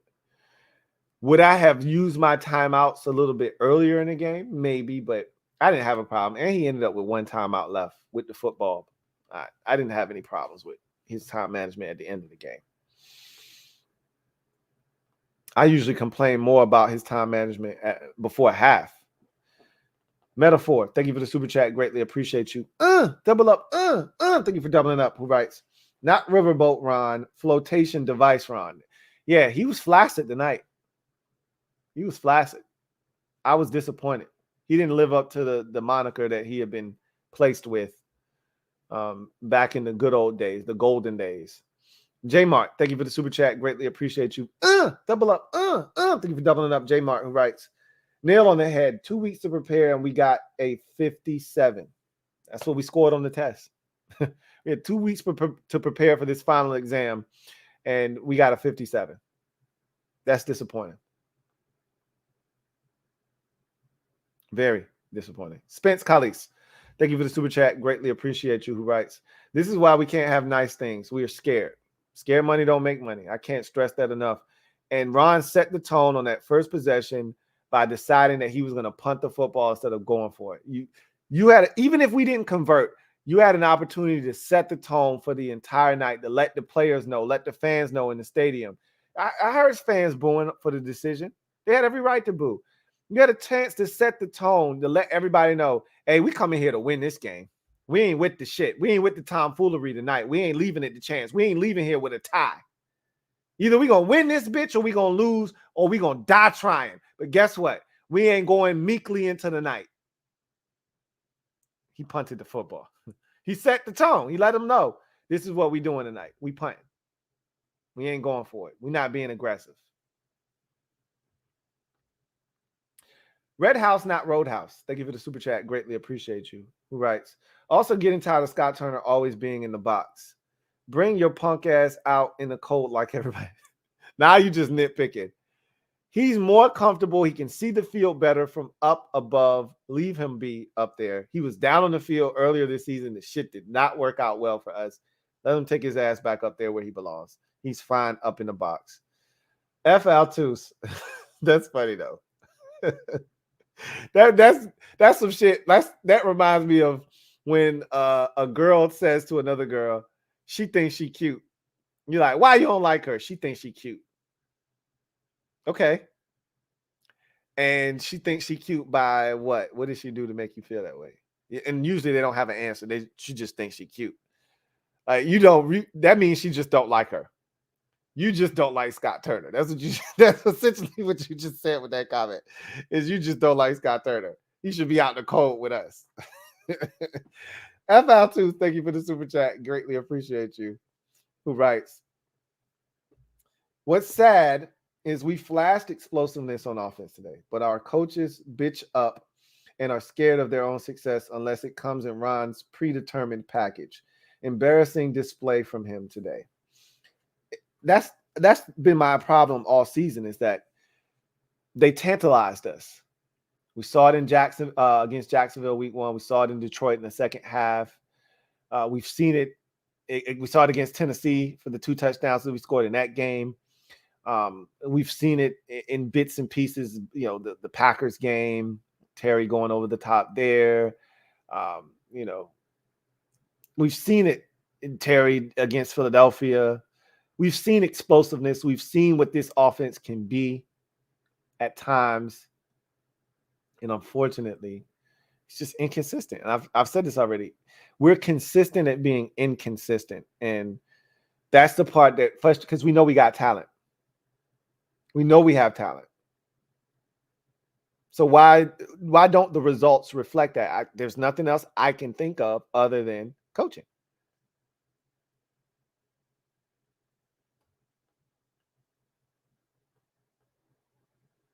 Spence Collies, thank you for the super chat. Greatly appreciate you. Who writes? Final thought. Either call both or don't call either. Again, I don't have a problem with them not calling either one of those penalties or calling both of them. Your point is they called one, they didn't call the other. That's a problem for you. Either call both of them or don't call either of them. My thing is, don't turn it over twice. I've already done this enough tonight, so I don't need to do it again. But you know where I'm going, and I get it. And again, I'm not absolving the officials of wrongdoing. I'm just telling you, I don't like leaving the outcome of the game in the hands of the officials. That's just not my thing. If a call like that goes against you, but you're up 30-17, guess what? We're not crying about it. We're not talking about it. Why? Because you took care of business. So it didn't come down to one call. But when you put yourself in that position, now that call or non-call is magnified times 10. Well, don't put yourself in that position. We did. So, not saying that the officials were right, because they were wrong, but I ain't tripping over it. Dream Team Buddha Film Production. Double up. Thank you for doubling up. Greatly appreciate you. Who writes? Speaking of which, why don't linemen shout when they've been beat so the quarterback won't be standing there like a statue shaking my head? Defense call pass or run, shaking my head. I don't know if the quarterback could hear, but that's not something you really want to do. Why? Because if I'm a defender and I hear your offensive lineman, like he's got a thing that he yells every time he gets beat. Let's say the word of the week this week is fish. So if I get beat, I yell fish, fish, fish. So you know I got beat, and you need to be aware that a guy's coming. Protect yourself. Get out of there if you can. If I'm a defender and I hear you yelling fish, fish, fish, guess what I'm going to do? I'm going to start yelling fish too. I don't know what the hell it means, but it won't hurt for me to yell the shit. So it's hard for them to yell, hey, I got beat. I got beat. Watch your back. Like, this ain't basketball. You ain't guy cherry picking and you, hey, we got one back. Like, this ain't basketball. It's football. That sounds good. I don't know if that's really plausible. I don't know if that's really feasible. Yelling to the quarterback, hey, I got beat. Watch your back. You say that when a dude is dribbling and somebody's running behind him trying to poke him from behind. Hey, watch your back. Screen left. Like, this ain't basketball. I mean, they do it The defense does it for screens and things like screen. They call out screen. They know screen's coming, yada, yada, yada. But it's totally different for a quarterback, I would assume. Spanking Giant Cheeks. Thank you for the super chat. Greatly appreciate you. Who writes? I'm not sure. I think Curtis got bear hugged though. He did. I mean, I'm not doubting that. The man jumped on his back like a gremlin. You know. Yeah, I would have thought Gizmo was on that man's back, you know, but they didn't call it. They didn't call it. So what are you gonna do? CBS or CB Soldier 24.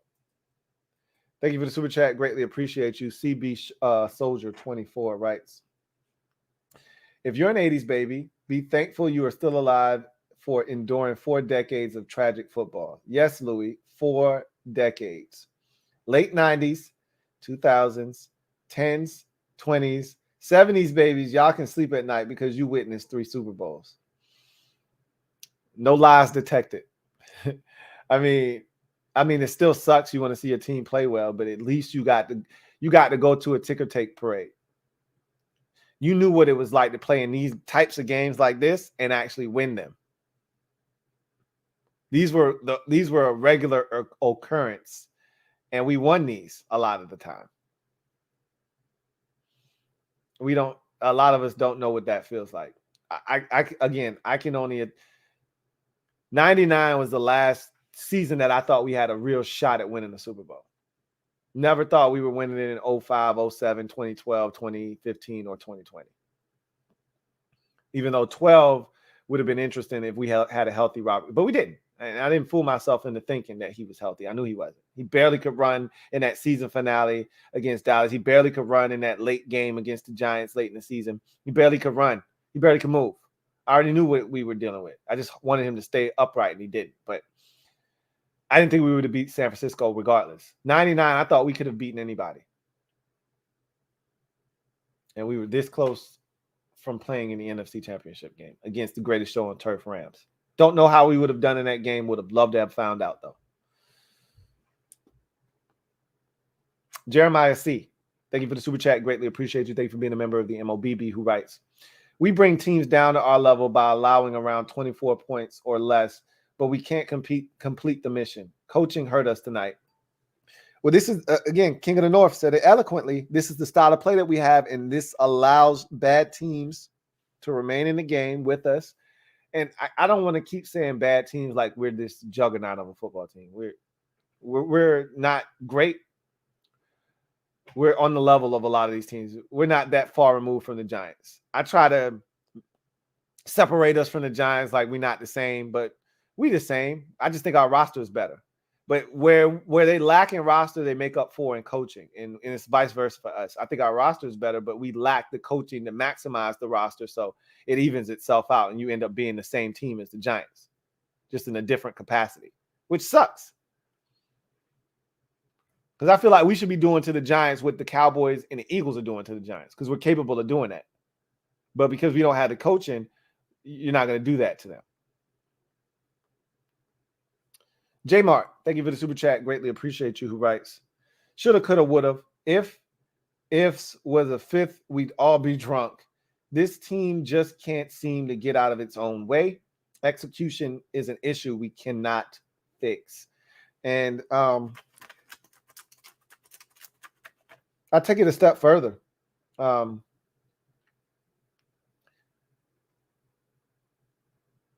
It's a mindset.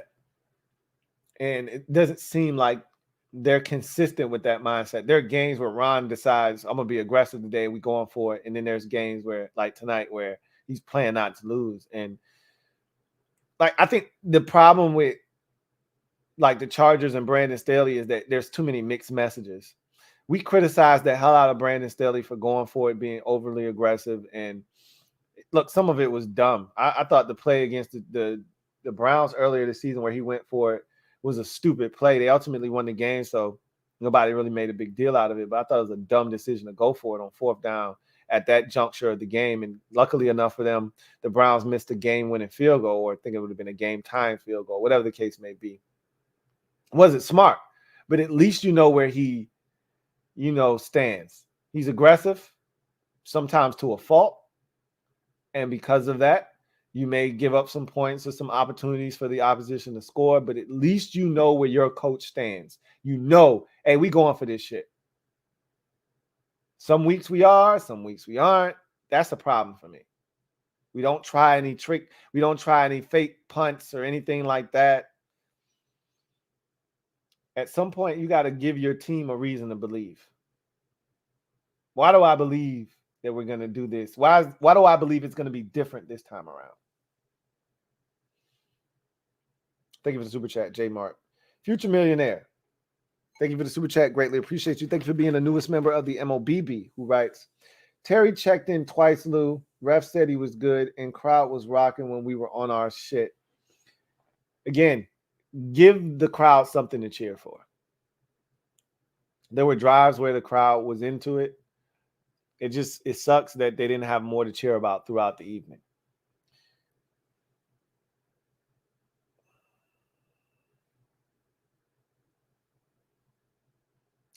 Justice Ryan, thank you for the super chat. Greatly appreciate you. Justice writes, like you said, Louis, when you can't hardly score in the red zone and stupid penalties, you deserve to lose. Throw in the turnovers too. Don't forget about those. All huge in this game.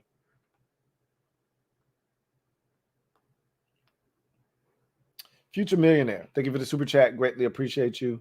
Who writes, if you had us losing this game, maybe we would win. Maybe.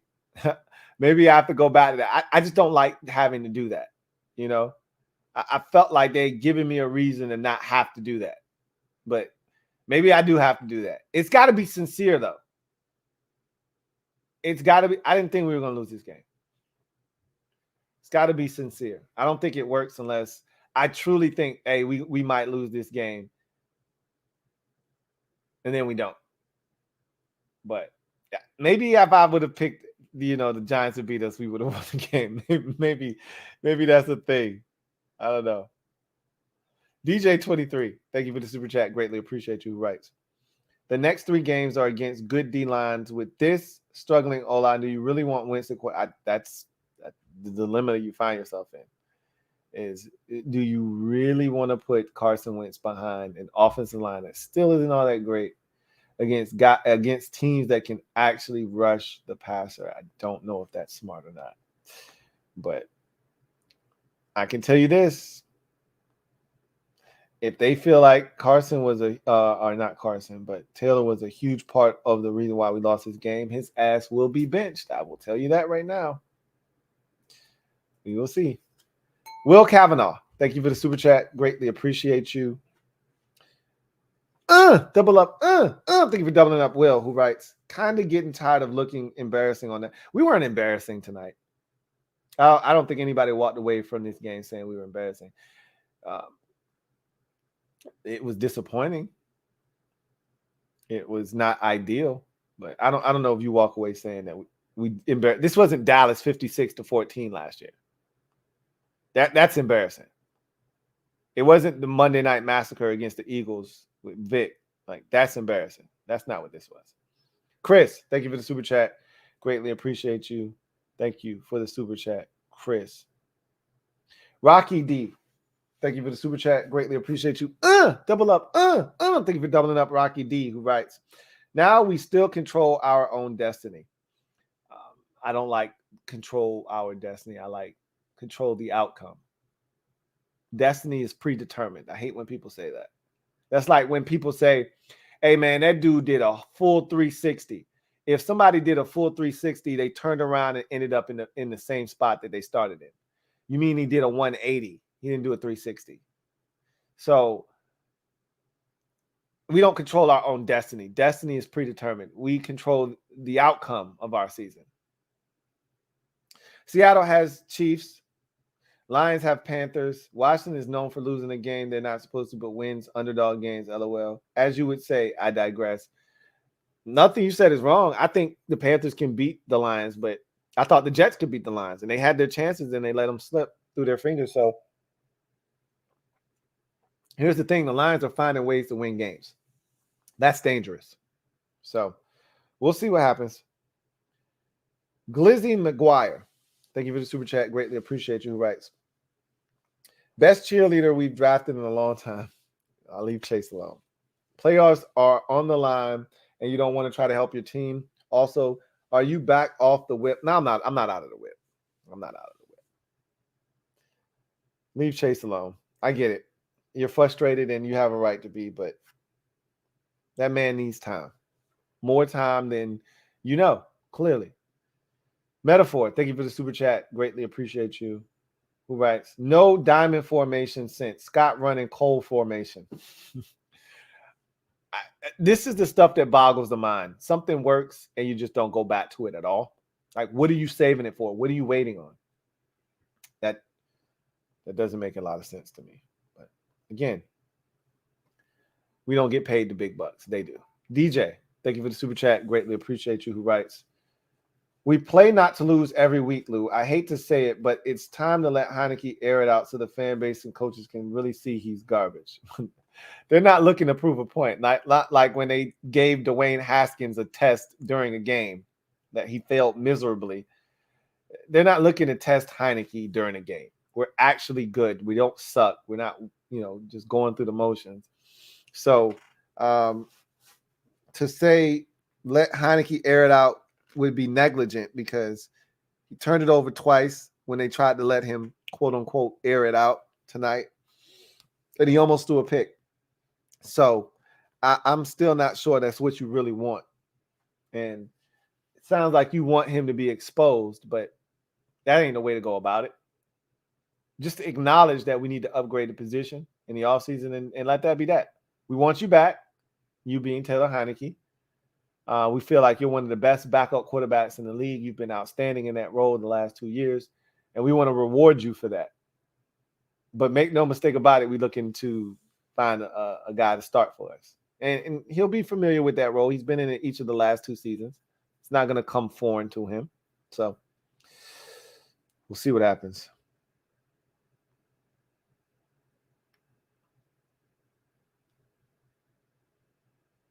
Kevin Mitchell, thank you for the super chat. Greatly appreciate you. Double up. Thank you for doubling up. Who writes, Dan Selling will be the real dub for anybody, for any real Washington fan. Once the season is over, we're playing games. We're playing meaningful games right now. So that is at the forefront. But the minute this shit is over, all our energy and resources will be redirected to Dan Selling. And once that happens, I told you, we dancing in the shake it. We dancing in the streets, warrior. Without a doubt, Kev.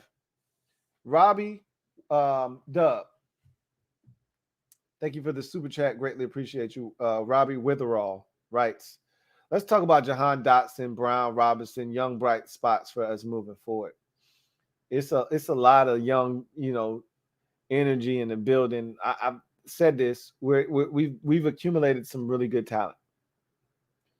And the only way to maximize this talent and take advantage of this window of opportunity that we have now is to find a quarterback, which is why I think they're going to still scour the streets for a veteran. But even if it's a draft pick, they got to figure something out. This can't be life at quarterback. Because these young stars like you that you mentioned, De'Ami Brown, Brian Robinson, Jahan Dotson, hell, even Terry Curtis. Curtis is 25 years old. I don't know if he turned 26 yet. He's a young pup, Terry's only 27. Like this is a team full of young guys. So you want to take advantage of this if you can. All right.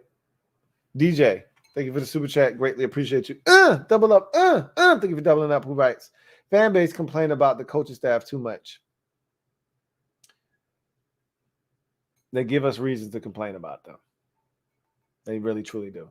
I try to stay away from that, but they make it hard. Every week they give me a reason to rant and rave and then talk about what they should have, could have, and didn't do. So, Chris Buckman, thank you for the super chat. Greatly appreciate you. Chris writes, looked old and rusty in the wrong places. We didn't look like an old team with great young weapons. He said we look like an old team with great young weapons. Defense still didn't give up much. Offense hurt itself. So, to that point, the defense didn't give up much, but they gave up enough. It's like the inverse of what I've been saying, which is the defense wasn't terrible, but it wasn't good enough. It wasn't. I still feel that way. Robbie Witherall, thank you for the super chat. Greatly appreciate you.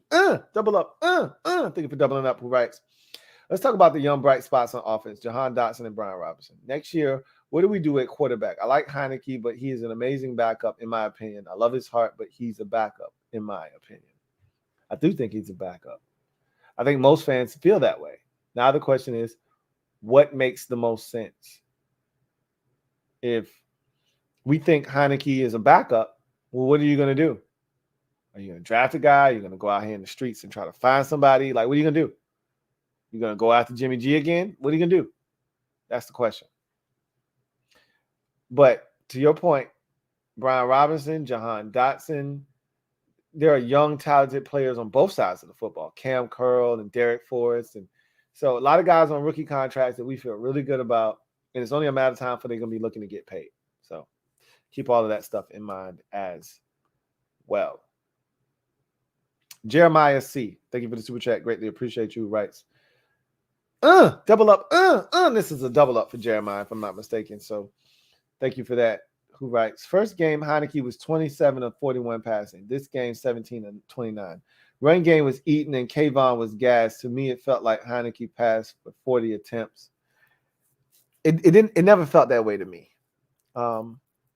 It just felt like we never had enough. I wanted more. We never had enough snaps offensively. But that's because I felt like the Giants, we're not used to this. We're not used to somebody else dominating time of possession. We're used to having the football on offense. So with the Giants winning time of possession by a minute, that's why I felt like, damn, this is crazy. Because when we did have the ball, it felt like Heinicke was throwing it, but not necessarily the case.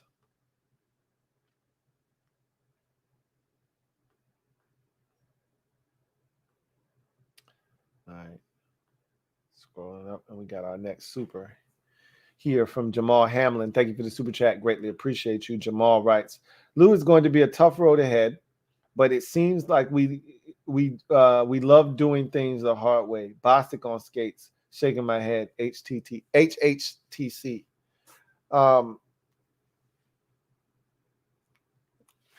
talked about the beaten path and taking a path of least resistance. We don't do that.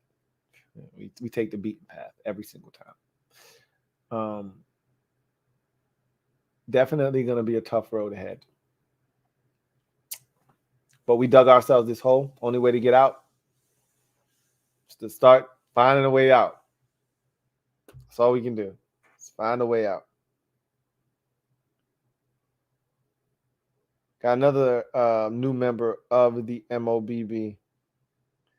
Alex. I don't know if that's really Alex or not. But stand up anyway. You in the building. Welcome aboard. Glad to have you, Mob. You know what to do. Show Alex some love. Welcome to the squad.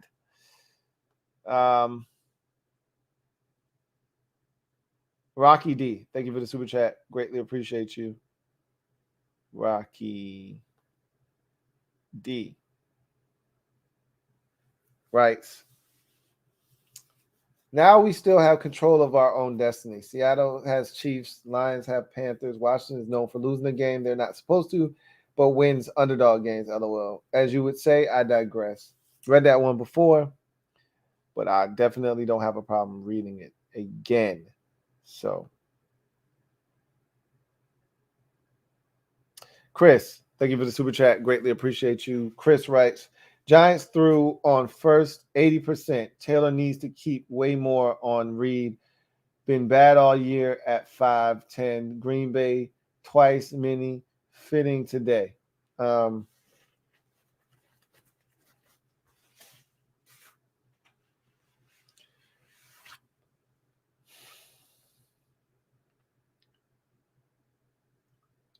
I thought when we were aggressive on first down, that was our best opportunities. We just weren't. Needed to be more aggressive than we weren't. Derek B, thank you for the super chat. Greatly appreciate you. Double up. Thank you for doubling up, Derek B, who writes, inside the 10, Leno strip sack versus Lions and Giants game. C is trash.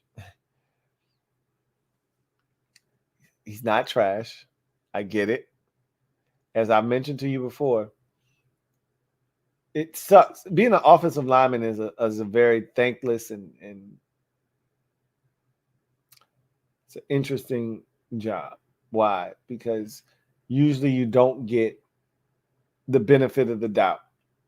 There could be 75 snaps in a game and you get beat on one, and it's a forced fumble, and that's all anybody wants to talk about. What about the other 74 snaps where I kept it nice and quiet over here? People don't really take that into consideration with tackles. So you give up a sack or a pressure and you suck. You give up 2, oh, you really trash. But sometimes it just takes a while. But Leno is, I've said this already, he's a serviceable left tackle in this league. You can do a hell of a lot worse than Charles Leno Jr. Problem is, you can do a hell of a lot better than Charles Leno Jr. That's where we find ourselves. Joe Rockhead J, thank you for the super chat. Greatly appreciate you. Thank you for being a member of the MOBB, who writes, don't like to see it, but your rants are therapeutic. I wish I didn't have to do them. I would much rather be praising the team for playing well and knowing who they are and having an identity and going out and executing. But Princeton Holdings, thank you for the super chat. Greatly appreciate you, who writes, we got the wrong Andy Reid disciple. I wonder what tree Ron, I wonder if he's under the Andy Reid tree. I think he is, actually. Kalon Meekins, thank you for the super chat. Greatly appreciate you, who writes, Bo Nix to Washington. Absolutely not. Bo Nix stinks. No, he stinks. Metaphor, thank you for the super chat. Greatly appreciate you, who writes, stuck in the 90s because hit pause when Dan got the team in 99.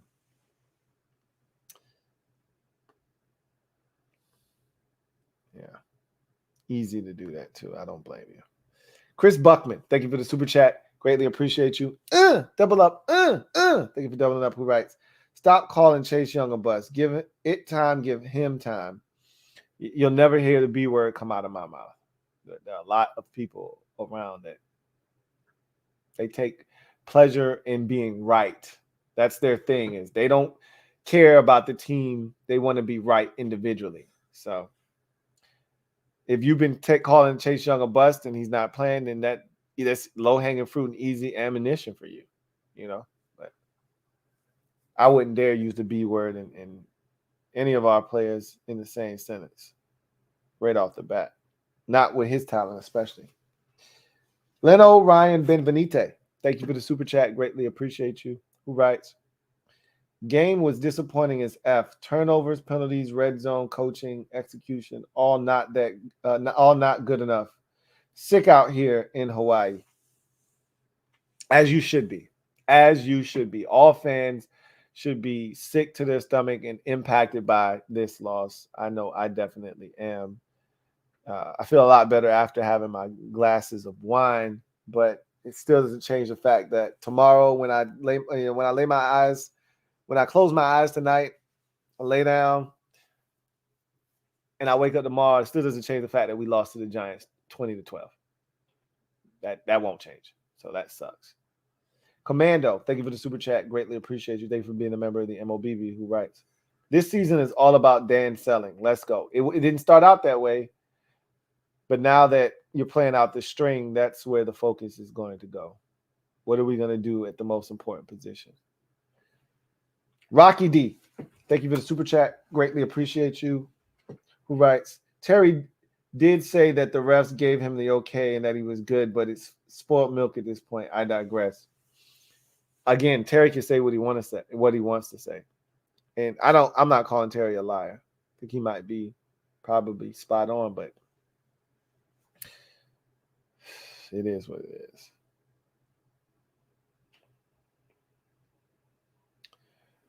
Leno Ryan Benvenite, thank you for the super chat. Greatly appreciate you. Double up. Thank you for doubling up. Who writes? Screw it. Put Howell in next week versus Purdy and make it rook on rook. Nah, but really, which of our 3 QBs is ready for the Niners D? Always. Thank you, Lou. We're not at screw it Sam Howell time. We're not in that realm. So likelihood is it ain't happening. And another thing, you would be essentially acknowledging that the season's done if you put in Sam Howell at this point. If they really was that high on Sam Howell, he'd still be number 2 quarterback.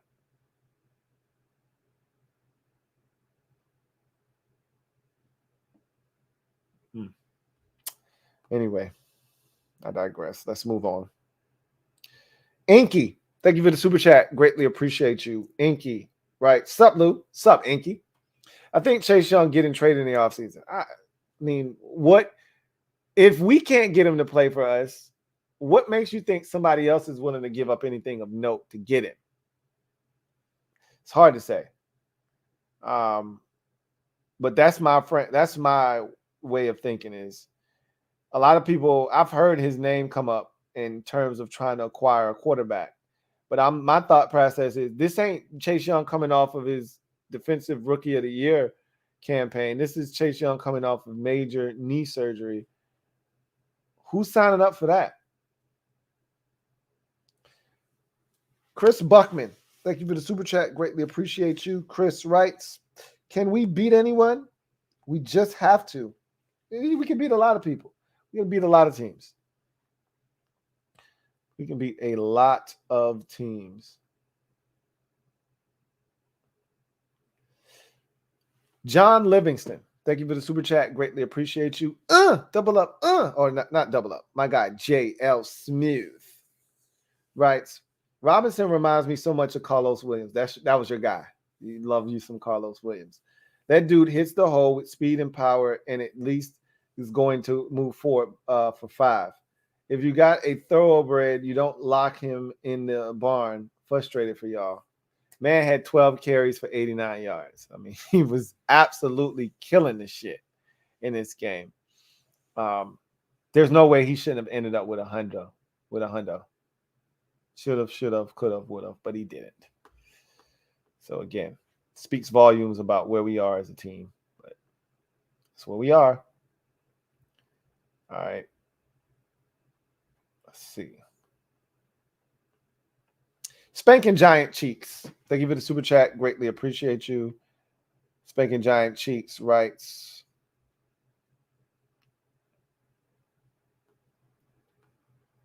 I think going back to to JL Smooth's comment, that's part of why a lot of the fans are frustrated.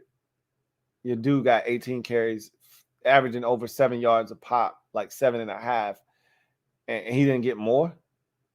Man's eating, but can't go 1 of 10 and expect to keep feeding him. That's for sure. On third downs, can't go 1 of 10. Spanking Giant Cheeks, thank you for the super chat. Greatly appreciate you. Who writes, that security guard might be an upgrade over Bostic. I'm sick of John Bostic, man.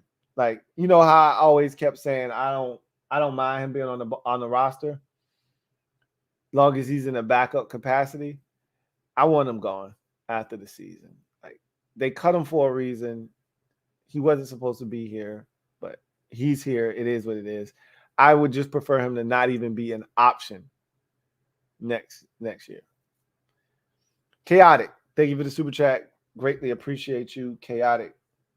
Thank you for being a member of the MOBB. Writes, sucks, but won't let it ruin my week. Christmas coming up. Hope you and yours have a great holiday. LOL. Watch us pull a rabbit out of that hat next week.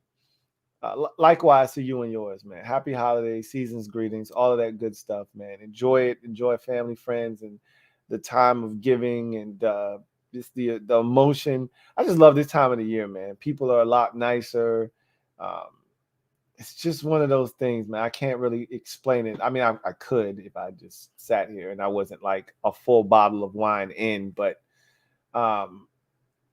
there's just something about this time of the year that's just great. So enjoy it. Enjoy it. All right. Let's see.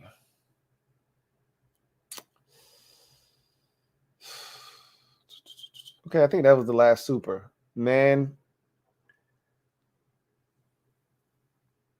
I ain't gonna lie, boy. That wine started to hit. It started to hit home. But I needed it. It took the edge off. Man, am I disappointed. Damn, I'm disappointed. I never really considered this outcome. I know that sounds dumb to a lot of you, and it should, because I've been around the block a couple of times. I know better.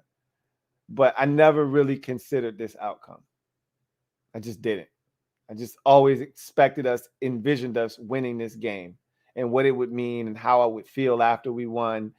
And I thought we could play better than we did tonight. I thought we could eliminate the mistakes. I thought Ron was going to be more aggressive. I thought they learned from the first game. I was wrong. I made too many assumptions. Never assume anything with this team. I know better. When you know better, do better. I didn't. So I got what I deserve. I'm disappointed, but I'm not deterred. I'm not giving up on the season. This isn't the end, but it's disappointing. Nonetheless, it doesn't change the fact that I am very disappointed with the outcome of this game and how it was reached. We literally gift wrapped this game for the Giants. And this time they accepted it. We gift wrapped the last one for them. And they kindly decided to split the gift with us. It was $100 gift card. And they say, hey, you get 50, I get 50. I appreciate you for that. This time, they didn't split the gift with us. They kindly accepted the gift that we offered to them. And they said, you're going to keep giving us this gift until we take it, huh? We was like, yep, not going to stop. So, all right, man, we accept the gift. We appreciate you. It's frustrating, but what can you do? Anyway. Spanking Giant Cheeks. Thank you for the super chat. Greatly appreciate you. Who writes, someone ran on the field. Yeah, we saw that at home. We didn't see the person. Obviously, they never show the person on the field, but I hated it because Kayvon Thibodeau and the Giants defense was tired. We were killing their ass, and that gave them a break to catch their breath. He said someone ran on the field in the third quarter when we had the ball. Terry always about to stick him, but he let him live. Security lit him up 21 style. I heard that. They pretty much told us that on the telecast. Like Chris Collinsworth was like, Terry McLaurin was inching towards, he was like 3 yards away, ready to clobber that dude, like really smash him. And he thought better of it because Bobby Wagner did the same thing. And then the person had the audacity to try to sue. And that's the kind of climate that we're in. That's the society we live in, that you could run on the field. I mean, it's so dumb. I'm just glad that the security bust them up and Terry stayed out of it, which is what he's supposed to do. Anyway, I digress. Y'all go and enjoy whatever is left of your night. If it's already ruined like mine, then try to get some rest. We'll come back. We'll break it all down tomorrow. I don't think it'll feel any better tomorrow. Tuesday we'll have the film. This is gonna be like, it's gonna be crazy. I'm gonna lay it all out for y'all during the week because I'm leaving the office and I'm not going to be back in the office for a little while, but I'm going to continue to do videos. It's just not going to be what you're accustomed to seeing from me, but nonetheless, it's still me, your man, Louie T. I'm going to be on the road, and so I'll explain all of that to you guys during the week, but damn, we lost. Fuck. Pissed off.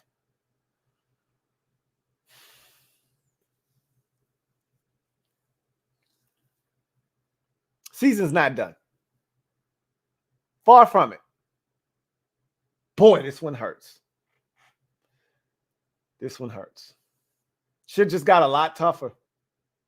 Shit just got a lot tougher.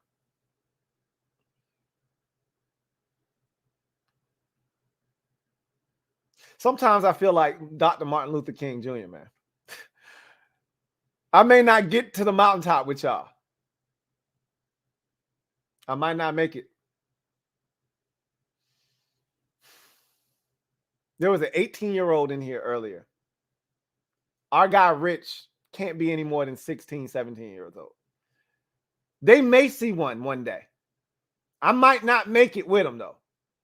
I might not make it to the mountaintop. But damn it, that ain't going to stop me from trying. Y'all get some rest, man. I'll see y'all on the next one, man.